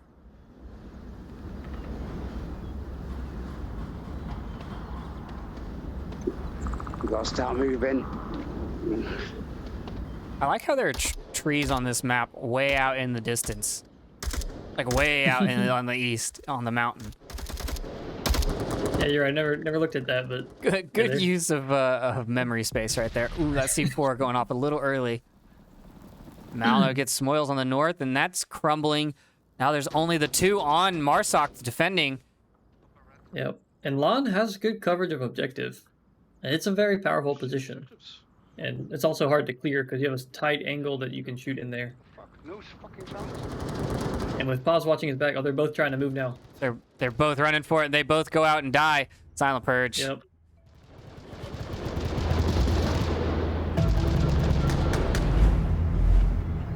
Securing another point, going up 4-2. And we're moving objectives. We're gonna go to the heli bungalow. Wait, didn't we already have heli bungalow? This is the other heli bungalow. It is the one behind Heli Bungalow, you're right.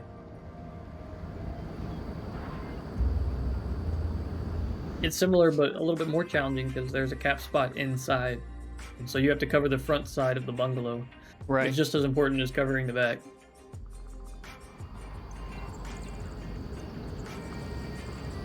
Can you run right here between the back of the truck and the dumpster as well? Is that open enough that you can run through there? I can't remember.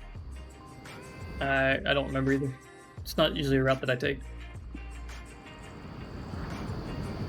It'd be awesome if you could prone under things. Just go prone under the truck and then right on the side of the wall, cap. Be a beautiful, beautiful route. Yeah, one of these days the game might allow that instead of being blocked off where you can't hide under things, and it would make a lot more challenging, especially on maps like this and Bizarre. If you could, hide under some of those objects, and you'd be really tucked in and hidden. Yeah. Even Subway, if you could hide under the ramps, like under them, instead of looking through underneath them. Mm-hmm.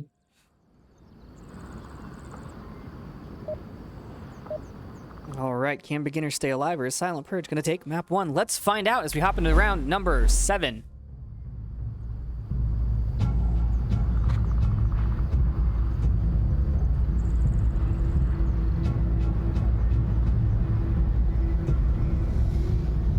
Northeast spawn for beginners, which I believe is the one that can pre-fire this, but they're not going to take those shots. Man, I made it. Now they are going to take some shots. Strayjack trying to hit To the broken wall to the garage. Hoochie's position.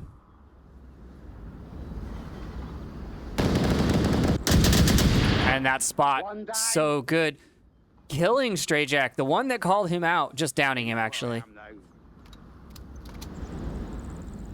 They might know where you are, but it's still such a powerful position.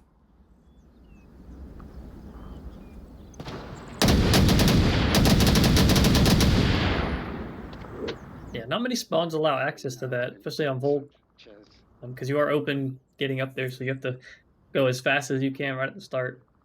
But once you're up there, you have good coverage of valley, approaches down the middle. It's pretty solid because you have the long sight lines across the map. And everyone's looking at you, right? So if you just stay tucked, everyone has to look and try and pick you off. And the more they look, the more they expose themselves. It's really just a good deterrent position. Yeah, because it's flexible, it's pretty much shutting down a lot of the movement. Even if they just know you're there, it's hard to push out of the valley, or it's hard to even peek the valley once they know you're up there.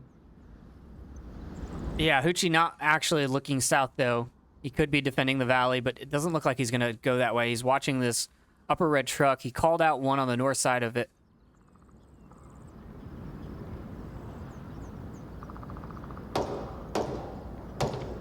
Now he's going to peek the other direction. Yeah, after red truck, boys. I'm gonna have to rotate. You know exactly where I'm watching him from.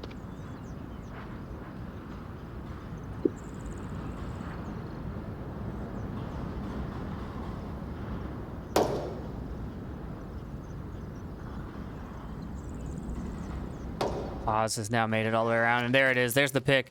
That's the danger. You need someone watching that south cross. If you're going to go up there, you need maybe someone in, like, really anywhere to watch that valley exit. Mm-hmm. Yeah, and I think if I were playing that position, I would be focused more to the south, because that's where you can get shot from.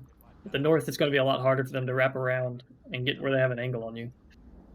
So I probably would focus south, make sure that they're contained there, and then peek the north every now and then. It's up to you. Yeah, I'll run. I'll run first. Which one? Cover? What do Just you want me to heli window, just to make sure no one peeks it. Done it. Are you ready? I got you. That is definitely cover fire. All right, you can follow me, see quick. No one shot at me. Stray Jack and Seaquick in the north. Down in the crater.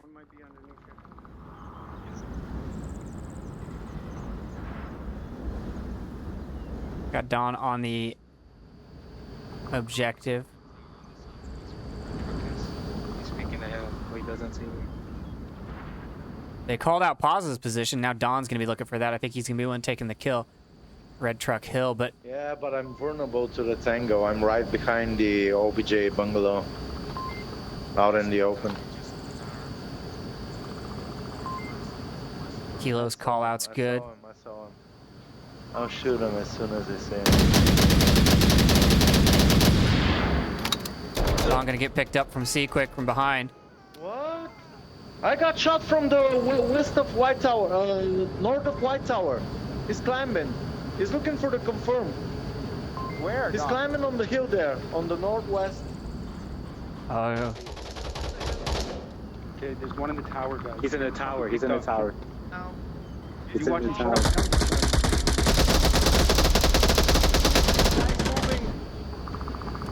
Smalls is moving from the south tower as well, behind you. He's behind Brotto now. Okay, calm down. I'm down. Sri Lankan goes down. The callouts were good, but they weren't listening. Behind Brothel, Seaquick. Now Malno's position getting pinched. Malno gets paused. Kilo gets Seaquick. Stray Jack now rushing up onto Kilo's position. Kilo misses. Lon Wick's looking for it. Stray Jack comes down down from above. Malno comes out. Stray Jack's on objective, but beginners get the kill.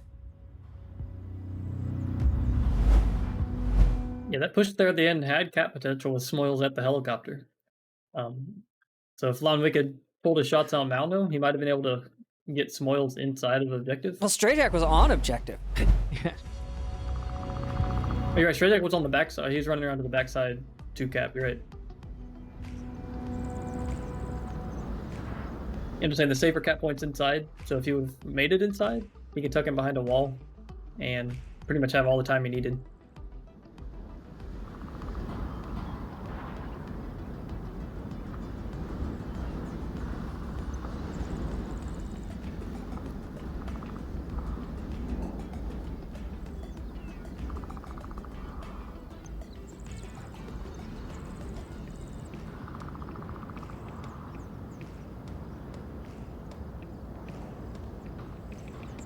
Looking at the kill feeds, we've got Hoochie with 9 and 3, Don with 6 and 6, and over on the beginner side, we've got Stray Jack with 6 and 5, and Seaquick with 5 and 5.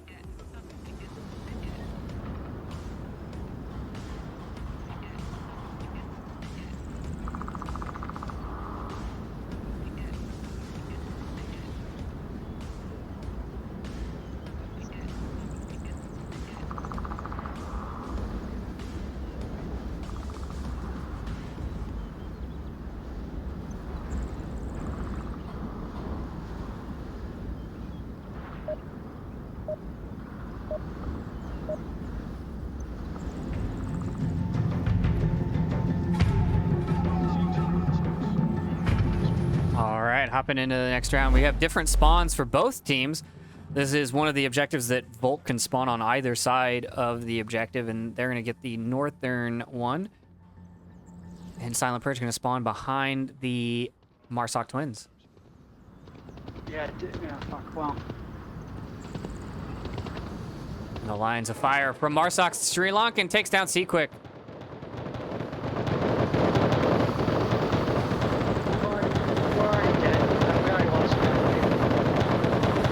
Silent Purge forcing them to stay in that northern quarter of the map, northwestern quarter.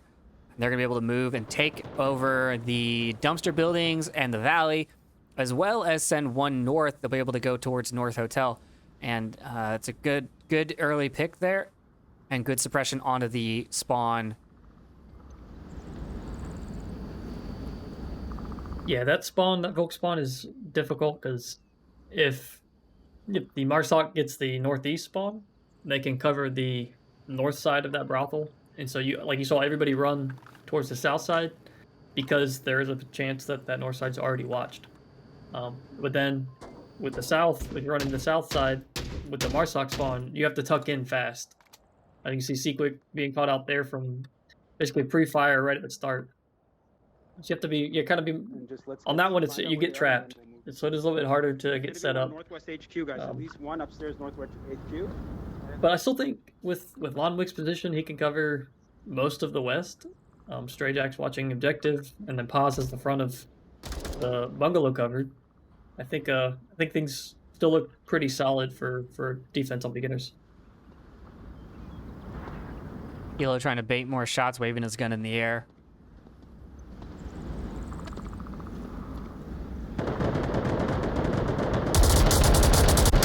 Lots of suppressing fire coming out from Sri Lankan on the South Hills. Just trying to keep people tucked in, draw attention.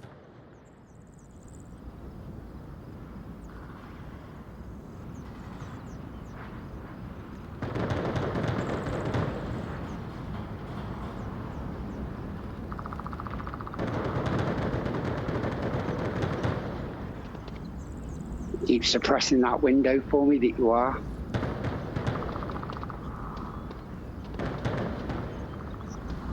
Hoochie's moving up under suppressing fire from Sri Lankan.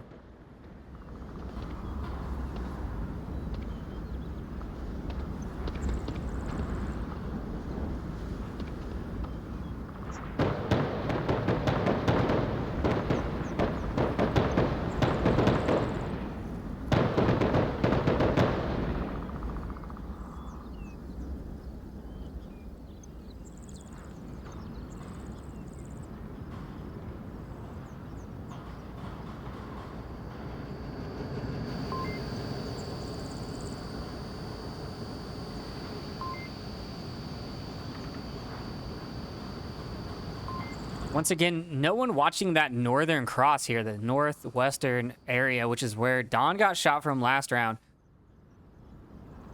And giving up this high vantage point over here, or even the tower, is not a great spot. Stray Jack just covered behind the objective here from Hoochie.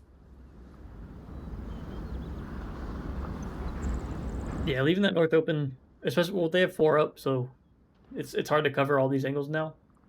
But you're right, if Hoochie can get into that tower, then Stray Jack's position is not going to be the best for him. Stray Jack just looked this way, missed Hoochie, and Hoochie didn't see him either.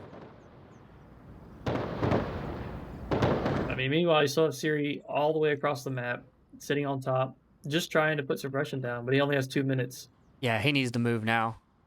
Yeah, he needs to sync up with his team so he can help out once the push starts happening.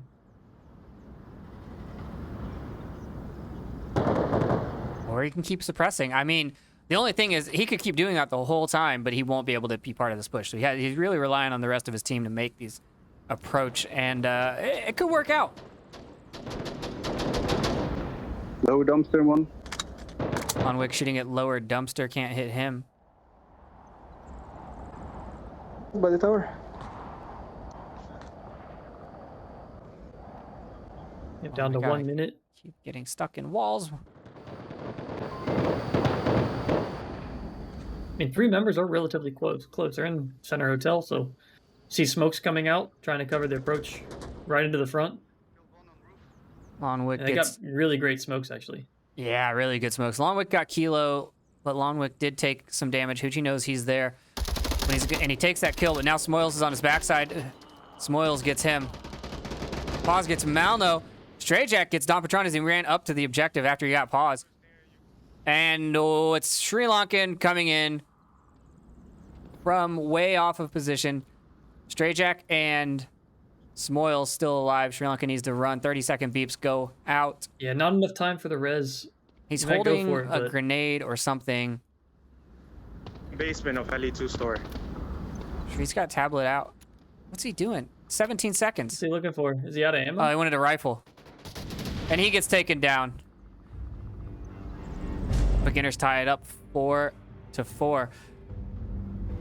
Yeah, I'd like to think if he was a little bit closer, was able to get one of those reses, they'd had a fighting chance there at the end with at least a 2v2. Yeah. And he might have been able to refrag at some point too. So a little bit closer, or maybe even just being able to be slower. Maybe he couldn't got the reses, but he had a guy giving call outs from like center roof, right? So sure, yeah. Just having the ability to like have someone tell him where someone is and then shoot them versus just running in there might have been the difference.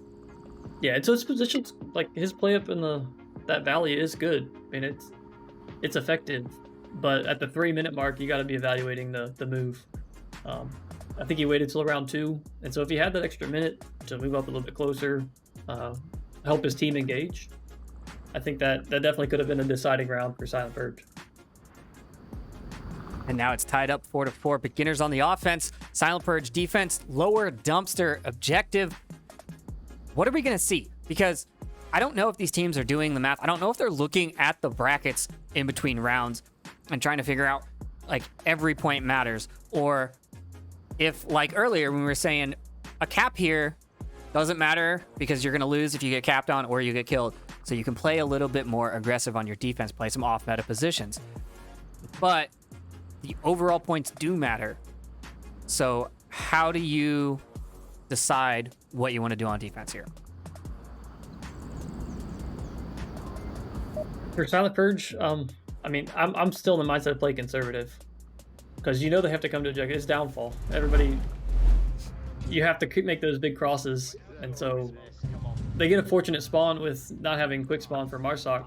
It will allow them access to Center Hotel. Looks like they're going to try to move that way, and that's a good play. You kind of extend out, try to catch them, shut down how much they can move around. So we'll see if it works out for them.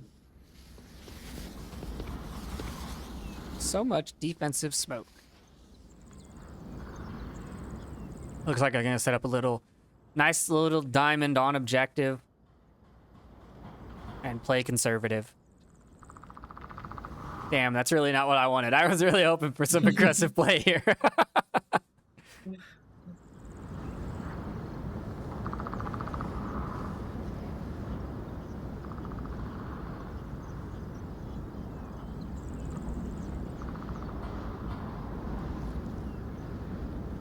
Yeah, I think the other thing you have to consider is their opponent. Beginners, they're known for being more methodical, especially at the start. They take a couple minutes to engage, and so they're ready for somebody to be moving, to be pushed out. Like they are clearing every spot. They don't just assume that He crossed from White because Tower to the you know, bungalow.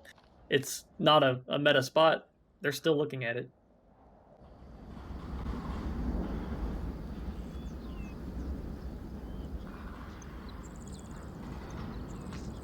Sri Lankan in the West Church. Gonna have to defend. I'm not sure who's gonna cover this. Who's gonna cover the crosses from Pause's position to center, or the cross to like orange roof from C Quick? No one's really looking this way. I mean, I guess they're holding tighter angles. The approach to center is open. It looks like they're allowing them at least to get to center. Another one crossing to the west road. Hoochie's watching one of the doors, the entrances to center. So that's beneficial. Ooh, Malno's Malno. trying to cover the other one. 100% dark room.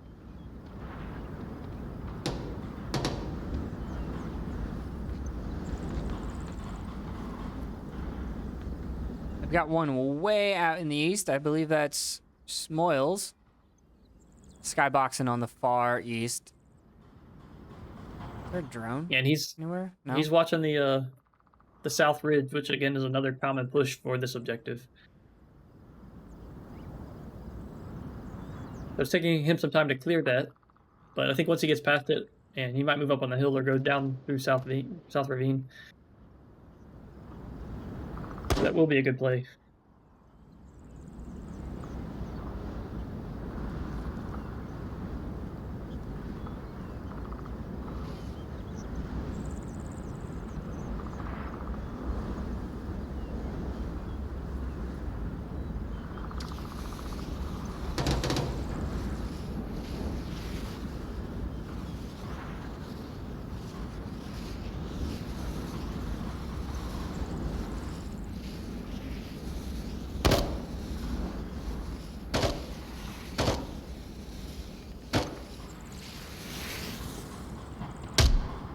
Elo being pushed here. Second floor is just hold on. Let me clear the side too.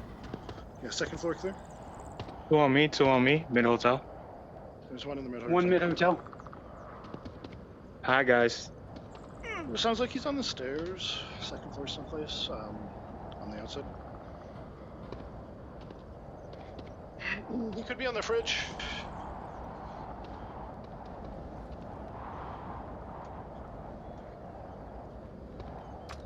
Oh shit. What a shit.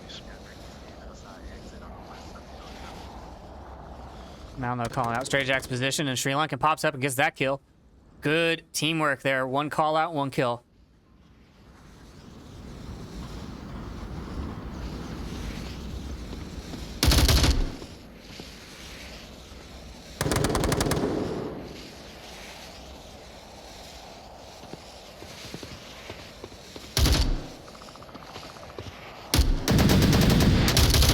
Ooh, Pause comes around firing.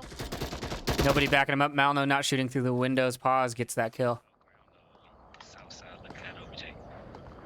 See if Sri Lanka's gonna peek that again. How you doing?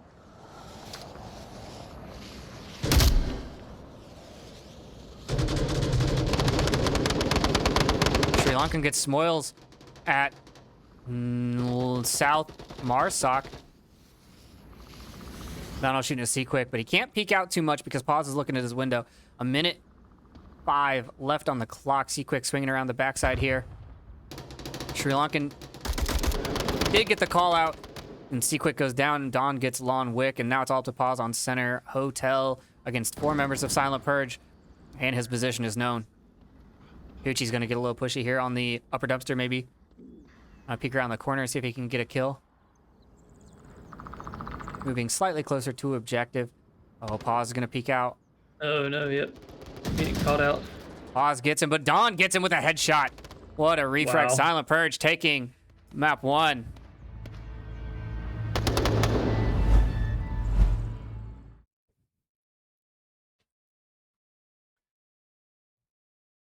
Hoochie's peak there, playing off pretty well because it gave the position away, and Don immediately zoomed in on it. They knew he was in center, they just didn't know where he'd gone.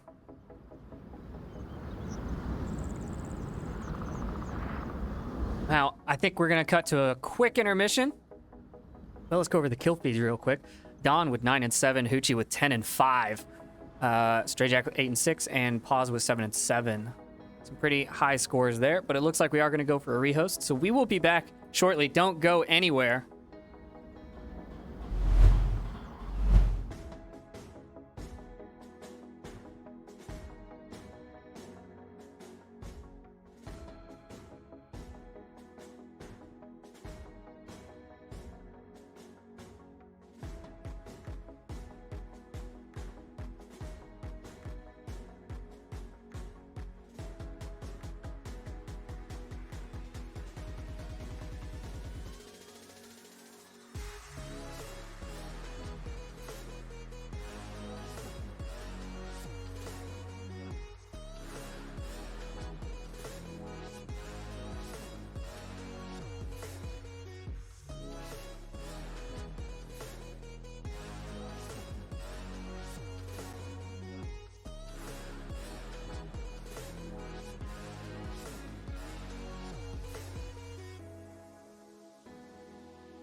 we're back.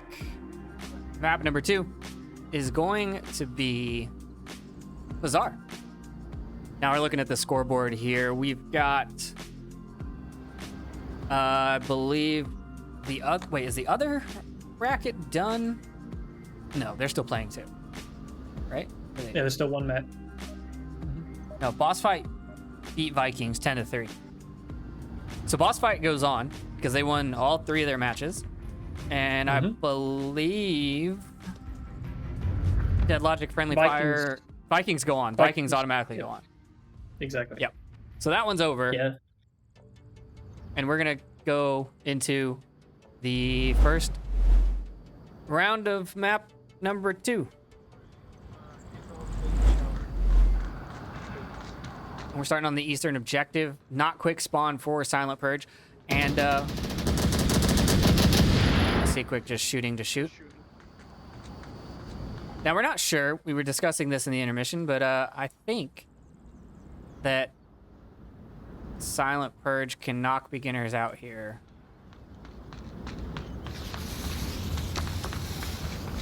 Not really sure. Team K did lose to the newbies.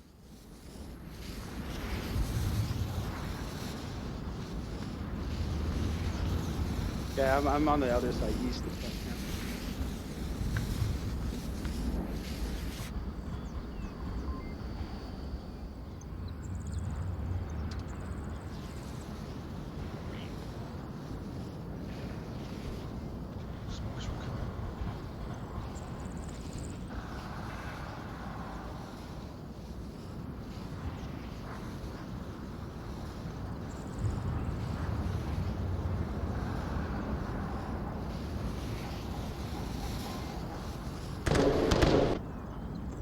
Hoochie shooting at teammates? What is he doing?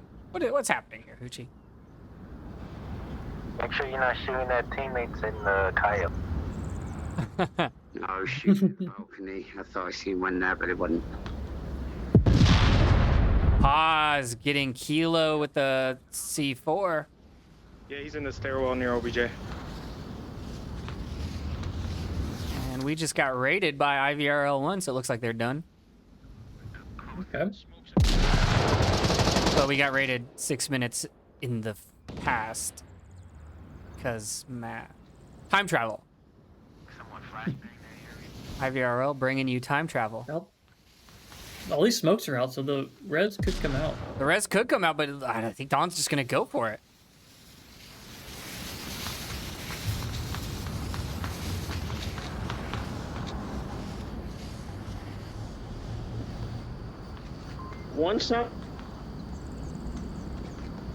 One sounds like the dark alley. The building right next to OBJ.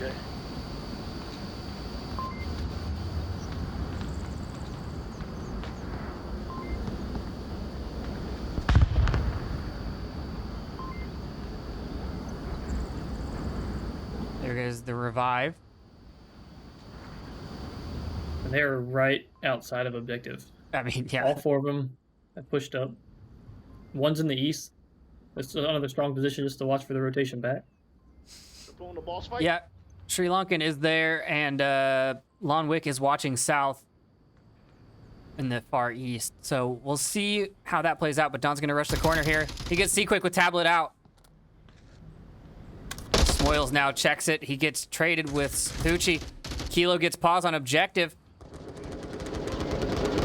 Sri Lankan gets Lonwick on the far side, and now it's all up to Stragic. He's rushing back. The tablets could come out, but they're not going to. Strajac's going to rotate back. Kilo's going to swing her out. He misses one. Strajac's still alive. Strajac doesn't know he's the last man standing. Don and Strajac trade. Silent Purge. Running back inside. Take their first point.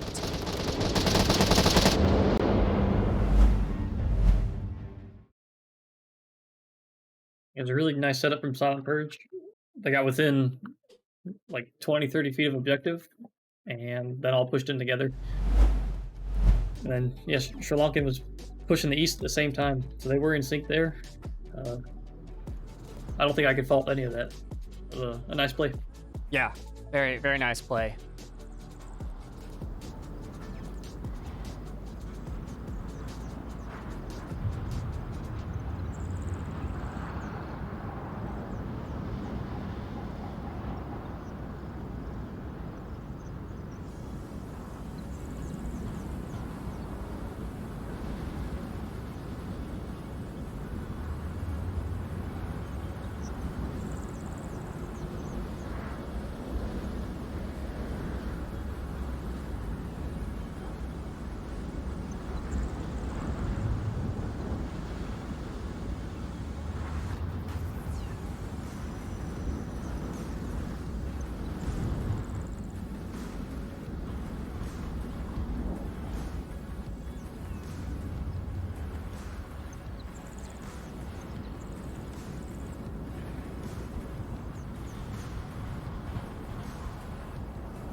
Now, when you play offense on this one, do you prefer the quick spawn or do you like the south spawn?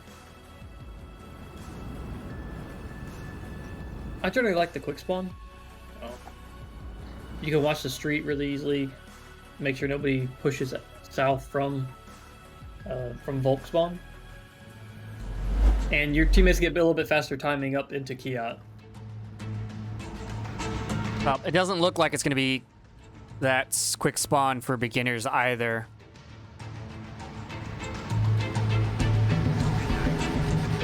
I guess I'm on OBJ. I'm gonna put a smoke and pretend I'm crossing. Fuck it.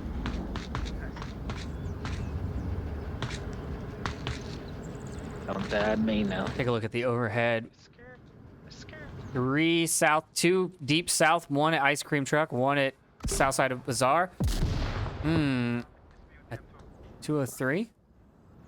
Trying to hit Sri Lankan. Pause already at the bar. Stray Jack pushing that southeast corner. Sri Lankan gonna have a lot of people to deal with. He's already on the south trying to cross. And now that they know that he's there, giving up that position is probably the easiest thing to do. Rotating farther north and making him clear it. Because it's really hard to clear that far eastern courtyard. You have to cross the street to start with, which is going to get shot by dawn. So you've got a couple of things to keep in mind. And really, when you're trying to get into a firefight, you want the least amount of things going through your head, right? You just want to be like, I have one guy in front of me, and I know I need to kill him, and here's where he can rotate to. Not, I'm going to go push this corner, and I could potentially get shot from here or from here, and I have to like keep checking all of these. You really don't want to have that going through your head. I know tunnel vision's bad, but it's good in some instances. Yeah, especially if like there's 5 up on defense right now. I mean, you all have your own angles that you're watching, and they're complementary. Like Don and Siri are watching complementary angles. Stay tunnel vision on that. Make sure they're not getting east. Then you have one covering north, right? They need to focus north. So especially on the defense side, it makes sense to hold an angle, hold a spot, and then your team's confident nobody's coming from the east, or nobody's pushed far enough to get near objective.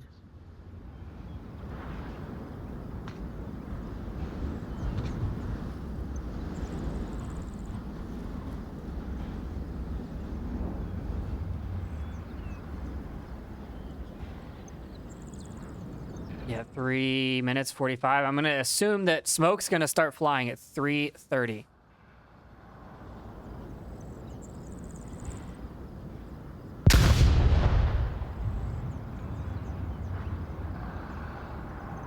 Quick, just saw Malno move across the opening. And he moved back. I'm not sure what the play there was from Malno. Yeah, that exposure easily could have gotten him killed if Seaquick had his gun up ready for him to move.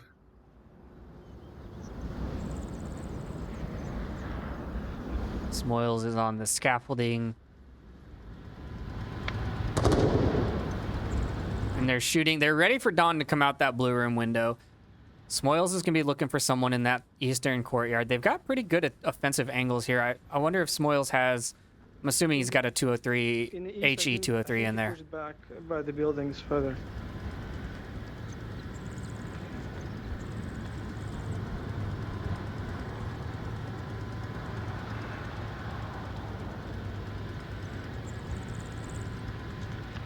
It's 2:30, so yeah. Let's we don't have a good push yet. Just keep making progress. Final push will find. Paw's going to cross this and get Dawn. Now the push is going to start coming out. Stray Jack and Paw's moving up. Sri Lankan going to be looking for a south kill here.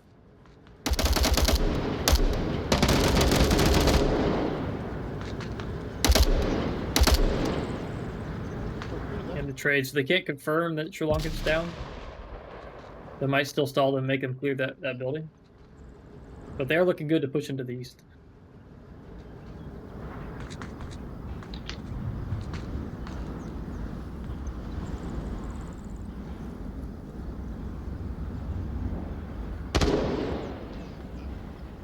Minute 45 left on the clock. Uchi wonder what Hoochie's gonna do. He doesn't hear anyone coming up behind him. Stray Jack's gonna get him.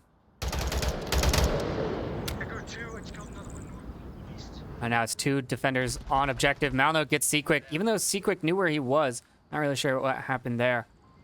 3 beginners alive. Lone Wick on one side, 2 on the other. Stray Jack and Pause. Objective still covered decently. Mm-hmm.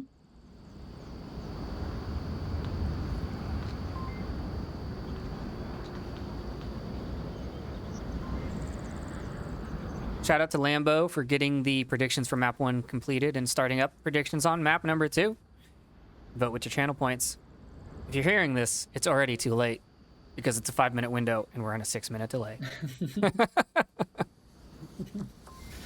Smokes are rolling in. Good position there. Gonna block one of those potential defensive spots. Ooh. Is that a set of C4 off? I think it did. Or was it just a really big frag? I can't tell. Maybe it was just a really big frag. 35 seconds. The beeps happen. Kilo knows it. Stray Jack knows it. Lonwick moving up now. He's going to be on to the objective. The flash is coming out. Pause coming in from the south side. Looking for any kind of kill. Malno looking. Gets one on the north. Lonwick's on objective, though. He didn't see him. Malno goes down, though. What could have been a cap. Lonwick was tablet out.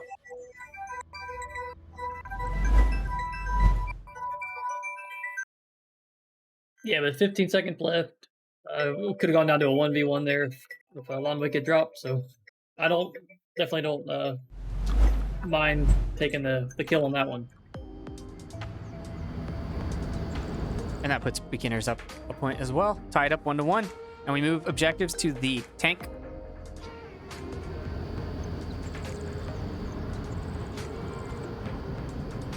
Oh man, it looks like predictions are heavily in favor of Silent Purge after that map 1 win.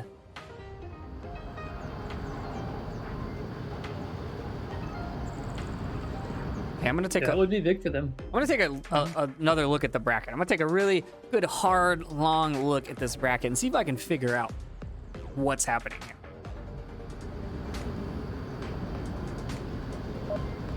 Yeah, try to dive into the more of like the structure of it and how the points move forward.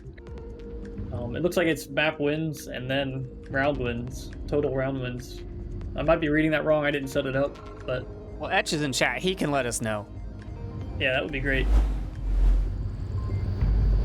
We're just here to showcase these top EU teams. I mean, we've got one of the oldest matchups in the books here between Silent Purge and beginners. They've been fighting it out since like day 1.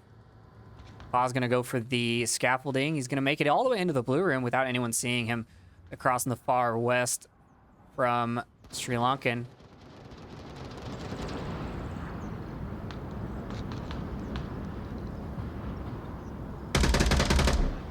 One just crossed to the east objective area.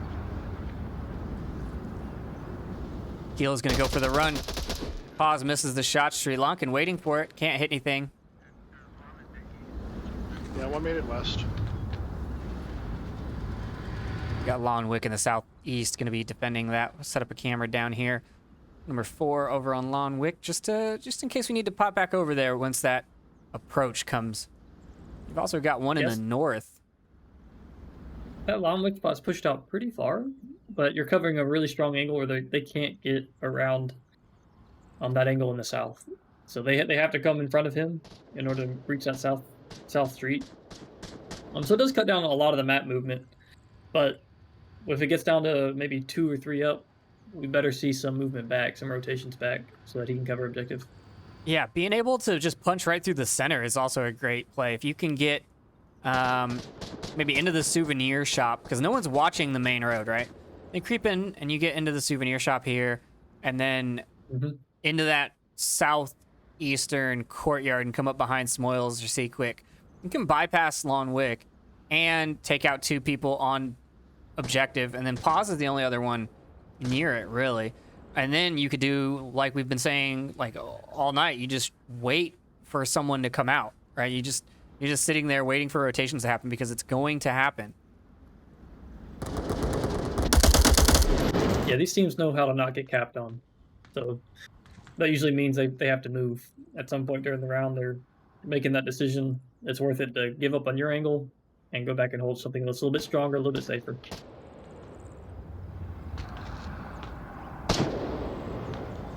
Well, and it looks like nobody voted for Silent Purge. So I don't know if you people know how predictions work, but people have to vote for both teams.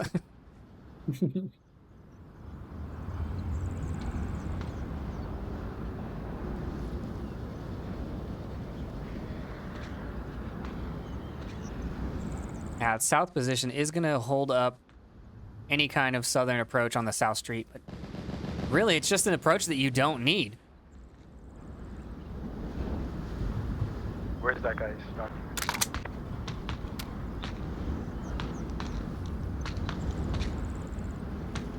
Stray Jack over here in the far east, gonna try and find an angle onto Don.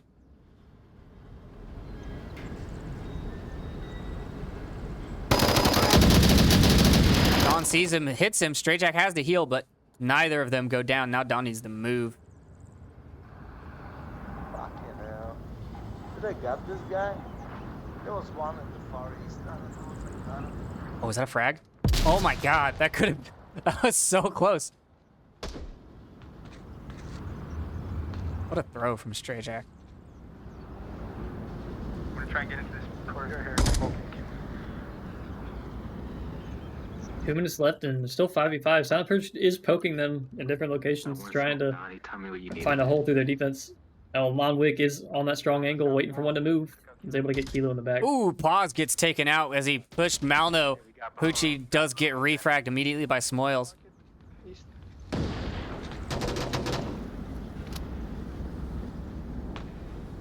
Smoils watching blue room. Malno not ready for it. Smoils gets him. Don now coming out of blue room. And he gets taken out by Stray Jack.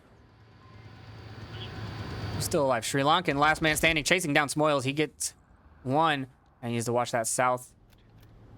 He's looking at that code. Maybe he wants to go for a cap still. He's in Smoils' house. Smoils' house, also known as the bar. I'm getting challenged from the front, I think. Oh, Seaquick takes him Oh, down. wow. Yeah.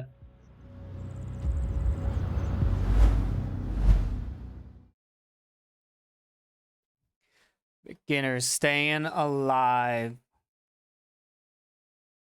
Now, correct me if I'm wrong, Beginners are the highest seed coming into this. They were #1 EU team for the season. No, they were number 2, so this is Group B, so they're the highest seed in this bracket. I believe Boss Fight was #1 above them.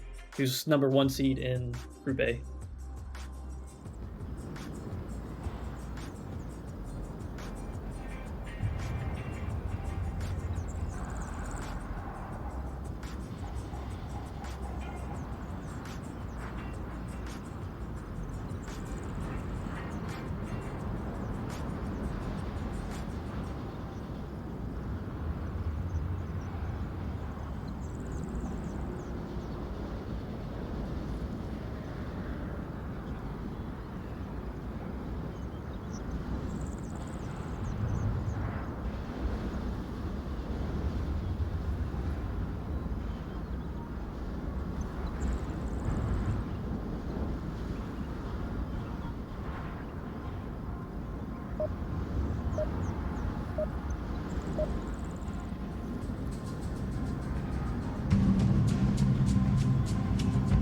All right, here we go into round number 4.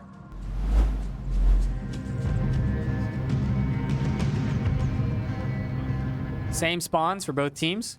Here in the south. Where? In the south? So we'll see how that plays out. That's where they're gonna come.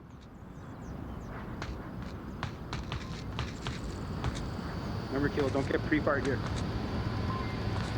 The other spawn for this is right behind Kiot, correct? You can have a north Kiot spawn. Is there a south spawn? I believe it's only 2 for this. No, you're right. There's one right behind Kiot, and then the one in the northwest. I can't remember if that's this objective or if that's the southeast courtyard objective. No, there's one for this one. Okay. Yeah, behind Kiot.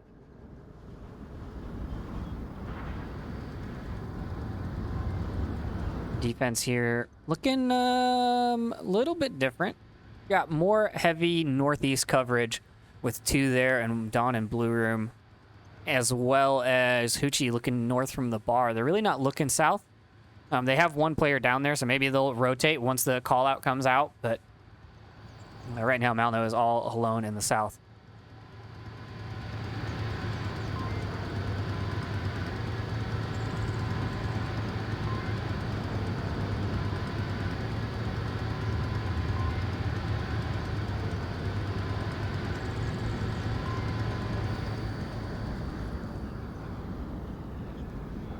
Mano, Malno. We change it up every time we say it. Just like bass slapper or bass slapper. Nobody knows whether he's picking a guitar or slapping some fish. I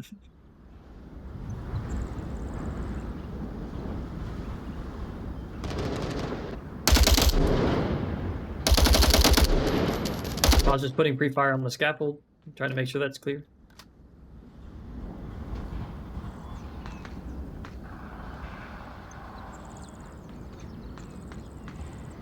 Gonna see another long round here, I think. Beginners are gonna try and stage, and they've got to clear a bunch of spots. Ooh, Hoochie with a nice little headshot on 2. Pause.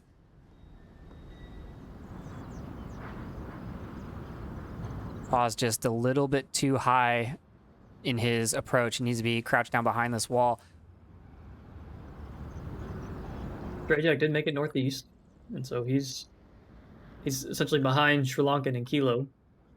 So we'll see if they hear him moving up behind them.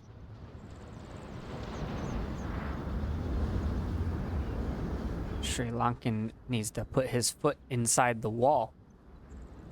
Yep.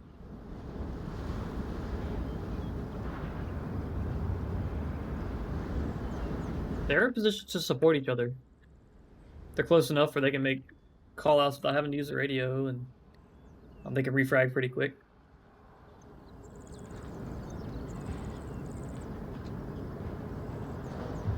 Ooh, Long Wick in the south with a headshot on him. Mano. Oh shit, Shri, we need a... Oh, forget it.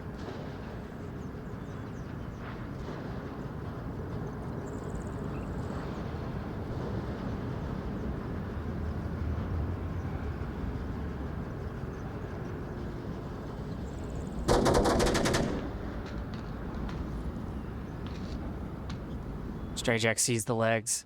Oh, he's gonna shoot him. Oh, he's gonna shoot him. He did it. Echo 4. Unfortunate. Could have been avoided. Backed up to that wall.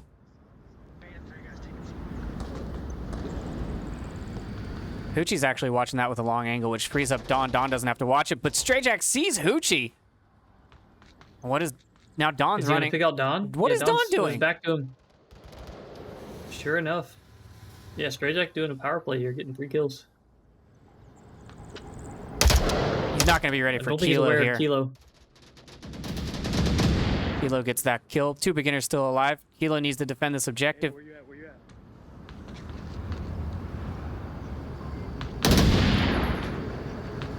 Oh, see quick, just missing that cross from Kilo. Oh, this might play out well. Oh, Kilo.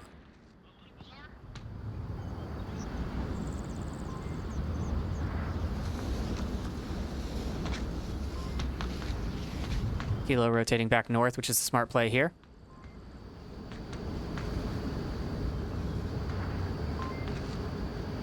Yeah, this objective is also hard to cover fully. Because usually if you're watching one side of the tank, the other tank is exposed. Or is hidden, so you can... Like if C-Quick threw a smoke here, Kilo would have to start running around the tank in order to clear it.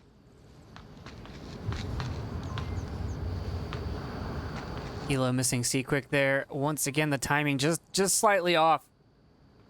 Now C-Quick's in the blue room. Kilo in a different position, looking for Long Wick. I think he clicked. Oh, but C-Quick comes around the corner and gets him. Beginners go up with their 3rd point.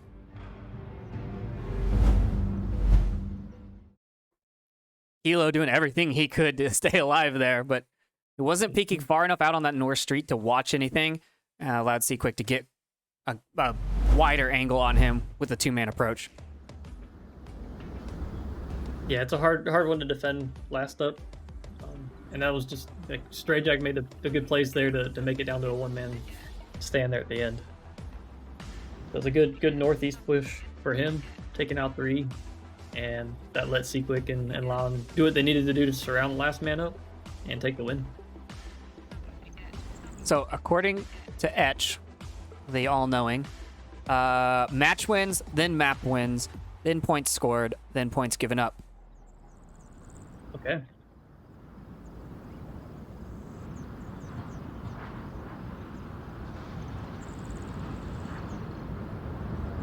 So now that I know how it works, I still don't know who's going to win.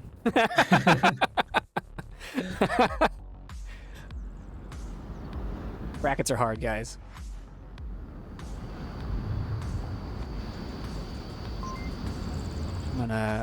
I'm gonna load up a bracket real quick so you can see this. Just the studio here. Change this to this.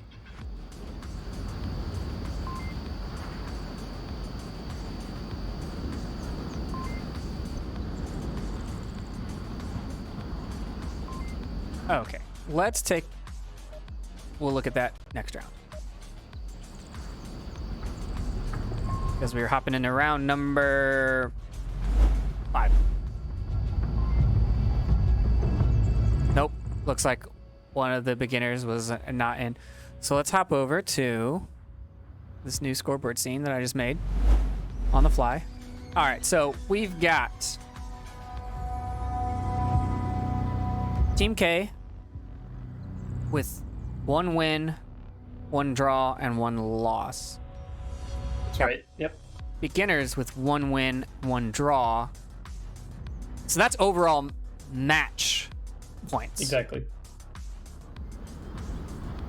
So beginners. Do the points determine if it's a match win? Yes. They do. Yeah. Okay. So as long as this isn't like an even 4-5, 5-4, someone's gonna come out on top here. Exactly. Yep. Somebody will get the win for the match, and that might be the deciding factor. Because that would put Silent Purge up with 2 wins. That would actually put... If Silent Purge wins more points, regardless of whichever maps they take, if they have more points at the end of this than beginners, Silent Purge goes from last to first seed. Because no one has won 2 matches. Wow. This is so close. So, okay, so how many points can they give up and still win? They're currently losing 7-6, so they need to make some points back. Yeah, at this point, every round matters for them in order to take the win.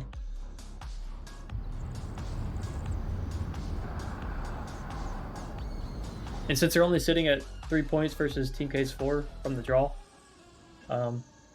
Silent Purge have to take the match win in order to have contention for one of the top 2.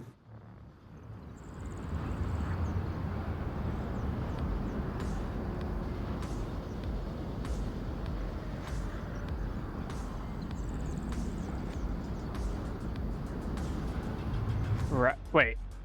Yes.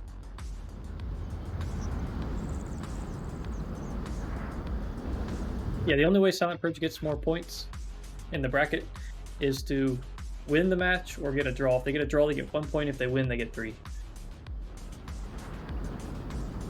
I believe that's how that works.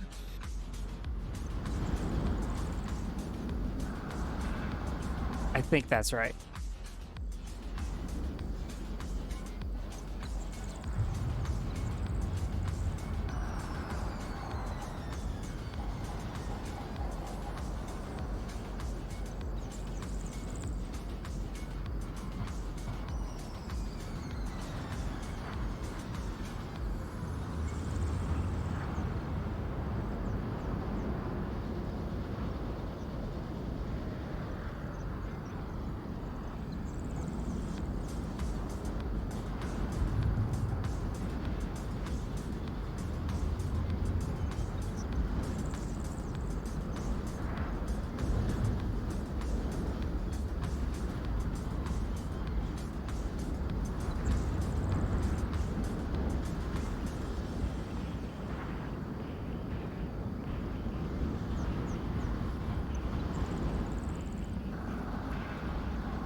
I'm not sure what we are waiting on, but there may have been a timeout called. No, I checked. I didn't see a timeout notified, at least in the Discord channel. So maybe they did take one, but I'm not aware.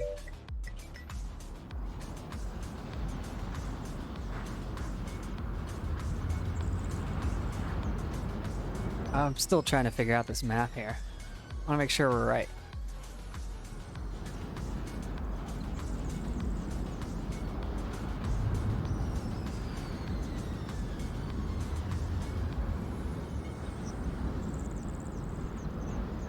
I'm looking at map wins now to see what that would be.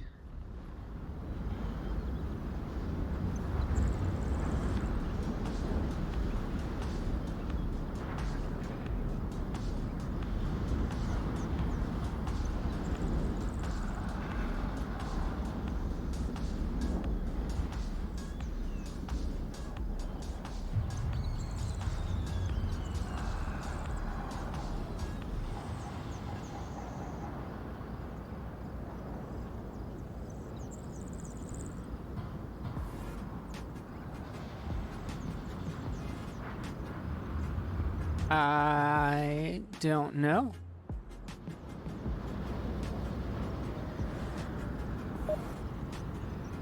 Oh, are we gonna start? I heard the beeps.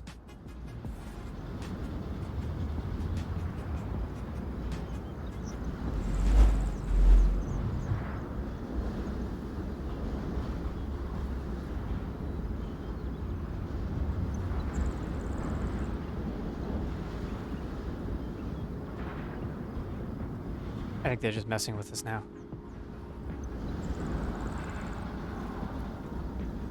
Yeah, more than likely they took a timeout, which is 5 minutes, 5-minute timeout, so not terribly long, but gives the team enough time to take a break if they need to, something to drink, or work on their strat for defense or attack. And we are going to be moving objectives. We're going to be on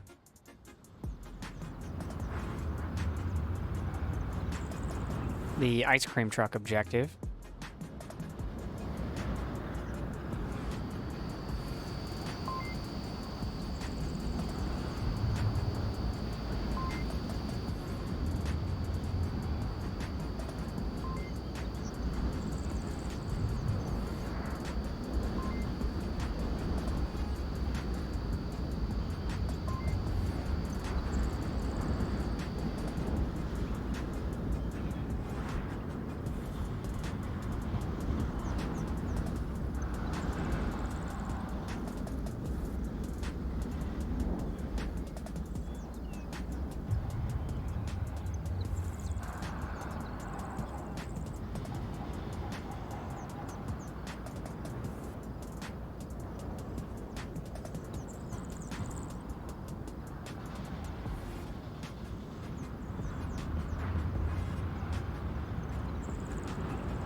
All right, here we go.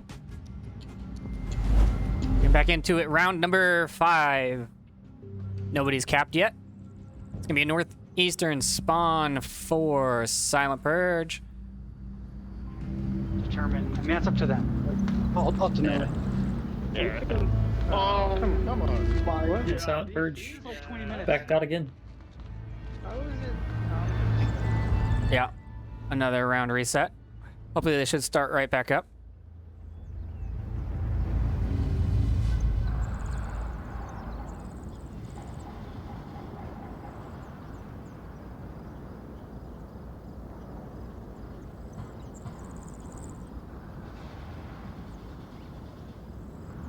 I'm getting conflicting information from Etch about how this is going to work.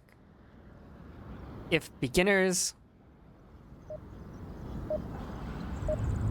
I can't tell if he's talking to himself or if he's responding to what I said 6 minutes ago, which I don't remember what I said 6 minutes ago. So it's really confusing. Yeah, very true, very true. I feel like we're playing finals.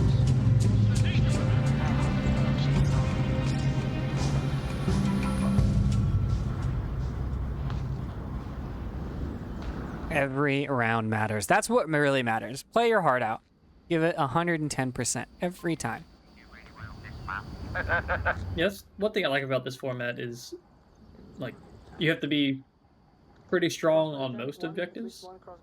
Oh, Pause gets the call out a little late. Don kills Kilo. Ooh. How did he hit Kilo? Right across. I think he was shooting at Pause and managed to shoot through him. Oh, I didn't It's a see secret. Kilo there. Unfortunate team kill. Mm-hmm. I'll keep watching the west road course. Keep going. Two beginners down. Just one Silent Purge member down, and they've got that southeastern control.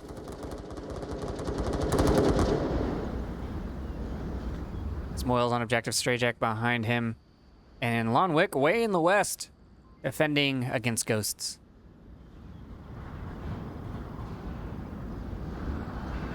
The res does finally come out. Yep. Mm-hmm.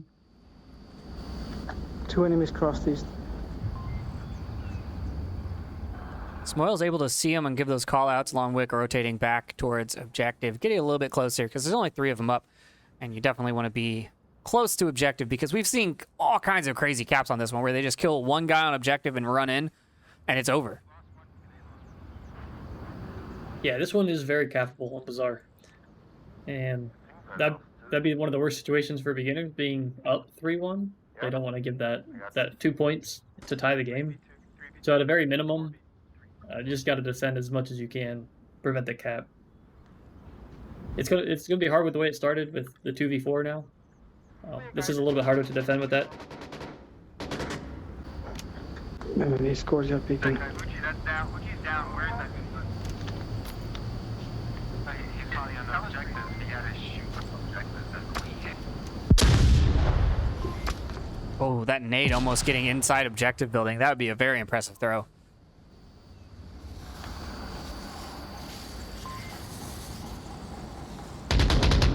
Smoils gets down Patron. Malno looking for a refrag here. Another on the mid street.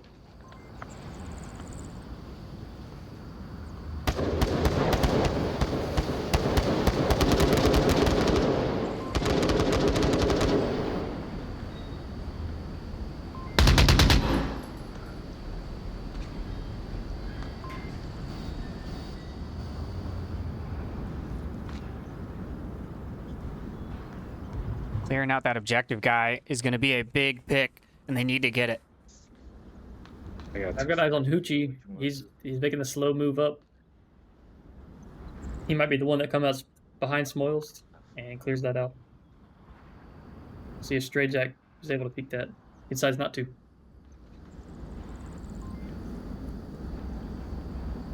Oh, just Hoochie saw him in a trade, comes out. About 10 more seconds and Smoils might have been dropped there. Oh, Smoils gets Mallow. Oh, Sri Lankan. Wow, what a play from Smoils there. Yeah, I think Smoils dropped 3, maybe 4 of them. He got Dawn, he got Mano, and Shri. Yeah. I'm not sure who got the first kill on. Well, there was the team kill. Oh, the team and then kill, a down. The team kill, that was right. So yeah, it was 3 then. Mm-hmm. Yeah. Smoils leading the way with 7 and 4. I've never seen someone with like 2 people left on objective just decide to run out into the street. That's not something you normally see. Yeah, you know, you're right. Especially, he was going for the confirm, but he didn't shoot those confirm shots. He wrapped around, I guess, hearing Siri. Yeah, maybe he heard Shri. I'm not really sure. Mm-hmm. Beginner's looking pretty hot for map number 2.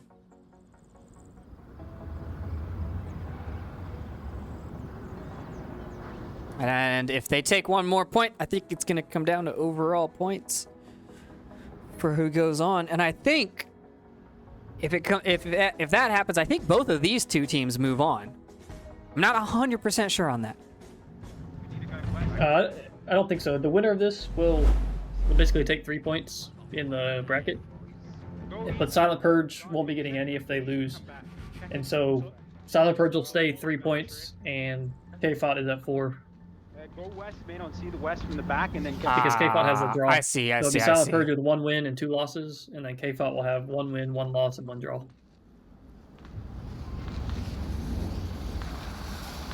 Well, wouldn't Silent this would be Purge a draw, also have right? a draw? Yeah, well, unless Yeah. it's by points. You're right. I don't know. Math It is would be hard. by points. It would be by points. So Echo 4, 1 down east, southeast. Stray Jack getting Dawn on that far eastern, and that's gonna open up this eastern objective or eastern cross behind the tank. I'm good to smoke whenever you're okay. That I think smoke. those are good. Are those good? No, let me throw one. Stand Let me by, throw I got one. another one. I got another one. No, I'm throwing. Oh, fuck. Okay. Using all the smoke's smoke. coming out. All Yeah, of the now on smoke. that cross. Yep.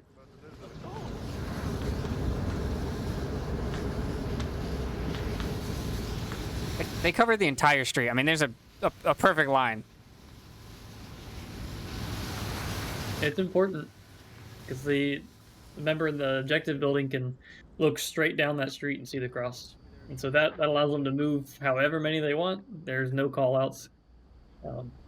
The best they have is there's smoke. There's possibly somebody down here, but now they have 4 across the street, so they can catch Silent Purge off guard having that many on the side. And they've got Smoils in that northeastern area just to like lay down suppressing fire. But Sri Lanka gets Stray Jack as he tries to push on the north side of that southeastern courtyard. Stray Jack looking for someone in blue room hallway, trying to find anything he can from that far position. Once his team gets a little closer, maybe he'll start shooting just to annoy the defenders.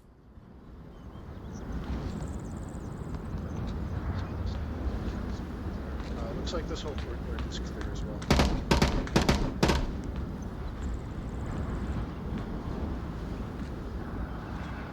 Fucking stock. Piece of fucking shit. Go to hell.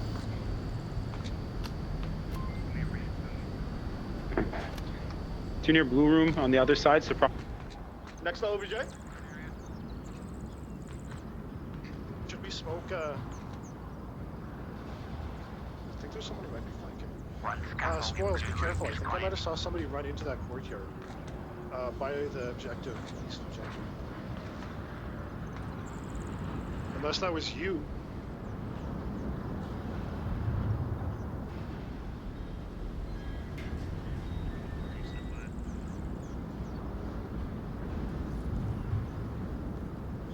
Four members up on both sides. 3 minutes left on the clock.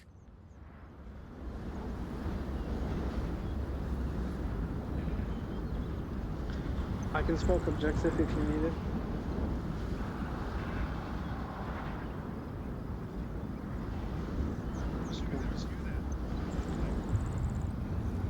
Well, I'm blue room scaffold right now. Yeah, I think that was a fucking flanker there. Oz is seeing ghosts and worried about a flanker.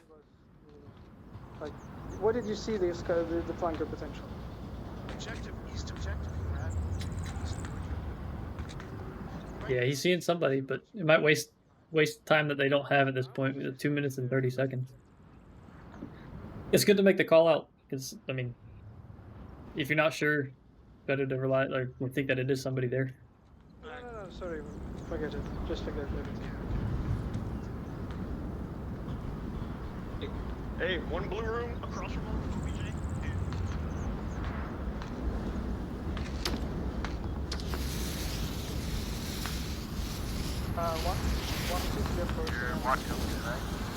Smoke's blocking. Crossing on the mid by ice cream.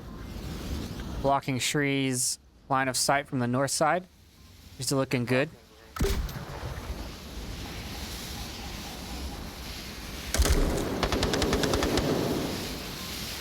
One's on the south wall.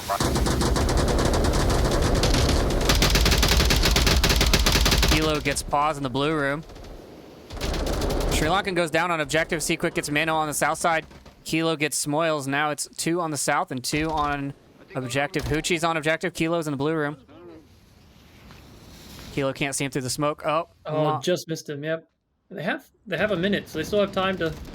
Oh, Hoochie gets Lon Wick on a nice rotation. Now Sequick all alone. And he knows he's one in blue room. a trade. Silent Purge, stay alive.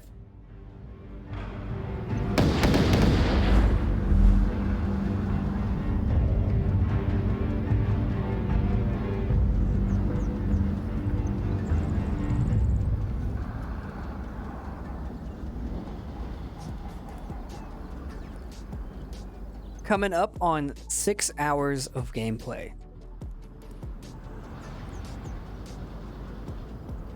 Yeah, we're basically, these teams are going through 3 full matches just in this one day, so it's a long time. A lot of the players are probably feeling a little bit of fatigue after this, and that definitely affects your performance in game.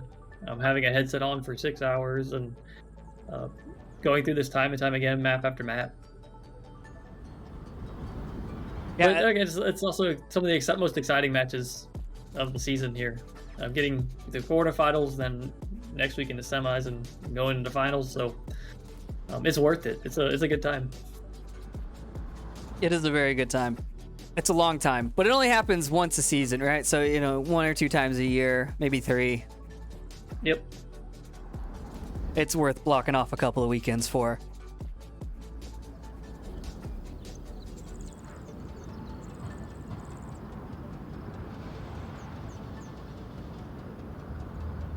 Next up, we have the Coyote objective with Silent Purge on attack. So this one's been known to be cap heavy. Silent Purge like their caps. Yeah, they do. So there's a lot of rooms to maintain. There's I think 4 or 5 entrances into this building from the front.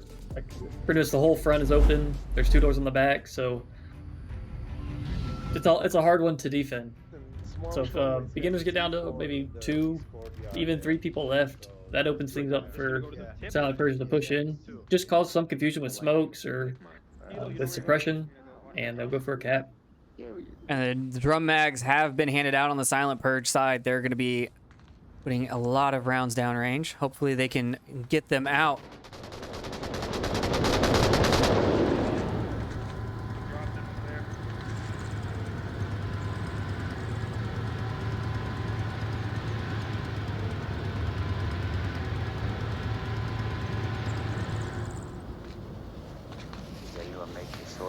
Crosses on the way. Yeah, me.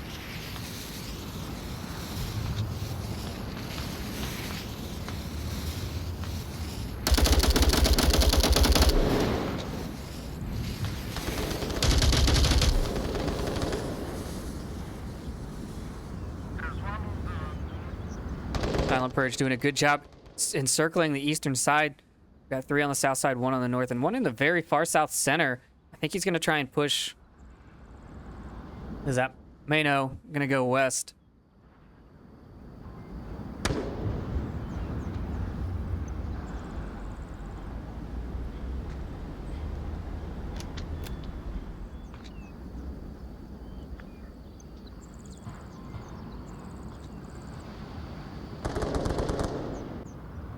Why can I not kill you? There. God damn it. Don's seeing pause, but can't hit him through the cement barrier. Cement bags. He's still standing there. Yeah, one's going to be hard for him to clear from that angle. Shoot him in the feet? Can you shoot him in the feet? The bottom of that pallet should be penetrable, yeah. If it lines up with the other ones on other maps. He's trying to put shots through it, but fuck, maybe they're not hitting. I know my bullets on this guy. This is crazy. Richie moving up now. Stray Jack on the back north alley.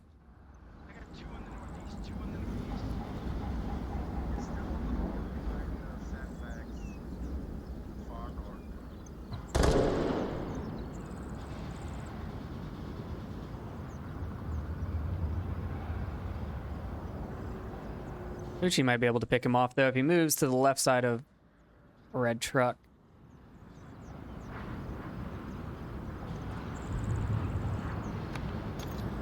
Oh, is he going to frag him? Oh my God. Yes! Wow. What a throw off the backboard. Sri Lanka gets a straight jack. What a throw from Hoochie.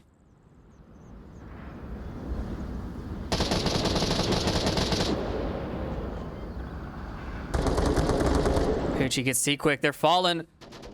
Five members Silent Purge pushing in now. Smoils comes out swinging. He takes shots on the Sri Lankan. Kilo gets... There we go. Kilo gets the refrag and the confirm on the Shri.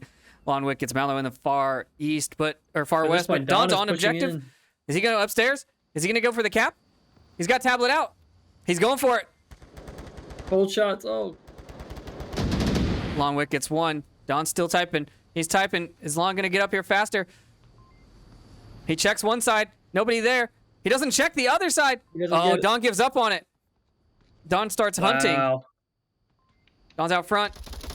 There he goes. He gets the kill. Yeah, I wonder what the issue was there with Don. He typed the code in wrong. He missed one of the numbers. Man, Lonwick not checking that other side could have been really bad. Yeah, if those numbers were put in correctly, that would have been a 2-point swing for sure. He made the attempt, and in those situations, I mean, you need the cap, and I've messed it up before. Either like you just swap two numbers, or you go a little too fast, click one twice. It's not as easy as I thought he was gonna go. I thought he was like, I don't like capping from up here. I'm gonna go downstairs and try and cap instead. Yeah. And it's risky to try again, looking up the code, because when you get it wrong, the Volt teams get a beep. They know that somebody's trying to cap. Wait, you do? Don't you? Do you? I believe you get indication that somebody tried to cap and got it wrong. It doesn't happen much, but... Your tablet makes an audible beep. Yeah. The person. I thought you meant like the other team got a beep. Oh no, I thought no. the other team got a beep. Okay. I don't know. I thought the player trying to cap, I thought their tablet gave off a noise. But I don't know. I don't remember. It's been a while since I've gotten near the objective. Yep. Beginners up 4 points. Silent Purge at 3. Silent Purge on the defense. Different spawns for beginners. They're going to spawn in the southwest, and let's see how this goes. I could try to get on the water fountain. I feel that's a crucial Just not get capped on, boys. Just don't get capped on. Cap doesn't really matter here. No, they need to take the win. They need to take a round win here. Whatever it takes. Uchi sees C quick, but he misses his shots on the cross. No, you got one. They're west. A nice C. Oh, that might be. I don't know about that placement. Shri and Hushi here, both on the stairs, back to back. Why would you come like right here? I'm watching behind you, dude. Wow, that was perfect. Really.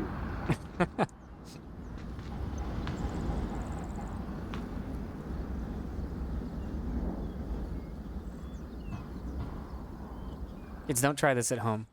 One good grenade. That's all it takes.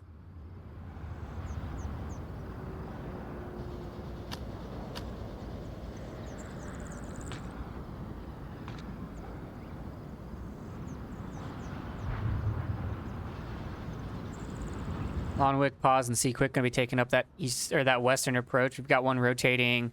Smoil's going to go back around on the south side and catch up with Stragic.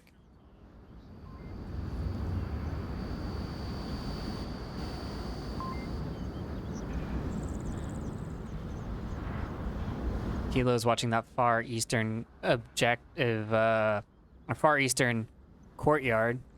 Let's see which way Stragic's going to go.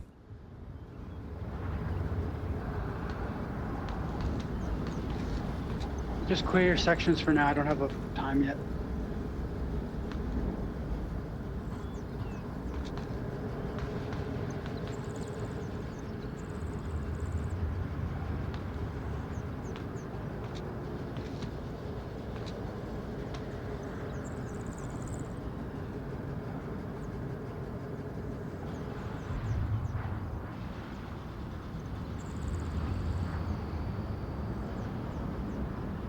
Don in the Like Paz, north. yeah, might meet up with Don there. The smoke probably giving away that someone's coming here. Don's waiting for it. He sees the head. Oh, he's definitely saw it. Oh man, and he gets away.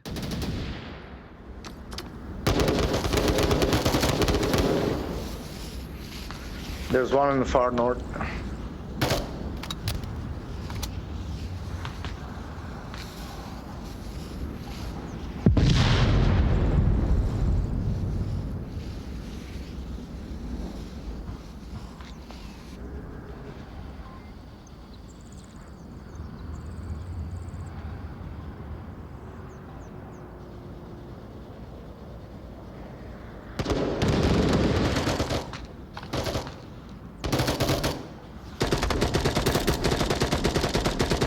Don putting another defensive smoke up, but he's not ready for Lon Wick. Lon Wick gets him. Nice tag team in the north from beginners.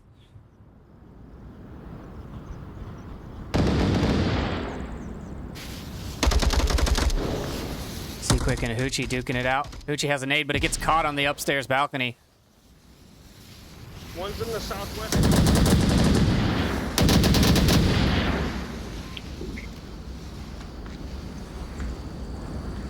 There's two behind us.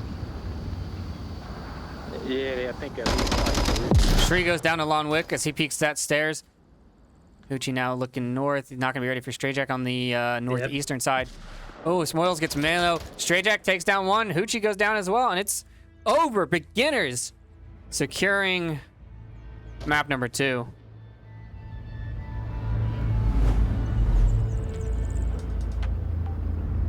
The final score of 9-8. That's really close, and I don't know how this bracket is going to play out. 9-8 with beginners on top. 9-8 with beginners on top. That is correct. Let's fill out the bracket and see what happens. You can input scores, right? I think they let me do that.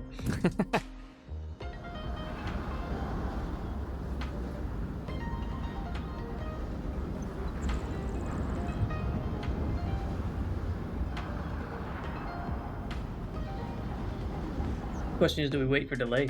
Somebody might be refreshing this. That's their own fault.